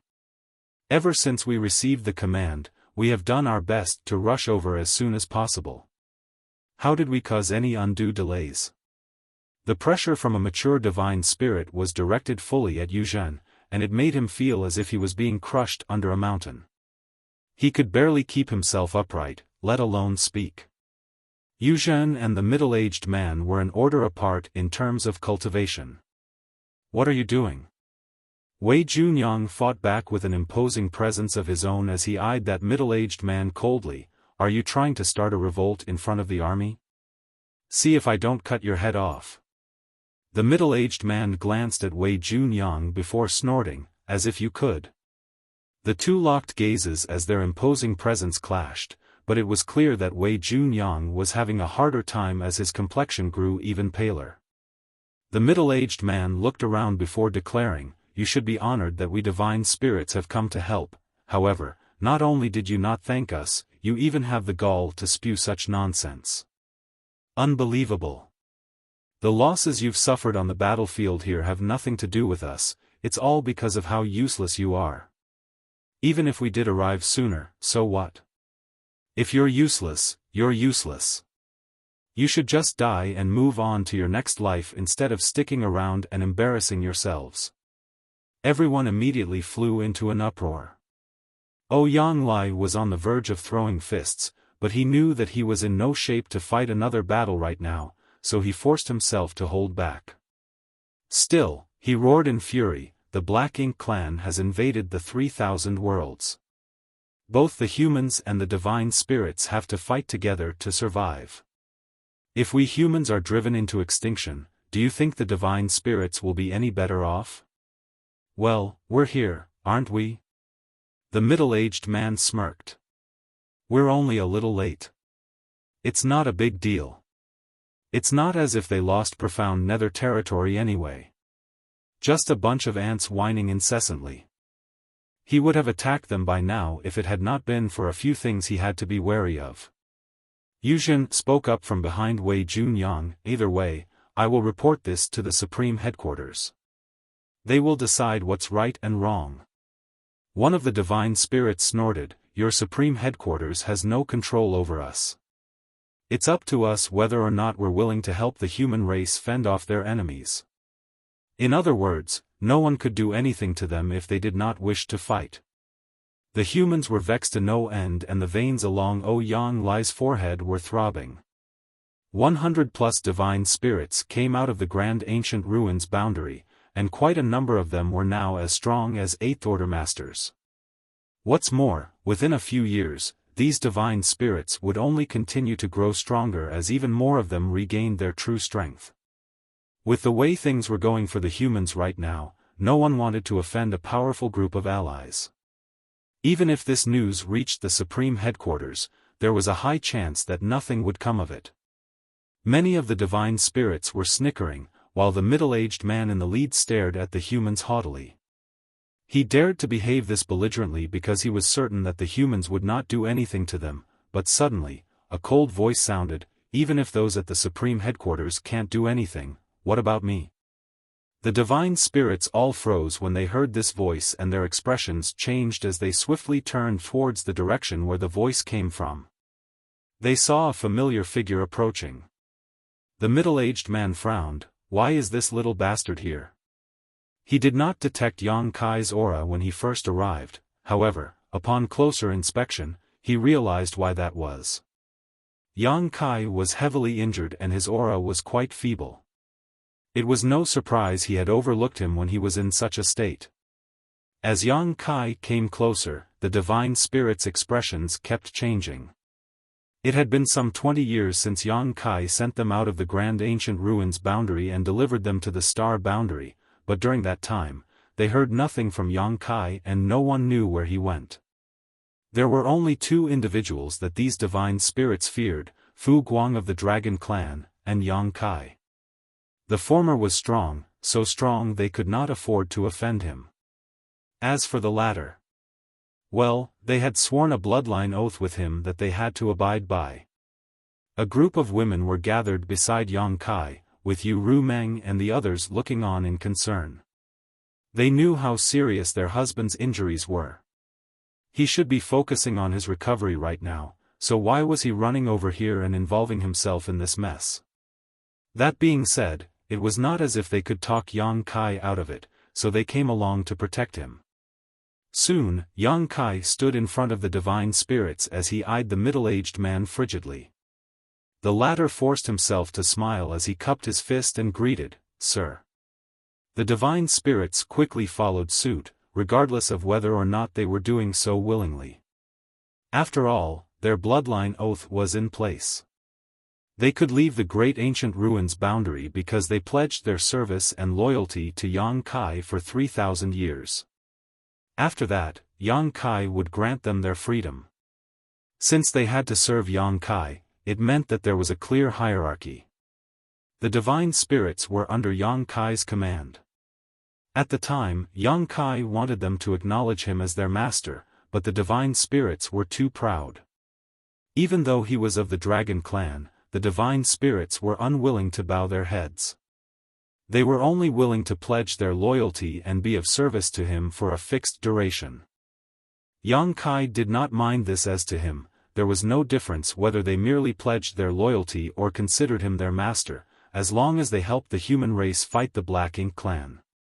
At the time, Yang Kai assumed that these divine spirits from the grand ancient ruins boundary would be a huge help to the humans, as a lot could be done with 100 mature divine spirits. He never thought it would lead to such aggravating matters instead. As a result, he was beginning to regret bringing them out. He witnessed this today, but what about all the things that happened without him knowing? Yang Kai stared at the middle-aged man. He did not say anything, but he recognized that this was the human form of the divine spirit Tao Wu. Tao Wu could be considered an ominous beast like Tao Tai and Xiong Qi. The ancestors of these ominous beasts had done things to harm the 3,000 worlds in the past, so that was why the old tree caught them and kept them locked up inside the grand ancient ruins boundary. Most of the ancestors of the divine spirits inside the grand ancient ruins boundary were those who had committed great evils. They were lawless and bloodthirsty, and although the crimes of the ancestors had nothing to do with the current generation, the divine spirits that Yang Kai had brought out had more or less inherited the callousness and brutality of their predecessors. These divine spirits were completely different from those that came from the ancestral land and the no-return pass. Yang Kai turned around and looked at the Seventh Order Open Heaven Realm Master who came with the divine spirits before nodding at him. "Greetings, brother Yu." "You are?" Yuzhen queried doubtfully. "Great evolutions. The star boundaries." Yang Kai. The Great Evolution Army had been dissolved and was now part of the Profound Nether Army, so he could not introduce himself by his previous title anymore. "So it is Sir Yang," Yuzhen exclaimed in realization. He had long since heard about the immensely talented human from the star boundary who took less than 1,000 years to go from 5th Order to 8th Order. He initially thought it was just an exaggerated story, but upon seeing Yang Kai now, he realized that it was true after all. He's really an 8th Order Open Heaven Realm Master now, though his injuries seem quite serious. Yuzhen knew that Yang Kai had to be a lot younger than him, but he addressed Yang Kai respectfully anyway due to the latter's higher cultivation.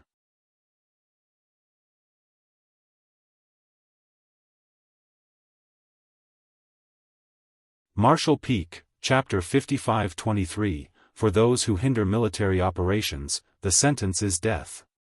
Yang Kai nodded and asked, "Brother Yu, I heard you saying there were undue delays along the way. What happened?"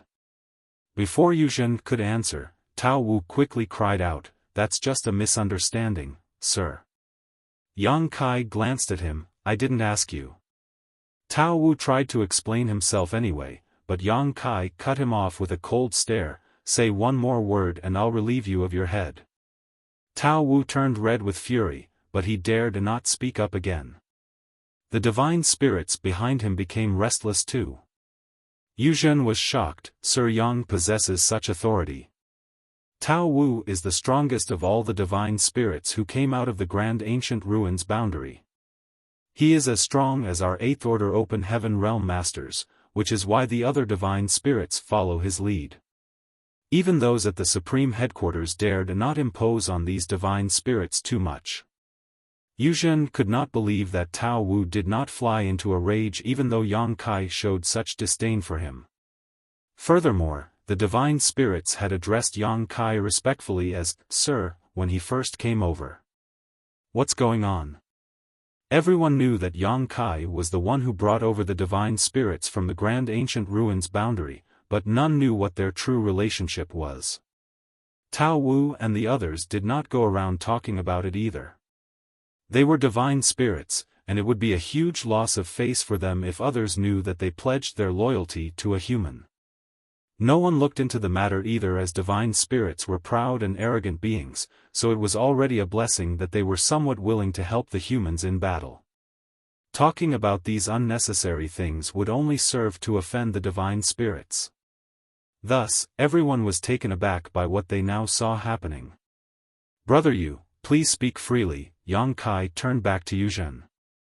Yuzhen pursed his lips before cupping his fist and recounting. "Supreme Headquarters issued orders for us to immediately make for the profound Nether Territory battlefield to aid the soldiers here.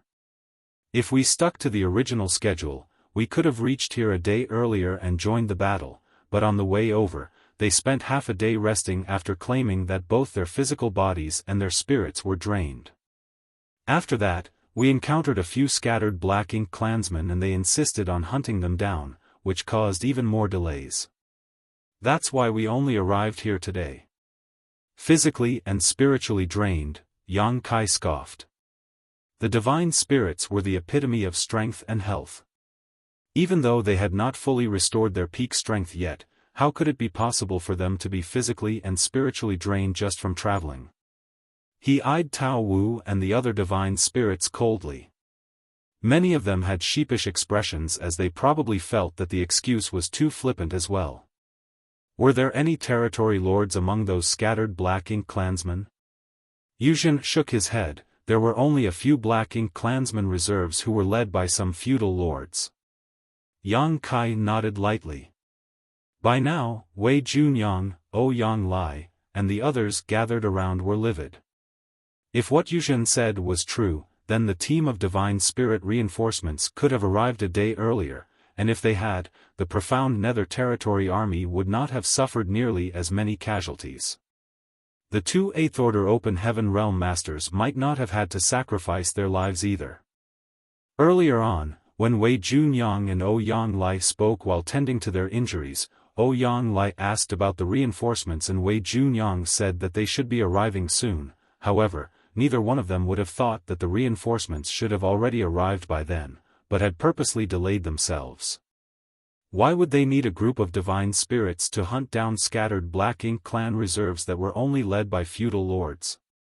The divine spirits' task was to aid the humans on the front lines of profound Nether Territory.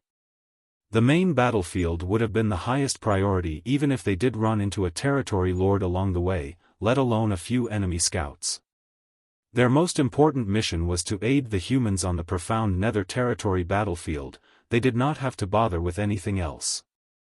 The 8th Order Open Heaven Realm Masters were beside themselves with rage and couldn't help cursing the Supreme Headquarters for assigning the wrong team to this task, though they knew full well that the Supreme Headquarters would not utilize these divine spirits unless they had no other choice. Chances were that no other reinforcements could be sent over, so that was why they had to deploy these divine spirits. Yang Kai's expression remained neutral. After hearing what Yuzhen said, he turned to Tao Wu. "What do you have to say for yourself?"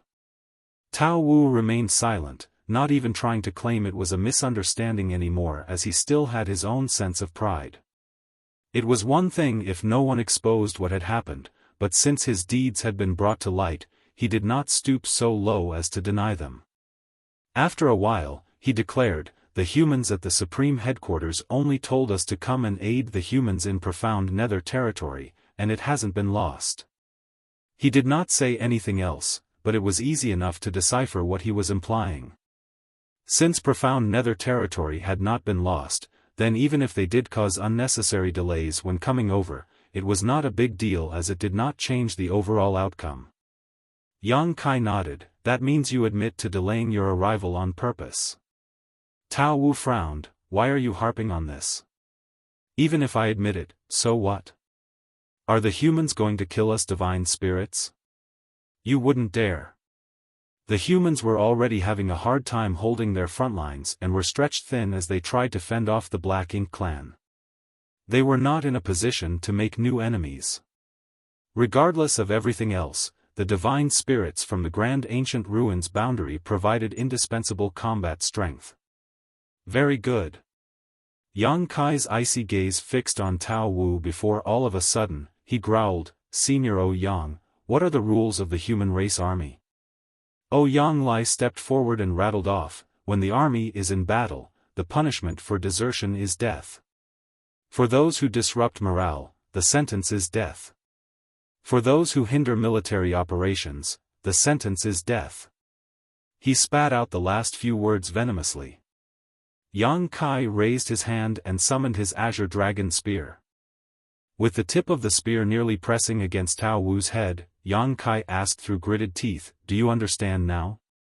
The air was filled with murderous intent. Yu Ru Meng and the other women began circulating their world force in preparation for what was to come.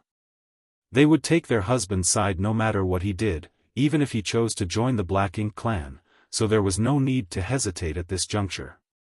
On the other hand, Wei Junyang and the others froze in shock. Although they found these divine spirits reprehensible and deserving of death, it would not be easy to settle the situation if it got too far out of hand. After all, the human race still needed these divine spirits' help. The Eighth Order Masters had long since outgrown the age of holding on to grudges.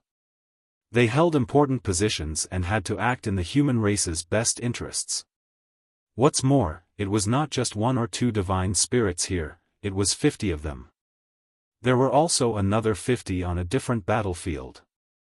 The divine spirits were alarmed by Yang Kai's aggressive approach and could not help but unleash their divine spirit pressure as well. In a blink of an eye, the atmosphere grew tense. Many of the human race masters who had been observing in secret noticed the change and quickly flew over from all directions. They too began exerting their presence to challenge the divine spirits. Yu Zhen was dumbstruck as he never thought things would come to this. He resented these divine spirits and was going to report their misconduct to the Supreme Headquarters, but he knew full well that the Supreme Headquarters could not do anything about it. At most, the Supreme Commanders would reprimand the divine spirits, but in the end, they would have to smooth things over without making a huge fuss. Division Commander Yang is so brave and decisive. His spear is almost stabbing into the divine spirit's face. It could not be denied that the sight the humans saw now was incredibly satisfying. The anger that welled up inside them previously was now appeased. However, after a momentary bout of gratification, they started worrying. How were they going to settle the situation if it went any further? We can't let it come to blows, right? The divine spirits from the Grand Ancient Ruins boundary are firm about sticking together, so if a fight breaks out, it's our side that will suffer losses. How ironic it would be if they survived the onslaught from the Black Ink clan army only to die at the hands of these divine spirits. Many others shared Yu Zhen's worries and a few veteran Eighth Order Masters were frowning hard as well. Yang Kai's still too young. Doing this may feel satisfying for now, but it won't resolve the issue. If things went too far, it would fall on them, the older ones, to clean up the mess, so, why even bother? With such thoughts in mind, they started communicating with Yang Kai as they reminded him to focus on the bigger picture. However, Yang Kai's expression remained indifferent, as if he did not hear them. Tao Wu seemed to have noticed their transmissions. Just moments ago, his expression was grim, but now, he abruptly laughed and said to Yang Kai, "Do you want to execute me, sir?" "Why wouldn't I execute you?" Yang Kai replied, "You're their leader, the one who decides what they do, so you should take responsibility for everything." Tao Wu shook his head, "If you insist, sir, then I have nothing to say." However, he paused and chuckled, "If you're going to attack me, sir, then I will respond in kind. This does not go against the oath." They were not in the Grand Ancient Ruins boundary anymore. While there, the divine spirit's strength had been suppressed and they could not stand against Yang Kai, resulting in Zhu Jian and the others being soundly defeated. As Yang Kai was able to take them out of the Grand Ancient Ruins boundary, they willingly made a bloodline oath to pledge their loyalty to Yang Kai for 3,000 years. No one could break a bloodline oath, so they had to abide by its conditions, but if Yang Kai tried to kill them, they had the right to defend themselves. After all, they had pledged their loyalty to him, not their lives. It would be far too unreasonable for them to have to die at Yang Kai's whim. So what if this brat is an 8th order open heaven realm master? Is my strength not equal to his? Tao Wu thought. Furthermore, Tao Wu was certain that Yang Kai was merely trying to scare him, for if Yang Kai did want to go through with it, he wouldn't need to make such a grand spectacle of things. He would have just thrust his spear out and been done with it rather than wasting his breath on all this nonsense. Tao Wu actually readily welcomed the possibility of Yang Kai attacking him. That way, he would no longer have to abide by his oath and would have the chance to rid himself of the need to serve for 3,000 years. Many of the divine spirits shared the same thought as Tao Wu. 3,000 years was a long time, so if this was their chance to break the chains that shackled them, then it was a good thing as they would be able to regain their freedom. Go ahead and fight back. See if I manage to kill you or not. Yang Kai retorted coolly. Quite a number of the 8th Order Open Heaven Realm Masters were still secretly trying to dissuade Yang Kai when all of a sudden, a powerful force was unleashed from Yang Kai's spear as it thrust towards Tao Wu's head. If any of you want to attack, then go ahead. Yang Kai bellowed, let's see whether it's you or me who dies. The human race masters were thunderstruck. The divine spirits were stunned as well. Even Tao Wu gawked in disbelief. Yang Kai did make the first move, and it was a deadly blow. It's not an act. He wants to take my life, Tao Wu was enraged. He was a mature divine spirit on par with an 8th order human master, without a 9th order old ancestor around. He was one of the strongest beings in all the 3,000 worlds, yet this brat wanted to kill him just because he was a bit tardy today. Tao Wu hated being constrained by the bloodline oath to begin with, so now that Yang Kai was attacking him, while he did feel angry, he was also thrilled to have the chance to obtain his freedom. Although Yang Kai's attack was sharp and powerful, Tao Wu knew it was not enough to take his life. After all, he had been keeping his guard up as Yang Kai's spear had been pointed at his head the whole time. Thus, as soon as Yang Kai launched his attack, Tao Wu reacted by unleashing his strength as a divine spirit and moved to dodge the spear. At that exact moment though, a piercing pain coursed through his head, like his soul was being torn apart. He felt dizzy and his vision grew hazy and even his movements became sluggish.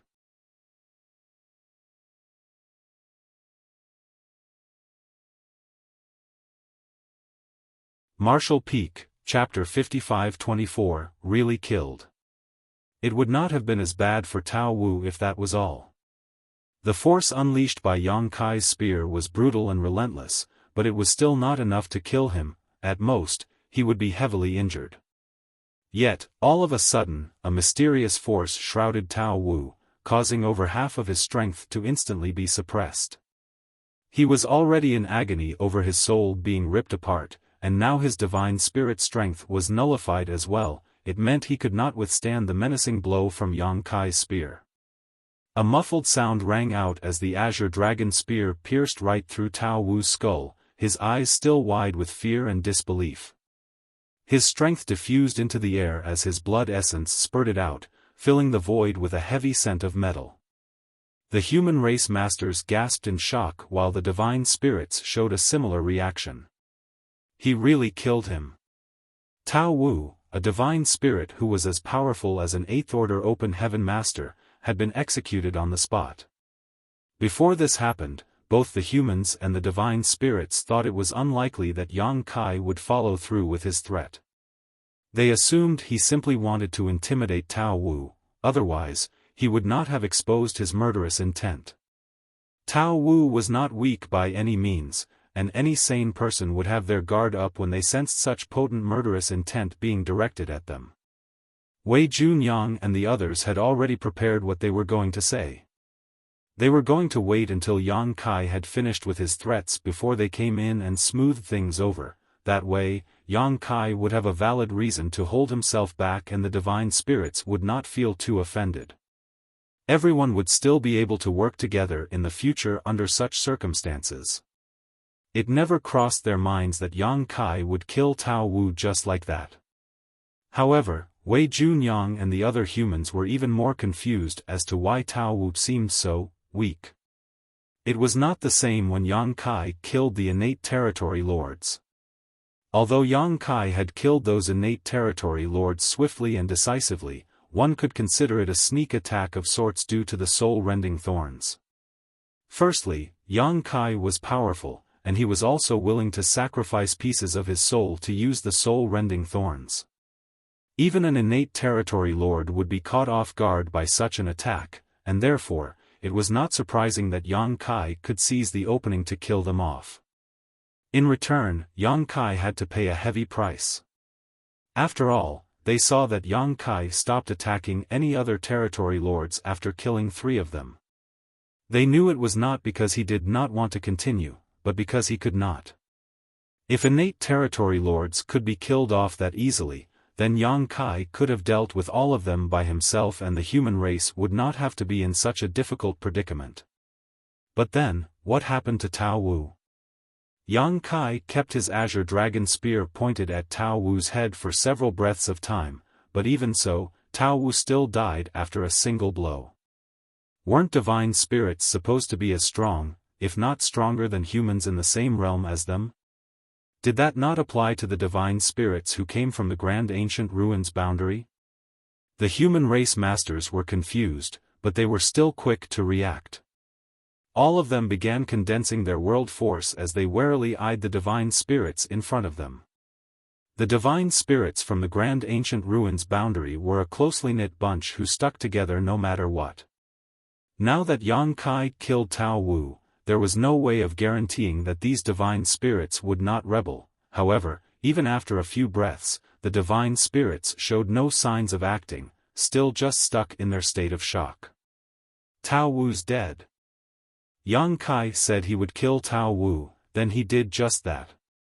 In an instant, the divine spirits were filled with trepidation after witnessing Yang Kai's merciless act.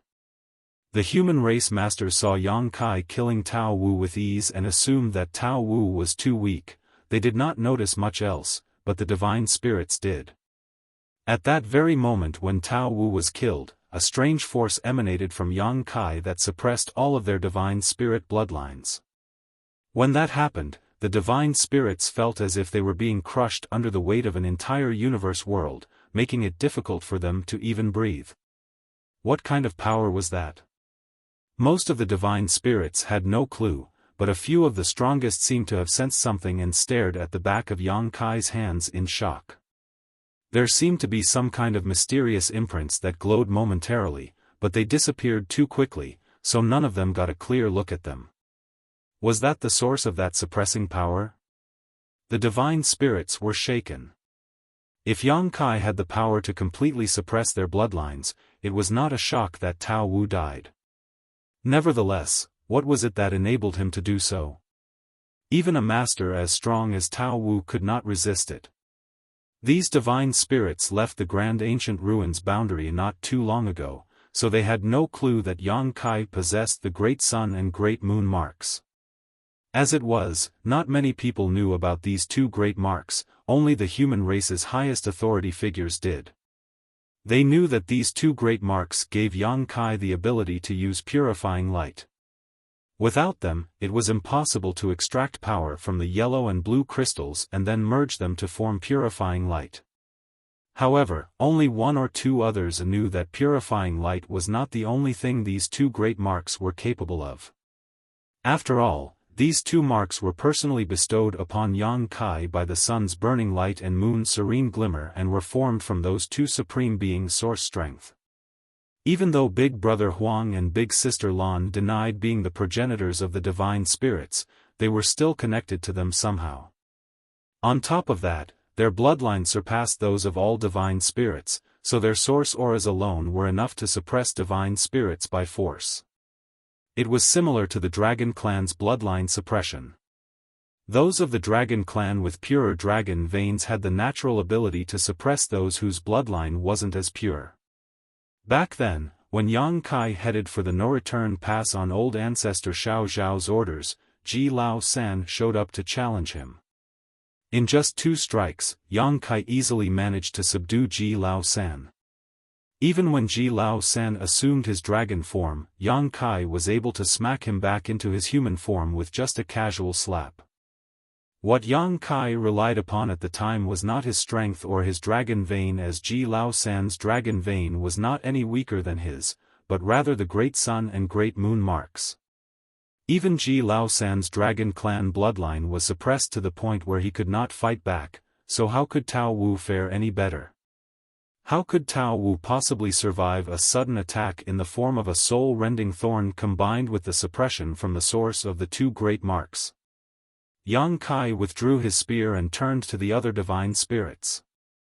Earlier, when he attacked Tao Wu, a few divine spirits surged their strength, as if they wanted to help the latter, but the 2 great marks nullified everything, and before they could come to their senses, Tao Wu was dead. Now that Yang Kai was eyeing them coldly, the divine spirits turned pale and held their breaths in fear that Yang Kai would attack them next. Even Tao Wu had died without being able to fight back, so the rest knew they were no match for Yang Kai. Thus, a strange scene played out in front of everyone. The humans were grim and alert as they were afraid that Yang Kai's act of executing Tao Wu would lead to a frenzied response from the divine spirits. If that happened, it would undoubtedly lead to a fierce battle, and many more humans might die. If that was indeed what was to come, then the irony of the situation could not be missed. However, the divine spirits showed no signs of wanting to avenge Tao Wu, rather, they were cowering in fear and did not even dare to speak up. Why do they look so terrified? Wei Junyang and Ouyang Lai exchanged nonplussed glances. Were the divine spirits from the Grand Ancient Ruins boundary that afraid of Yang Kai? Though it was their first time interacting with these divine spirits, they heard a lot about them. These divine spirits were a lot haughtier than the ones from the ancestral land and the no-return pass. During their time in the star boundary, they stirred up quite a lot of trouble, and High Heaven Palace had to keep cleaning up the mess they left behind.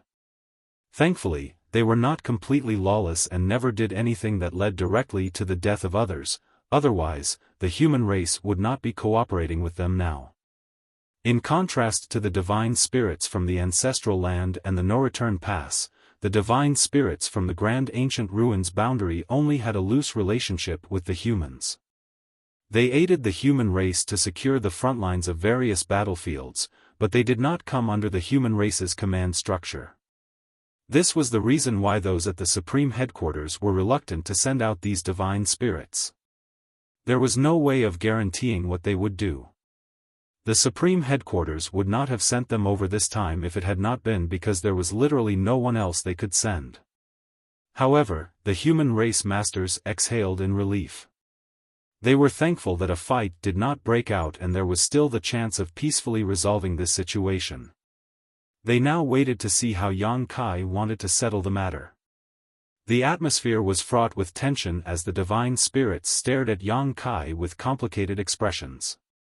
They were fearful and cautious, but they were also on guard lest Yang Kai attacked again. Zhu Jian. After a long time, Yang Kai finally spoke up again. A burly, pot-bellied man who was one of the divine spirits standing in front mustered up the courage to step forward. He cupped his fist and called out, "Sir! Tell me what all of you swore to me when we were still in the Grand Ancient Ruins boundary." Yang Kai stared at Zhu Jian with a neutral expression. Zhu Jian was the first divine spirit that Yang Kai subdued in the Grand Ancient Ruins boundary. He came along with this team of reinforcements, and even though he was now in his human form, Yang Kai recognized him right away. Zhu Jian started quaking when he heard Yang Kai's question, as he still remembered that Yang Kai had originally wanted to roast him alive before eating him. He would not still be breathing now if he had not choked down his pride and surrendered back then.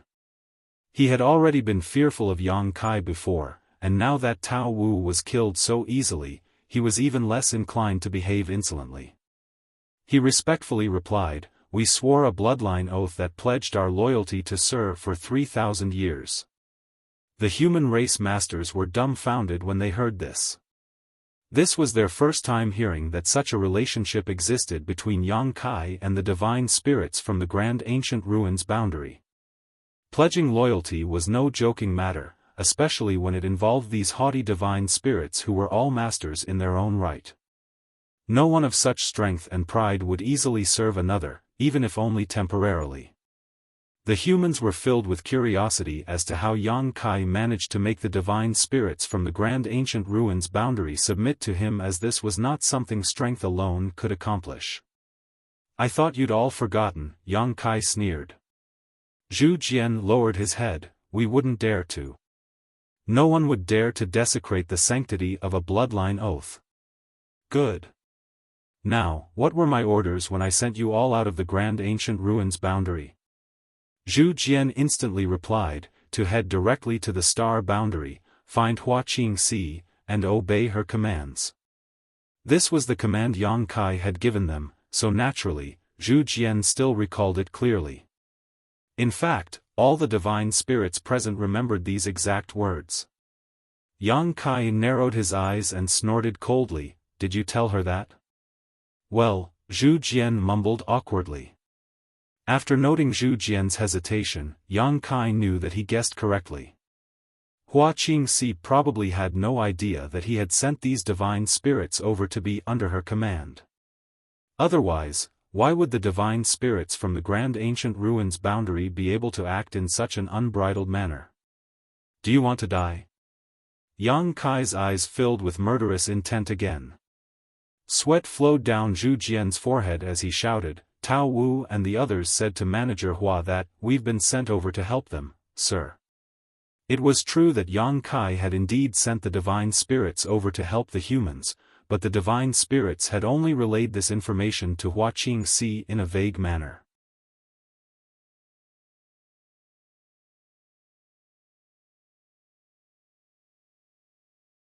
Martial Peak, Chapter 55-25, Punishment. The divine spirits did not tell Hua Qingxi that they were supposed to be under her command. By only saying they were sent to help, they were able to decide what they wished to do. Their original orders were to be under her command, which meant they had to do whatever they were told to. It was clear that these were two vastly different situations. They had clearly twisted the truth on purpose. It was probably the result of their pride. Due to this, Hua Qingxi misunderstood the situation. As the human race were now dealing with a powerful team of reinforcements who were supposedly helping the human race of their own volition, the humans would compromise and put up with a lot of things. This allowed the divine spirits from the grand ancient ruins boundary to behave even more wantonly. That was why they could establish a so-called collaborative relationship with the human race's leaders, rather than one of subordinates and superiors. "You're all quite shrewd, aren't you?" Yang Kai sneered. Yang Kai knew he was partly to blame for this too. He had been in a rush to take Wuquang to the primordial heaven source grand restriction, so he opened a passage with the help of the old tree and sent the divine spirits to the star boundary without going along with them to ensure things went smoothly. None of this would have happened if he had just taken a moment to return to the star boundary and explain the situation to Hua Qingxi. Still, it was impossible for him to have predicted these divine spirits would act so shamelessly. "What did Manager Hua instruct you to do?" Yang Kai asked. Zhu Jian was sweating. "Manager Hua told us to join the battlefields and work together with the human race army." Yang Kai coldly snorted, "Is this how you work together with them?" The battle in profound nether territory rapidly intensified when the Black Ink clan snuck in a large number of territory lords, causing the human race army to fall into a critical disadvantage, but you lot purposely delayed your arrival. Profound nether territory might have been lost to the enemy if I hadn't returned by coincidence. Now it was Wei Junyang and the others who looked ashamed.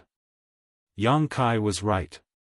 If it had not been for his sudden appearance, they would have most likely decided to abandon profound nether territory and retreat in order to preserve as much manpower as possible. though the efficacy of such a strategy was questionable at best. Yang Kai's cold gaze swept across the group of divine spirits, but none of them dared to speak. Yang Kai was boiling with rage and wanted nothing more than for one of them to jump out and refute him, which would give him the chance to set another example, but none of them dared to come forward. Tao Wu said that the Supreme Headquarters had no control over your actions, but since Manager Hua told you to work together with the humans, it very much meant they have the right to command you.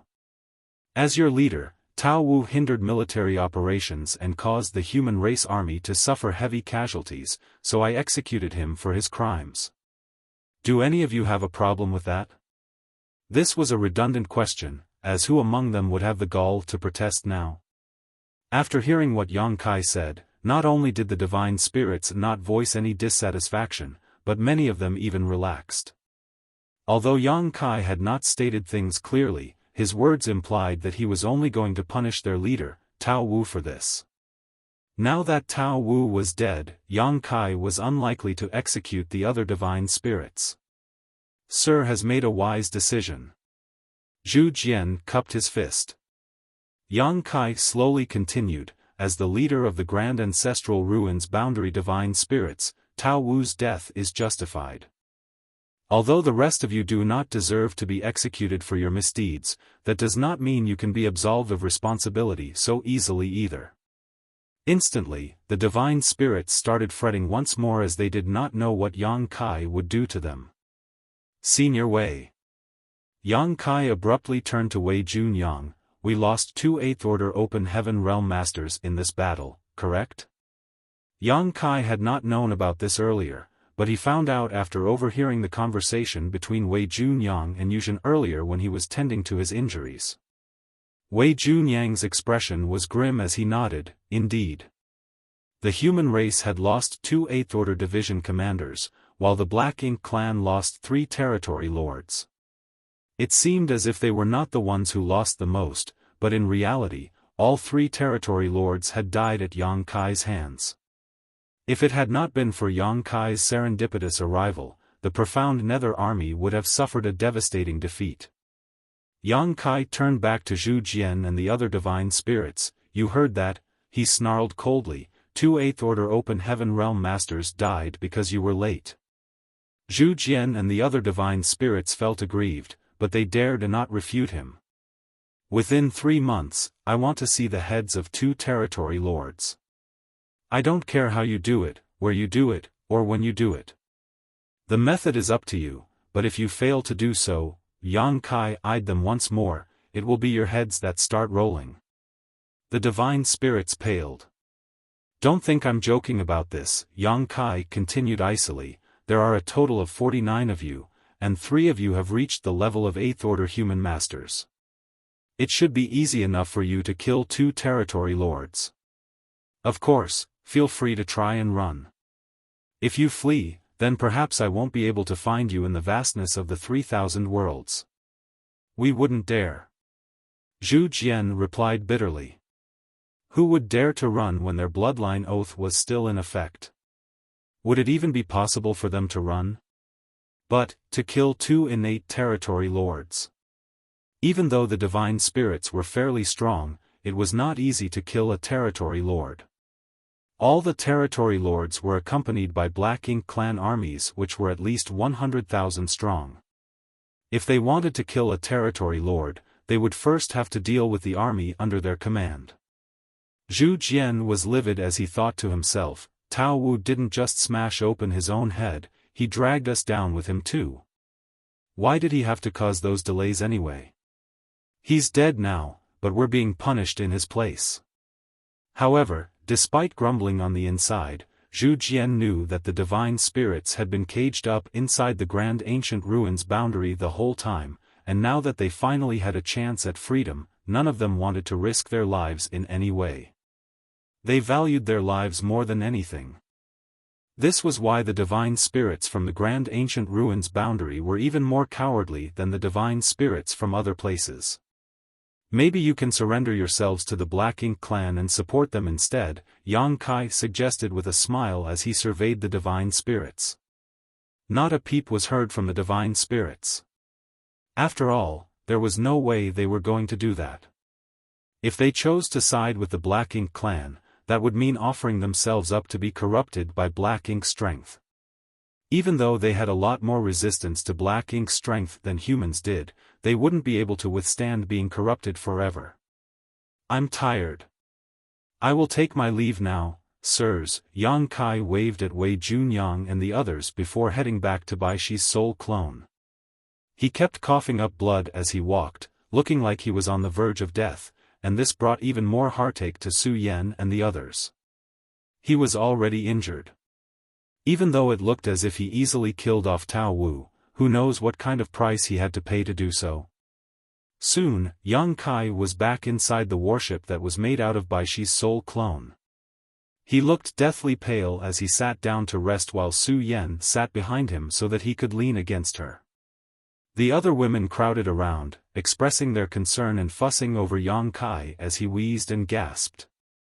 Yu Rumeng on the other hand stood back and watched the scene unfold with a clear gaze, scoffing on the inside. Yang Kai managed to fool her earlier, and as a result, she had been on edge for quite some time. However, she realized that he did not seem like an injured person at all when he killed Tao Wu. No physical injuries, but an injured soul instead, was it? She knew very well that he had the soul-warming lotus. She had been too concerned earlier, and it had been around 1,000 years since they last met, so it did not occur to her then, but it did now. No matter how injured his soul is, nothing will happen because he has the soul-warming lotus to protect and heal it. He will recover sooner or later, but there he is, acting as if he's about to die. Yu Rumeng snorted when she saw the looks of concern on Su Yan and the other women's faces. Naive women, fawning all over him like that. It's really true, the longer the hair, the shorter the wits. Have you all forgotten how he abandoned us for 1,000 years? Get a move on. Do none of you have any injuries to tend to? Meanwhile, Wei Junyang ordered the human masters to disperse. They were still in a daze over the shocking turn of events, but after hearing Wei Junyang's order, they finally snapped out of it and moved away as they gleefully celebrated on the inside. They had long since heard about the abhorrent behavior of these divine spirits from the grand ancient ruins boundary. The latter's delayed arrival had also led to the sacrifice of 2 of the profound Nether Army's 8th Order Open Heaven Realm Masters as well as many lower-order soldiers, resulting in a great deal of frustration and anger. Thus, they felt particularly gratified when Yang Kai executed Tao Wu. It was as if he had vented all their rage on their behalf. Yang Lai smacked his lips as he secretly lamented the loss of an 8th Order divine spirit. Why kill him off just like that? It would have been better to throw him at the Black Ink clan army and have him kill them instead. With luck, he might have even taken down a territory lord. We could have extracted that divine spirit's blood essence and source and let the humans refine them too. It would have been a great help. Yang Lai thought Yang Kai was being too wasteful. He's never been an army commander, so he doesn't know how to make the best use of such resources. Once the crowd cleared out, Wei Yongyang looked at Yuzhen and said, "Now that the battle in profound nether territory has calmed for the moment, we have a lot of things to attend to here. You should report back to the Supreme Headquarters first. I don't think we'll be seeing any battles here in the near future." "Yes, sir." Yuzhen cupped his fist and carried out his orders, turning to leave without paying any attention to the divine spirits. However, he had not gone very far away when the divine spirits caught up to him. Zhu Jian even went over to Yuzhen with a sheepish smile. "Brother Yu, Sir Yang has asked us to kill 2 territory lords in 3 months, but it's not easy to kill them. Do you have any advice for us?" Yuzhen eyed him coldly and said, "How could I possibly dare to give you advice? Aren't you divine spirits supposed to be so high and mighty? On the way over, when you weren't ignoring me, you were insulting me. Even when I urged you to focus on our mission, Tao Wu just berated me for it. Yet, here you are being so courteous with me." Everyone knew that it was hard to kill a territory lord as all the surviving territory lords were innate territory lords. Every single one of them was powerful, not any weaker than a peak 8th Order Open Heaven Realm Master. Why would we need you if those territory lords were easily killed? Yuzhen was appeased by the fact that Yang Kai had given the divine spirits a challenging task, so the anger and contempt he felt had mostly dissipated. Zhu Jian sighed and said, "We were wrong, brother Yu. This old ox apologizes on behalf of all my fellow divine spirits. Sir Yang is angry now, so if we don't kill 2 territory lords in 3 months, I'm afraid we might not be able to keep our heads." Sir Yang cannot be underestimated. He had noticed this during his initial encounter with Yang Kai back at the Grand Ancient Ruins boundary. This incident just reminded him how vicious and merciless Yang Kai could be. Yang Kai executed Tao Wu without even the slightest hesitation. As Zhu Jian thought about it now, he began to think that Yang Kai was not just trying to scare him when he said he would slaughter him and eat his meat. Zhu Jian was certain that if he had refused Yang Kai back then, he would have ended up in Yang Kai's stomach. Zhu Jian felt chills, as if he had survived a narrow brush with death. "What does that have to do with me?" Yuzhen retorted coolly. He was only there to keep an eye on them. When it came to actual strength in combat, he was a lot weaker than these divine spirits. Zhu Jian sighed, "Brother Yu, although what we did was wrong, having us around benefits the human race too, otherwise, Sir Yang wouldn't have brought us out of the Grand Ancient Ruins boundary in the first place. Wouldn't it have been fine to let us live there in peace? If Sir Yang does kill us because we failed to accomplish the task he gave us, it will only benefit the opponent instead. Don't you think so?" Yuzhen glanced at Zhu Jian in surprise. This old ox looks like he's nothing but a muscle head, but it seems he does have some wits about him. Even though Yuzhen did not want to bother with these divine spirits anymore, he knew that Zhu Jian was right. The divine spirits could be a great help to the human race, and it would be a waste if Yang Kai just killed them all. Furthermore, the fact that Yang Kai had given them 3 months to kill 2 territory lords was something to be taken seriously. If the divine spirits managed to do this, it would be wonderful news for the human race and all past grievances between them could be considered settled, but if they failed to complete this task, then Yang Kai would be put in a difficult situation.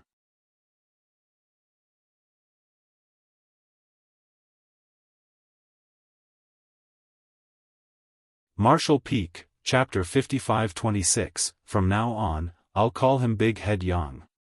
Yang Kai had given the ultimatum in front of an entire crowd of human masters, but was he truly going to kill all the divine spirits if they failed to meet his demand?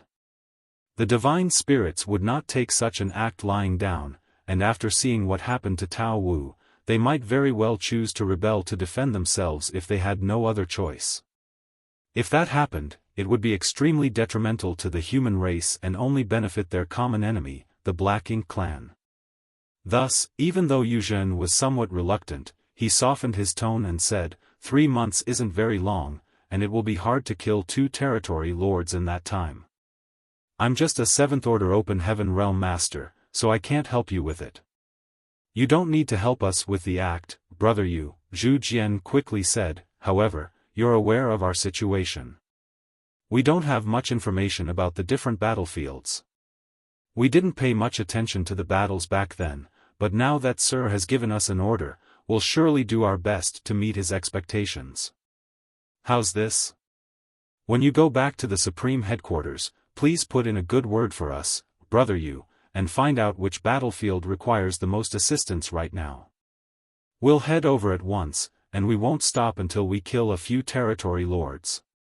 Yuzhen stared at Zhu Jian in surprise, as if he was startled to find that Zhu Jian had a brain after all. Zhu Jian just flashed him a simple-minded smile. It was indeed a good strategy. The human race were clashing with the Black Ink clan on over a dozen different battlefields, and the fights were getting more intense by the day. Those at the Supreme Headquarters had overall command of the war, so naturally, they knew exactly what was happening on all the fronts. If Yuzhen could find a way to get some information from the Supreme Headquarters and give the Divine Spirits a few pointers, then it would be fairly easy for the latter to kill 2 territory lords within 3 months. After all, these divine spirits could not be considered weak, and there were many of them. Yu Zhen was laughing happily on the inside. Those at the Supreme Headquarters had been extremely resistant to sending out the divine spirits from the Grand Ancient Ruins boundary because they were too unreliable. The human race would not have sent these divine spirits to profound nether territory as reinforcements if they had other options available. Even though Yu Zhen was sent along to supervise the divine spirits, they were still able to play a few tricks. Well, now that Yang Kai has set an example by executing Tao Wu, I bet the divine spirits from the Grand Ancient Ruins boundary won't have the gall to disobey orders again. Yu Zhen nodded and said, "That's not a problem. I'll help you get this information." Zhu Jian quickly cupped his fist. "Many thanks, brother Yu." Zhu Jian finally exhaled, feeling like a weight had been lifted off his chest. With Yu Zhen's help, they would most likely be able to overcome this challenge. But, in the process of killing 2 territory lords, who knows if we might suffer any casualties. Zhu Jian shuddered when he recalled the way Yang Kai executed Tao Wu. He made up his mind to talk to the rest of the divine spirits from the Grand Ancient Ruins boundary and warn them to do as told, lest they follow in Tao Wu's footsteps. "Brother Yang, how do you feel about all of us coming together and submitting a request to the Supreme Headquarters for Yang Kai to become the army commander here and oversee profound nether territory?" Wei Junyang abruptly asked from his spot on the universe fragment. Yang Lai was taken aback. Let him be the army commander of an entire battlefield? He's strong enough, but not experienced enough, don't you think? I can't believe Wei Junyang would even suggest that. No one could deny Yang Kai's strength. Even after killing 3 territory lords in a row, he could still kill the divine spirit Tao Wu with a single thrust of his spear despite being heavily injured. Based on strength alone, none of the 8th Order Open Heaven Realm Masters in profound nether territory were his match. However, Yang Lai did not think it was a wise decision to make Yang Kai the army commander of the profound nether army. Yang Kai was too young, still a rising star by all measures. There were many more experienced people above him, including 8th Order Open Heaven Realm Masters who were even more experienced in strategy and command than Yang Lai and Wei Junyang. Although there were quite a number of 8th Order Open Heaven Realm Masters on the profound nether territory battlefield, none of them was the actual army commander who presided over the entire situation. Wei Junyang was considered the leader, but he, Yang Lai, Fei Yongzhe, Kong Chengde, and 2 other 8th Order Open Heaven Realm Masters all currently shared that responsibility among them. Whenever a decision needed to be made, the 8th Order Open Heaven Realm Masters would come together and form a joint plan of action based on the directives set by the Supreme Headquarters. As it was, Yang Lai was mainly a silent member of this team of commanders. All he ever cared about was charging at the enemy, so he did not get involved in the day-to-day operations of the army. Even so, Yang Lai was shocked that Wei Junyang suggested having Yang Kai assume full command of profound nether territory. Wei Junyang was a powerful 8th Order Open Heaven Realm Master and would not easily defer to someone else's authority, though this was not because he was wildly ambitious or power-hungry, it was simply because it was hard to be convinced by someone's leadership if that person was neither powerful enough nor experienced enough. "Do you think so highly of him, old Wei?" Wei Junyang eyed Yang Lai a little helplessly. Everyone else liked saying that he and Yang Lai were 2 peas in a pod, so that was why they considered each other confidants. Still, why would the Supreme Headquarters feel it was safe to let him be in charge at profound nether territory if he did not have some wits about him? Brother Yang is the only one who doesn't think at all. Why do you think Yang Kai executed Tao Wu? All of a sudden, Wei Junyang asked an off-topic question. Yang Lai stared at him blankly. He killed a divine spirit who hindered military operations. What other reason could there be? I knew you wouldn't have picked up on anything else. However, Yang Lai seemed to have an epiphany. That brat is young and impulsive. He doesn't have much tolerance and can't hold himself back. It wouldn't be good if he was put in charge of the profound Nether Territory battlefield. Wei Junyang smirked and shook his head. What you saw was only the surface intent. Don't tell me you think there was a deeper meaning behind Yang Kai's decision to kill Tao Wu, Ouyang Lai retorted, frowning before asking, what was he considering? Wei Junyang glanced at Bai Shi's soul clone and said, it's true that he's young and impulsive, but I think he executed Tao Wu more to send a warning to the divine spirits from the grand ancient ruins boundary and to open up an opportunity for reconciliation between them and we humans. Ouyang Lai paused and thought. He was reckless, but that did not mean he could not think, he just couldn't be bothered to spend time mulling things over. However, now that Wei Junyang pointed this out to him, he had a vague idea of what Yang Kai's motives had been. The divine spirits from the grand ancient ruins boundary have a pretty bad reputation, however, they haven't committed any grave mistakes thus far, so those at the supreme headquarters can't be too harsh on them. This time around though, their delay led to the deaths of 2 8th-order Open Heaven Realm Masters. If word of this got back to the supreme headquarters, Xiang Shan, Mi Jingluan and the rest wouldn't let it slide so easily.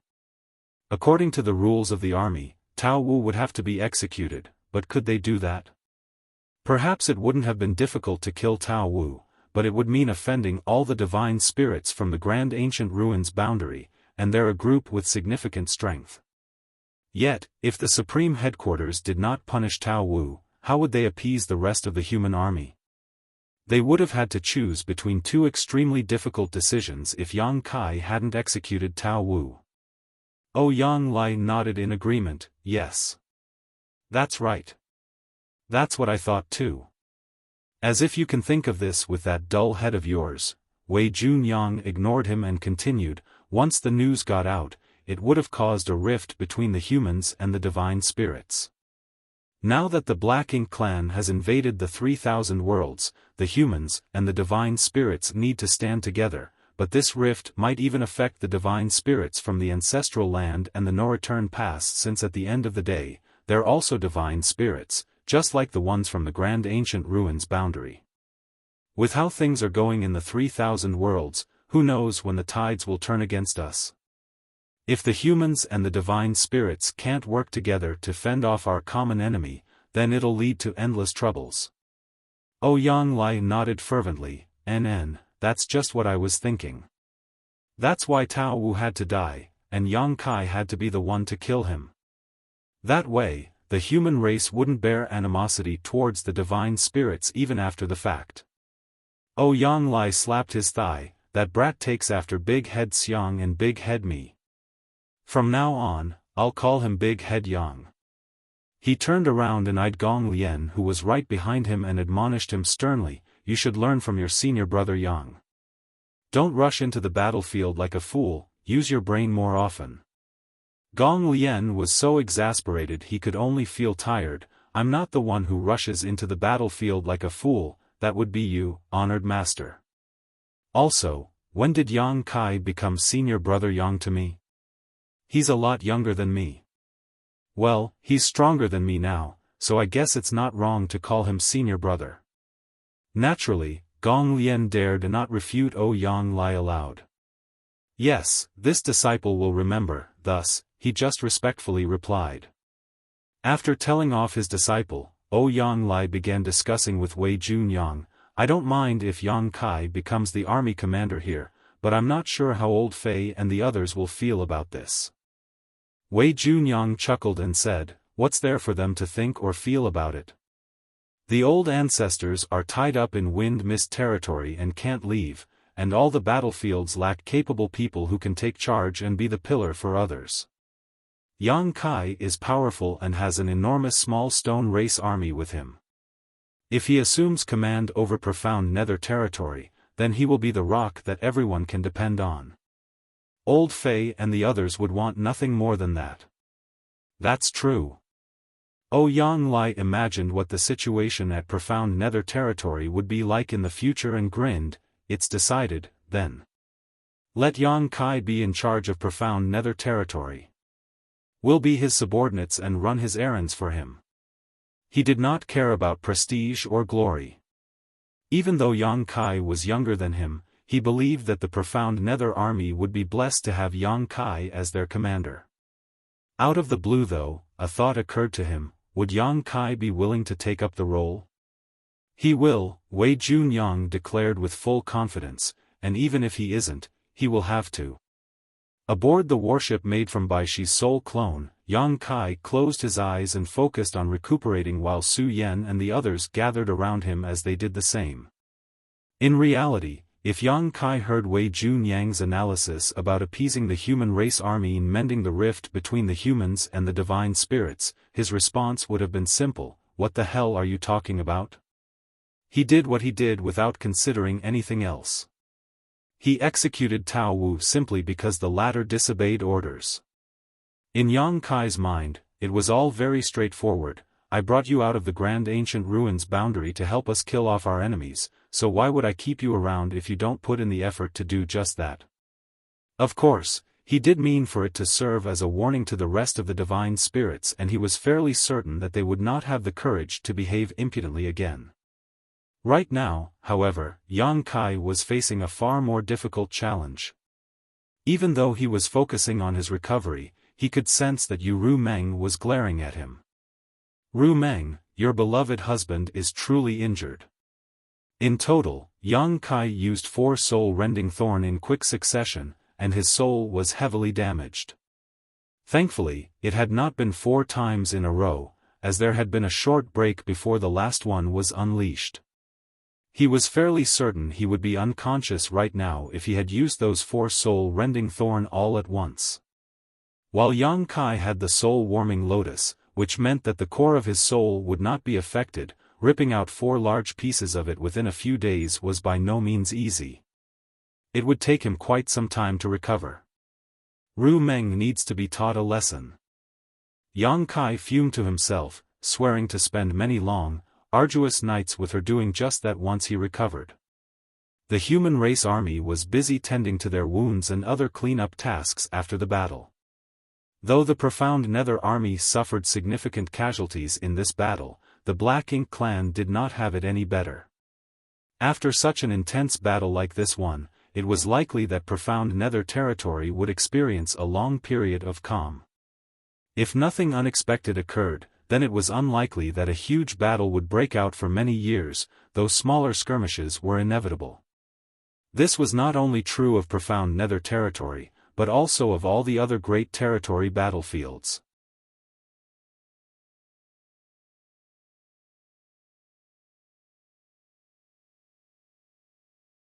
Marshall Peak, Chapter 55-27, Xiang Shan's Arrival. More than 10 days passed in the blink of an eye, and Yang Kai's condition had stabilized. Though the injury to his soul hadn't fully healed, he had the soul-warming lotus continuously nourishing it, so all that was required was time. He had used soul-rending thorns many times by now and was used to getting injured in this fashion. Moreover, after having torn apart his soul countless times, his soul had become more robust and resilient than before. When he thought about it, this was something that happened often because the path of martial Tao usually followed the principle of tribulation before success, so the process of constantly tearing apart his soul and restoring it could be considered a type of cultivation. It was just that such a cultivation method wasn't widely usable by others. At this moment, Yang Kai was summoning purifying light and sealing it into a purifying black ink battleship. Now, all the battlefields were strained because there were a large number of troops but limited logistical resources. When fighting against the Black Ink clan, the first hurdle the humans had to cross was the corruption of Black Ink strength. Purifying Black Ink pills could solve the greater half of that issue, however, with over a dozen battlefields and more than 10 million troops almost constantly engaged in battle, there was a huge demand for purifying Black Ink pills. Even after gathering all the alchemists in the 3,000 worlds and having them work without rest, there still weren't enough pills to satisfy the demand. Without purifying Black Ink pills to suppress the corruption of Black Ink strength, soldiers wouldn't be able to go all out when fighting the Black Ink clan and would lose about 30% of their combat efficacy. Back when they were on the black ink battlefield, the soldiers from all great passes had purifying light, but after so many years of battle, the purifying light from all those great passes had been depleted. Fortunately, Yang Kai had returned, and there was an abundance of yellow and blue crystals in his small universe, so they could have as much purifying light as they wanted. Moreover, Yang Kai was no longer the only one who could use purifying light, Sun Yen could as well. In the chaotic dead territory, Yang Kai asked Big Brother Huang and Big Sister Lan to bestow him more great sun and moon marks because he was preparing for this moment. Previously, he was the only one who could summon purifying light, which was very inefficient, but now that Sun Yen also had the great sun and moon marks embedded on the back of her hands, she could help Yang Kai share the burden, so summoning purifying light had become less stressful. Not only that, but Yang Kai was preparing to pass out the remaining 9 sets of marks because once that was done, almost all the battlefields would have someone who could summon purifying light, which could greatly relieve the pressure the human race was facing. Of course, if one wanted to take on the great sun and moon marks, one had to have a divine spirit source and bloodline. The source strength from the burning light and serene glimmer was too powerful, making it impossible for those without bloodline ties to them to withstand, so only divine spirits could accept the 2 marks. Yang Kai had let Wei Junyang relay this message to the Supreme Headquarters. There were now more than a dozen battlefields, so the 9 remaining marks naturally couldn't be distributed evenly among them. As for how to allocate these personnel, that was a problem the Supreme Headquarters had to solve. After a long period of being constantly busy, Yang Kai finally had some time to rest. Since Yang Kai was now proficient in many grand daos, whether it be alchemy, artifact refining, or arrays, he had some attainments in all of them. As the saying goes, those who were able could do more, so he naturally wouldn't have time to rest. Today, Yang Kai was repairing a warship when a 7th Order Open Heaven Realm Master flew over and landed in front of him before cupping his fist and said, "Sir, someone from the Supreme Headquarters has arrived. Senior Wei and Senior O Yang have asked that you head over there and join the discussion." "Why do I need to head over there?" Yang Kai was a little taken aback. Though he was an 8th Order Open Heaven Realm Master and could count as a division commander, he hadn't received any official appointment from the higher-ups, so he was still quite free. However, Wei Junyang and the others asked him to head over to join their discussion, which meant they might have something planned for him. Yang Kai knew that very well because 8th Order Open Heaven Realm Masters were now the mainstay of the human race, so each 8th Order Master had to take on a leadership role. The main reason Yang Kai was reluctant to go over was that he felt he had the strength and ability but needed more experience, so if he was officially appointed as a division commander, it would be very stressful for him. Moreover, he still had something important he needed to do. If he were appointed as a commander, he might not have much time to do that. Cough. Cough. Yang Kai covered his chest and coughed a few times before speaking with a pale face. "Go back and tell Senior Brother Wei that my injuries have worsened, so I have returned to rest." While saying so, he didn't even bother about repairing the warship and turned around to leave in the direction of his temporary accommodations.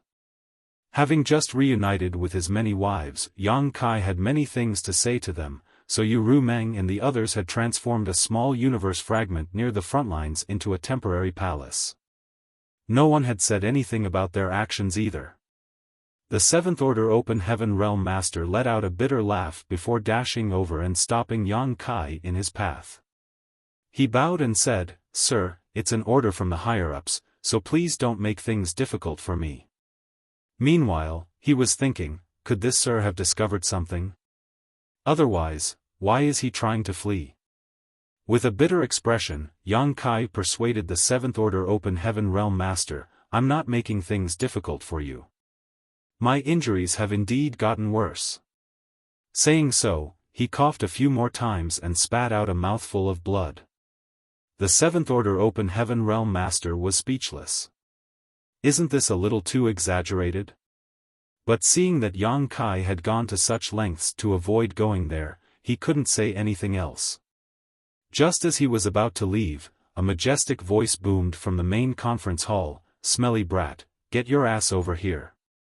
Stunned, Yang Kai looked at the Seventh Order Open Heaven Realm Master and asked, "Who is the person that came from the Supreme Headquarters?" With a slight smile, the Seventh Order Master replied, "It's Senior Xiaofan who personally came over." Yang Kai felt frustrated. Damn big head Xiang. Can't that bastard stay at the Supreme Headquarters to just oversee everything? Why come all the way here? While he was complaining inside, his pale face gradually returned to normal as he sighed and beckoned to the Seventh Order Open Heaven Realm Master, "Come on, let's go. Since Big Head Xiang has arrived, I should at least give him some face." Thus, Yang Kai decided that he would go over, but would only listen and not make any comments during the discussion. After all, his goal was to have freedom, so they should just forget about appointing him to a post in the army. If I had known this would happen, I would have returned to the star boundary for a visit because little senior sister is still there. "Sir, please." The Seventh Order Open Heaven Realm Master gestured with a smile. His expression was obviously implying, why waste all the effort playing sick when you could have just complied? Soon, Yang Kai arrived before the main conference hall and looked up at its entrance. This main conference hall was also temporarily built, so it didn't have any strong defensive abilities. After all, they were at the front lines and might have to face an attack from the Black Ink clan at any moment. There was no telling when this front line would be broken through, so building a sturdy conference hall was unnecessary. This conference hall was built so that the higher-ups had a place to hold discussions, so even a tent would do. "Senior Brother Yang." A familiar voice sounded from beside Yang Kai, so he turned to look over and saw that it was indeed someone he knew. Or, to be more precise, a divine spirit he knew. It was Ji Lao San from the Dragon Clan. This guy had stopped Yang Kai in front of the no-return pass, but was then humiliatingly defeated. However, since Yang Kai's disappearance after saving him, Ji Lao San no longer held a grudge against Yang Kai. Now, Ji Lao San greatly admired Yang Kai, but his admiration had nothing to do with Yang Kai's life-saving grace, because after spending some time with Yang Kai, Ji Lao San had seen Yang Kai's full abilities. Not only was Ji Lao San there, but there were also 8 other figures, of which all looked quite familiar. Amongst them was a colorful robed young woman who was squinting her eyes at Yang Kai, making her look quite playful. Huang Xin Yang. The one from the Phoenix clan at the no-return pass. She was the one who gave Yang Kai one of her tail feathers. Standing beside Huang Xin Yang was the stern-looking Feng Lu Lang. It seemed these two were inseparable and went everywhere together. However, Yang Kai didn't know if they were a real couple. All 9 of these familiar faces were divine spirits. More importantly, most of them were from the Dragon and Phoenix clans. Having understood the situation, Yang Kai knew that the Supreme Headquarters had chosen the divine spirits who would be receiving the Great Sun and Moon marks. Also, it seemed like Xiaofan coming here personally might have something to do with this as well. These divine spirits did not join the humans in the conference hall but chose to wait outside. "Brother Ji."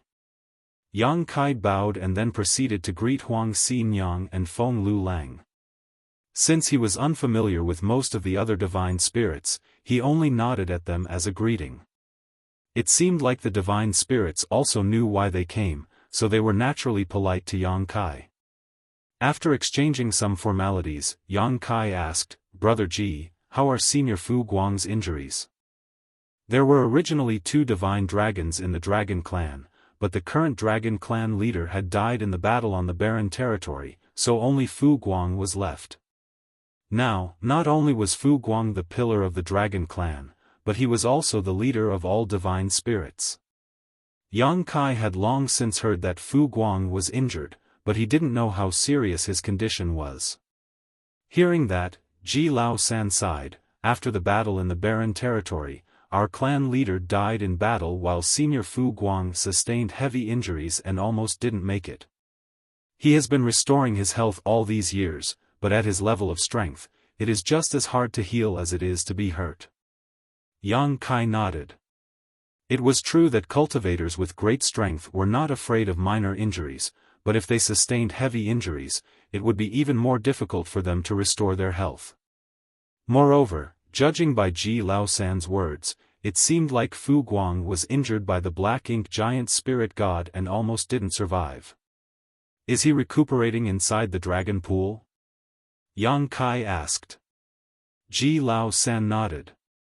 The dragon pool was the origin of the dragon clan, so it wasn't strange for Fu Guang to be restoring himself in there. Back in the day, the divine spirits that came from the grand ancient ruins boundary were causing so much chaos in the star boundary that it actually alerted Fu Guang. In the end, Fu Guang came forward and deterred them from making trouble, which made the divine spirits from the grand ancient ruin boundary quiet down. Otherwise, those divine spirits would have stayed in the star boundary and continued to cause chaos. Although the human race now had Fu Guang as one of their strongest masters, they wouldn't disturb him unless it was the last resort. After a moment of silence, Yang Kai could only sigh as he couldn't do anything to help. Turning to look at Huang Xi-Nyang, he took out a tail feather that had lost all spirituality. Many thanks for giving me this tail feather, Xi-Nyang. It has now returned to its owner. Huang Xi-Nyang chuckled. I, too, wanted to take a look at the view outside, so there's no need to thank me. While saying that, she reached out and took the tail feather. The dragon and phoenix clans took a bloodline great oath, so they couldn't easily leave the no-return pass. When Huang Xi-Nyang took advantage of a bet with Feng Lu Lang to give Yang Kai her tail feather, which in truth was a type of soul clone, she did so with the thought of wanting to head outside the Great Pass and take a look at the scenery. But now that the no-return pass had been lost, the dragon and phoenix clans no longer had to abide by their oath anymore. The two clans had mixed feelings about the no-return pass because they had been guarding it for eons and now saw it as their home. However, the no-return pass was also a cage to them. Though they wanted to leave the no-return pass, they didn't want to be forced out in such a way. Sooner or later, they would storm in and snatch the no-return pass back from the Black Ink clan.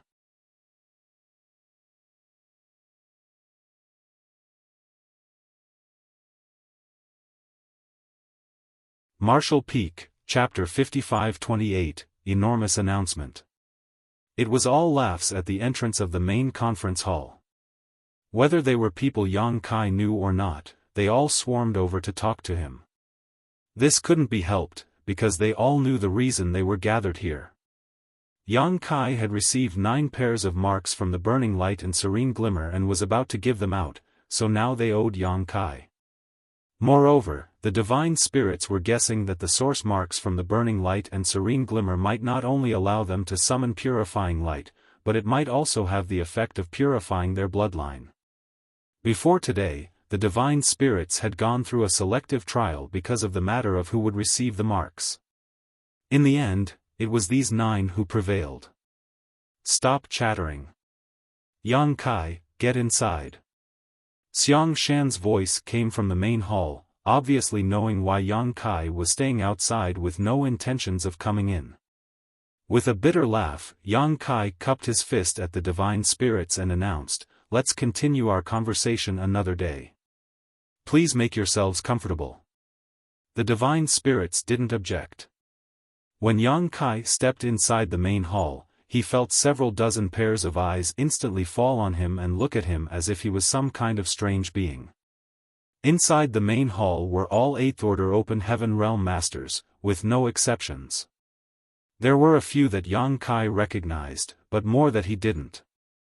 Sitting upright at the end of the table was Xiang Shan. Yang Kai didn't feel nervous, because he was now an 8th Order Open Heaven Realm Master too, and all of them might not be his match when it came to strength, except for Xiang Shan. He didn't know how strong Xiang Shan was because they had never fought each other, but Big Head Xiang had climbed back up after having fallen once, so his ability might have increased even more. He could be considered one of the most powerful 8th Order Open Heaven Realm Masters alive today. While facing the crowd, Yang Kai cupped his fist and greeted, "Junior Yang Kai greets seniors." That's right. I'm just a junior with abilities but no experience, so I can't take up any huge responsibilities. His intentions naturally couldn't escape Xiang Shan's eyes. Big Head Xiang looked at him with a faint smile but didn't make any comments. Instead, one of the 8th Order Open Heaven Realm Masters burst out laughing, "Junior brother, you're too modest. You are now also an 8th Order Open Heaven Realm Master and have the same cultivation as all of us, so you shouldn't be referring to us as your seniors but as fellow brothers." Another 8th Order Open Heaven Realm Master nodded before adding, "We cultivators only care about strength, not age, unless you're from the same sect, that is. But since you've already reached the 8th Order Open Heaven Realm at such a young age and even recently killed 3 innate territory lords at once, I'm sure you're going to have a very promising future. Not bad for a person so young. We older ones have high hopes for you." Following that was a wave of compliments from everywhere. The only words that weren't said were that Yang Kai was the future of the entire human race. Yang Kai felt defeated and looked at Xiang Shan grimly. He wouldn't believe it if someone said Xiang Shan hadn't colluded with these 8th Order Open Heaven Realm Masters to do this. This group of 8th Order Masters had even begun spouting utter nonsense, so it was obvious that they had some kind of hidden intentions. At that point, Yang Kai felt even more stressed. After secretly sighing, he knew he couldn't go against so many of them, so he complied and cupped his fist. "Senior brothers, you are all too kind. It was just pure luck, so I can't accept your praise. Let's continue exchanging pleasantries later. Yang Kai, find a seat and sit down." It was then that the crowd stopped chattering. Yang Kai looked around the room and saw Ouyang Lai beckoning him over, so he immediately went and sat beside him. Today was just another ordinary meeting between human race higher-ups. With over a dozen battlefields, the masters at the Supreme Headquarters would personally head over to each battlefield and gather intel from time to time. When Profound Nether territory was almost lost, the higher-ups at the Supreme Headquarters didn't dare take the situation lightly. Moreover, Xiang Shan personally coming here also had a sliver of such meaning. All the 8th Order Open Heaven Realm Masters sitting here were the mainstays of the Profound Nether army, who were responsible for guarding this place. Therefore, they knew the Black Ink clan in the Profound Nether territory very well. So now, they would proceed with reporting to Xiang Shan about the situation on the battlefield. As time passed, all the 8th Order Open Heaven Realm Masters took turns giving their reports, and Yang Kai now knew more about the situation in Profound Nether territory. However, what shocked him the most was that these 8th Order Open Heaven Realm Masters were extremely detailed, including how many battles each army had gone through, how many enemies were killed, how many casualties they had, how many troops they had left, and where they had placed arrays and other arrangements. Yang Kai felt curious, shouldn't these basic details already be known? Why do they need to report such trivial things to Xiang Shan?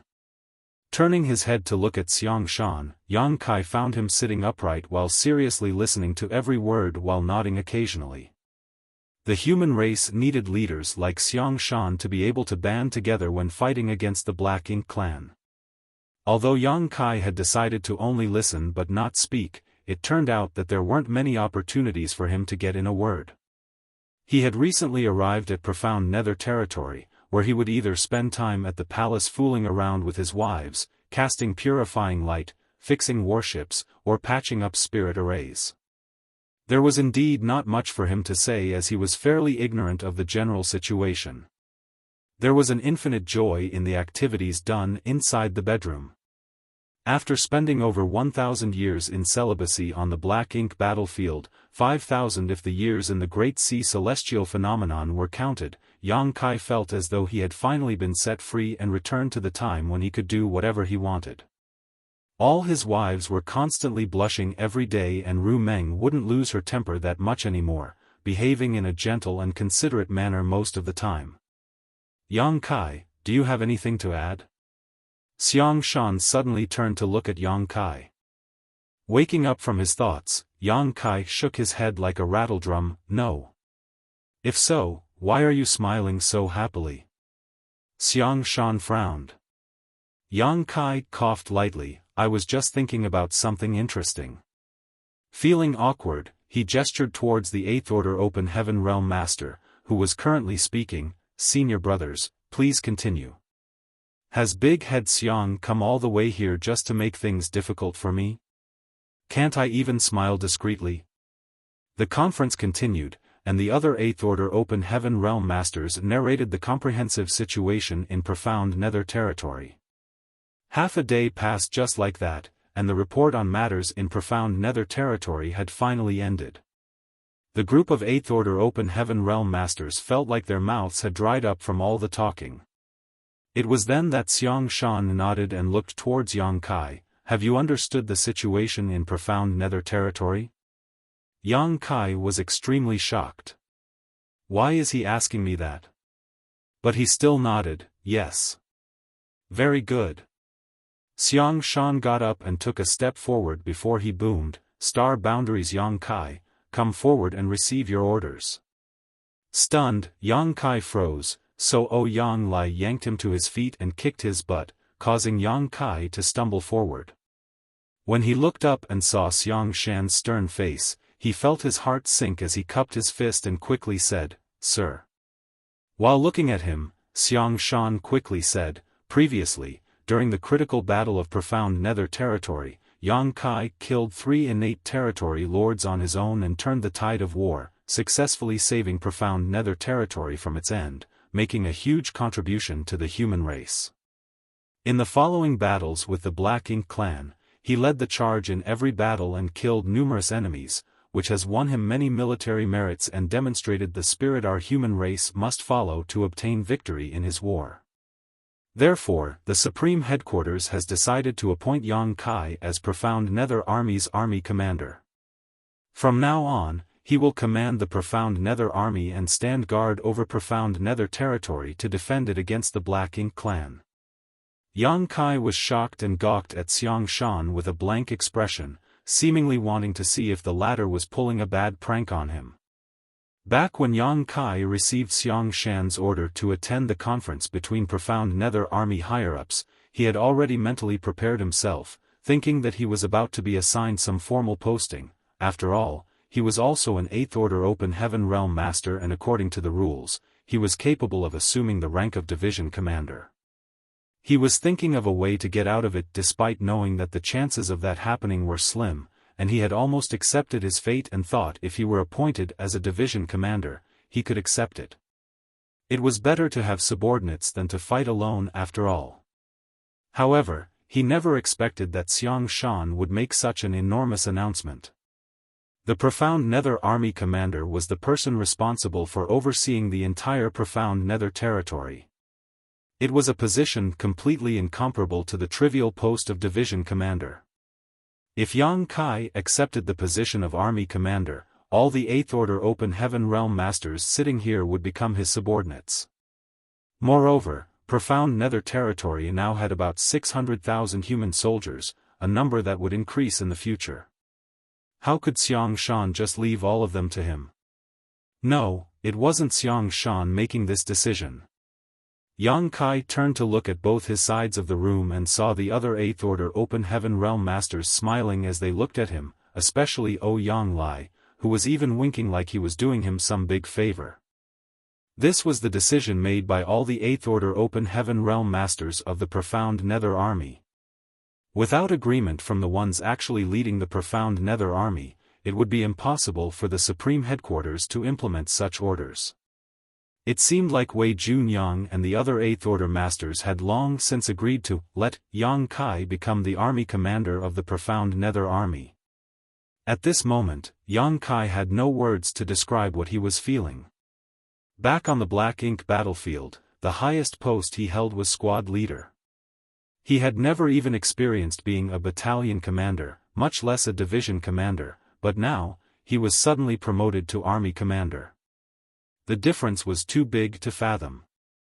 It now made sense why the 8th Order Masters here were being so detailed with their reports. Those matters weren't for Xiaofan to hear, they were for him. They knew that Yang Kai had just arrived in Profound Nether territory and wasn't that knowledgeable about the army situation, so they used this chance to tell him in detail. This was clearly a premeditated plot. Xiaofan using this chance to come here and appoint Yang Kai as army commander might be the real reason for his visit, while everything else was secondary. Bunch of old foxes. Never would Yang Kai have expected that all these 8th Order Open Heaven Realm Masters had kept him in the dark about this until the moment they sprung the trap. He was already a little reluctant to take up the position of division commander, but now he thought being a division commander seemed quite reasonable. Compared to overseeing the entire army, looking after a mere division seemed like a breeze. Many thoughts flashed through Yang Kai's head before he quickly declined, "Sir, this junior is still young and has insufficient experience. The army commander of the Profound Nether Army is a critical position, and I'm afraid I might not be able to handle it, so please choose someone else, sir." Xiaofan replied calmly, "Although you're still young and inexperienced, no one can compare to you in regards to military merits. What's more, you have all the 8th Order Open Heaven Realm Master here today to support you, so what's there to worry about? Unless, you're unwilling to take up this role." That was indeed what Yang Kai was thinking, and he immediately nodded, "Sir, please understand. This junior is unwilling to accept this position, and he does not dare to accept it. Once he became the army commander of the Profound Nether Army, he would have to stay in Profound Nether territory for a very long time, possibly until the war here was settled. He felt that his talent wasn't in leading an army or in devising battle tactics.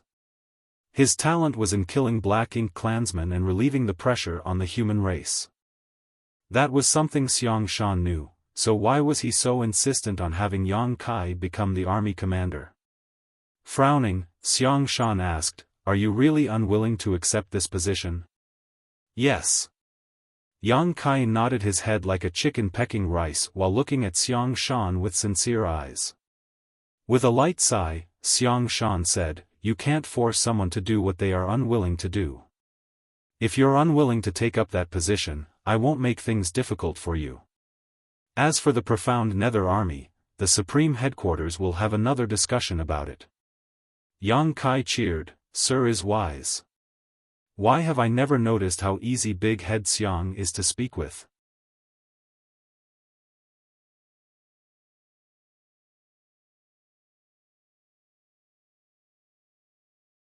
Martial Peak, Chapter 55-29, Do Your Consciences Not Hurt at All? Report.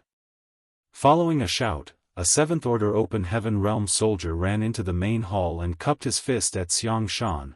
"The Black Ink clan army has been sighted advancing from 10 million kilometers outside the Eastern Front. They appear to be rallying for another attack. Under normal circumstances, there wouldn't be anyone barging into the higher-ups conference, but an urgent military situation was an exception. Obviously, the Black Ink clan on the Eastern Front pressing in on them was an urgent military situation. Bold!" Wei Junyang bellowed, "Those Black Ink clansmen must be courting death."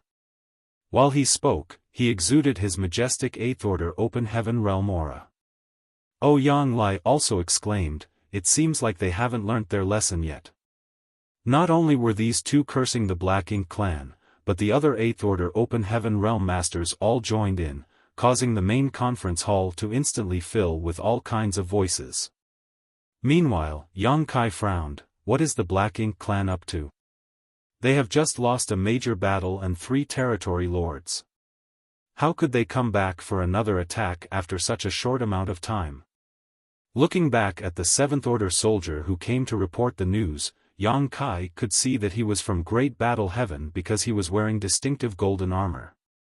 Undried blood still marred his armor, which seemed to indicate that he was injured. What caught Yang Kai's attention though was that the other 8th Order Open Heaven Realm Masters of Profound Nether Army were too calm. Since the Black Ink clan army are rallying to attack, shouldn't they be discussing a plan of action and dispatching troops to consolidate the Eastern Front? It's highly improper of them to just be acting loud and rowdy at this moment. While he was lost in such thought, one of the 8th Order Open Heaven Realm Masters came forward and cupped his fist to Xiaofan before saying, "Sir Xiang, I request permission to fight off the enemy."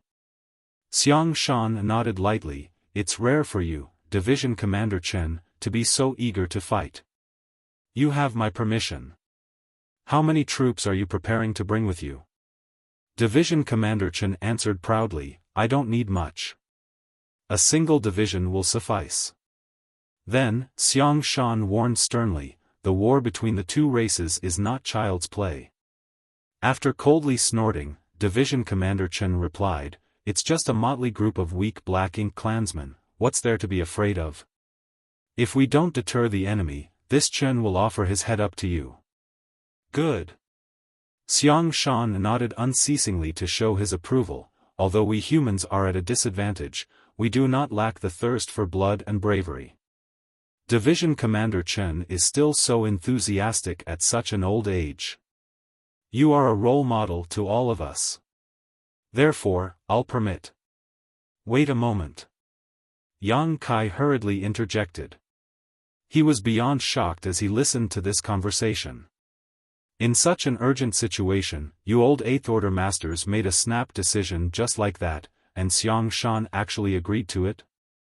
What about the difference between the enemy's army and ours? What about the number of enemies coming over? With such a lack of information, how could you reach a decision so quickly? More importantly, Yang Kai knew Division Commander Chen personally. In regards to age, he was one of the eldest 8th Order Open Heaven Realm Masters, but when it came to power, he wasn't the strongest and would not stand a chance against an innate territory lord. Under such circumstances, how could this old man have the confidence to say he would only bring a single division out to fight the enemy? Was he just bluffing? However, the other 8th Order Open Heaven Realm Masters showed no signs of wanting to stop him. Yang Kai, do you have something to say? Xiaofan turned around to look at Yang Kai. Feeling his head pulsing, Yang Kai cupped his fist and suggested, Senior Xiang, if I remember correctly, the number of soldiers in a single division of the Profound Nether Army is about 20,000, right? 20,000 Open Heaven Realm Masters was no small number. One had to know that back at the Black Ink battlefield, a division only had 500 to 600 troops.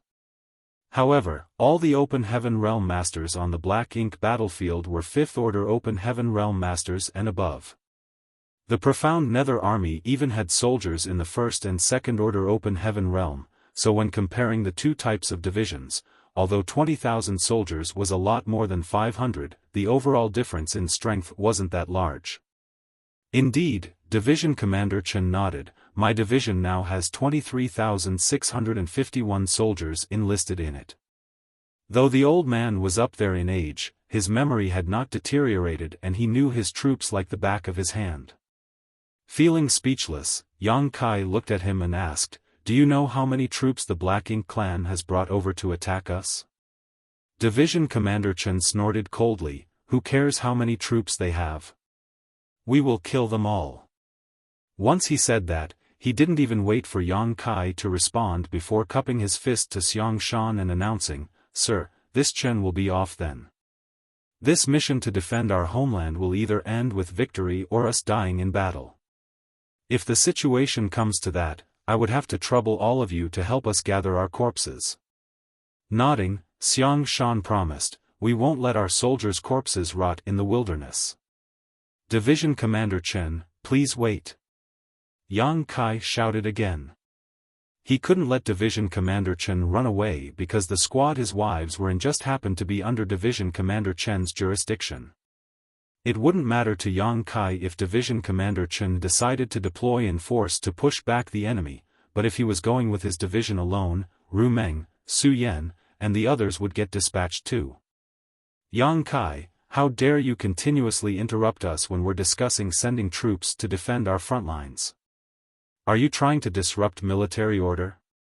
Yang Kai's heart clenched as he quickly cupped his fist, I dare not do such a thing. But what? Xiaofan looked at him coldly. But, something isn't right here. Yang Kai looked at Xiaofan and then at the other 8th Order Open Heaven Realm Masters around him. What he saw was Wei Junyang looking up at the sky as if nothing concerned him, while Ouyang Lai was looking down at the floor as if a flower was growing between his feet. Meanwhile, the other Eighth Order masters were either huddled together and discussing something or sitting there calmly with their eyes closed as if everything was under control. At that moment, Yang Kai failed to stifle his laughter. So, this is how it is. He knew these Eighth Order Open Heaven Realm Masters had all fought in no less than 1,000 battles, so there was no way they would act this foolishly under normal circumstances. Even if Division Commander Chen was a reckless glory seeker, it was impossible for the rest of them to just let him race off to his death. Moreover, Xiaofan was a man with incredible tactical insight. The strategy he came up with to reclaim Great Evolution Pass, and the skill with which he executed it were both extremely shocking, so it was impossible for him to immediately agree when Division Commander Chen asked to lead a single division off into battle with no idea about the enemy's composition. If he did, he wouldn't be Xiaofan but someone like Ouyang Lai. After sighing, Yang Kai explained, "Senior brothers, you have all lived for thousands or even tens of thousands of years, do your consciences not hurt at all, working together to trick a junior like me?" Snorting, Division Commander Chen insisted, "Junior brother, whatever do you mean? I'm getting on in years and my mind is not quite what it used to be, please speak plainly." Yang Kai gave him a sorrowful look, "You're clearly the most enthusiastic one in this plan." Meanwhile, Xiaofan still had the same cold expression, "Speak up if you have something you want to say, stop wasting time with all this nonsense. Haven't I made myself clear enough? It's you old farts that are playing dumb. I guess it's true when they say the older a person, the more cunning they are. Judging from this situation, the Eastern Front probably isn't under threat at all. It's only been about 10 days since the Black Ink clan suffered serious losses, they wouldn't dare launch a full offensive so soon. This was all just a big show. The Eighth Order Masters in this room and even the Seventh Order soldier who came to deliver the report were all in on this matter. They were acting out a play with Yang Kai as the only audience member. These old farts are obviously trying to force me to do something I'm incapable of. It's a fake emergency this time, but what about next time? If there really is a next time, this Division Commander Chen will definitely lead his division to charge the enemy. Yang Kai sighed internally. It seemed he couldn't avoid this matter.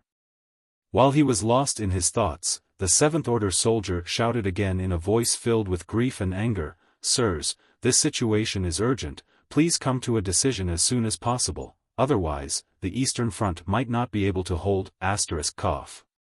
Cough. Star."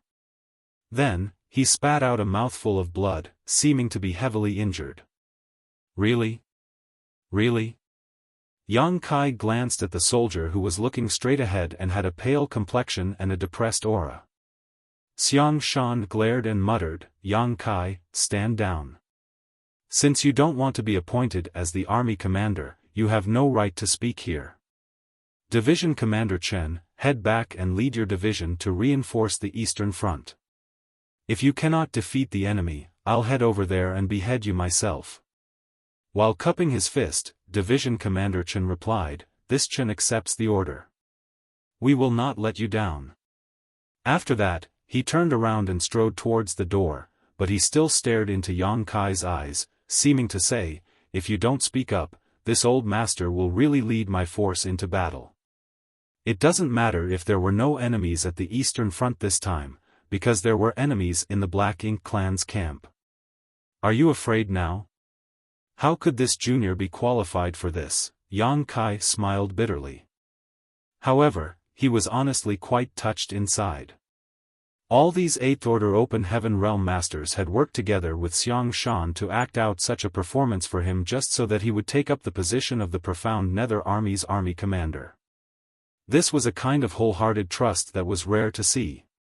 Taking a deep breath, Yang Kai cupped his fist and boomed, "Since all of you senior brothers think so highly of me, this junior is willing to take up the position of army commander and guard Profound Nether territory.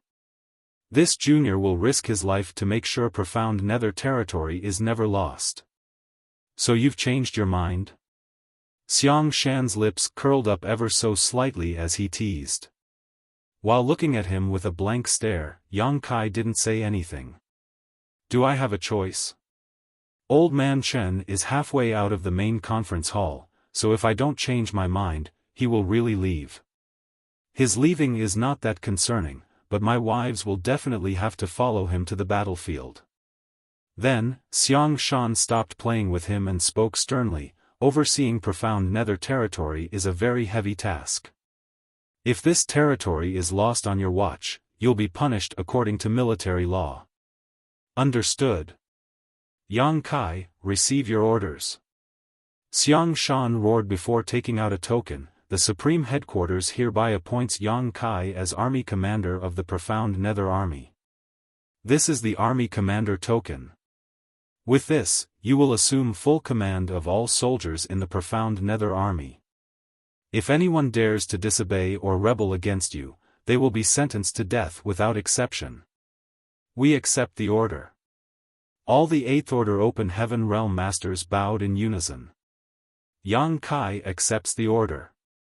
Yang Kai came forward and raised both hands to receive the Profound Nether Army's Army Commander token, which suddenly felt quite heavy. This wasn't just a token, it was a physical representation of the lives of hundreds of thousands of soldiers that were being entrusted to him. At that moment, Yang Kai's aura seemed to have changed and become even more profound and mysterious. Noticing this, Xiaofan watched with amazement as the words, "Heavens will," appeared in his head. Greetings, Army Commander. Wei Junyang chuckled and cupped his fist before bowing. The other 8th Order Open Heaven Realm Masters copied him and did the same. The atmosphere inside the main hall was very harmonious. Division Commander Chen ran back as well and no longer shouted about racing off to kill the enemy. Of course, Yang Kai wouldn't take what happened just now to heart and exchanged pleasantries with the other 8th Order Open Heaven Realm Masters. He would be overseeing Profound Nether territory in the future, so he would need these old foxes' help. Report. Another 7th Order soldier dashed into the main hall and cupped his fist. Sirs, there is news from the Eastern Front. The Black Ink Clan army has retreated. It seems like their previous actions were just a feint. There is no imminent attack. Nodding, Xiaofan replied, it's good that the Black Ink Clan has retreated. Division Commander Chen, you may take a rest as well. Division Commander Chen laughed. The Black Ink Clan retreated before the news about junior brother Yang taking up the position as army commander was released. It seems like the heavens are siding with us today. The group of 8th Order Open Heaven Realm Masters all nodded in agreement. Yang Kai looked around and couldn't help rolling his eyes. Were these old farts still acting even now? They even organized this kind of closing scene to their play. It seemed they really made a full and detailed plan for today. You're tuning in to the Xiaofan's Wuxia Tales YouTube channel.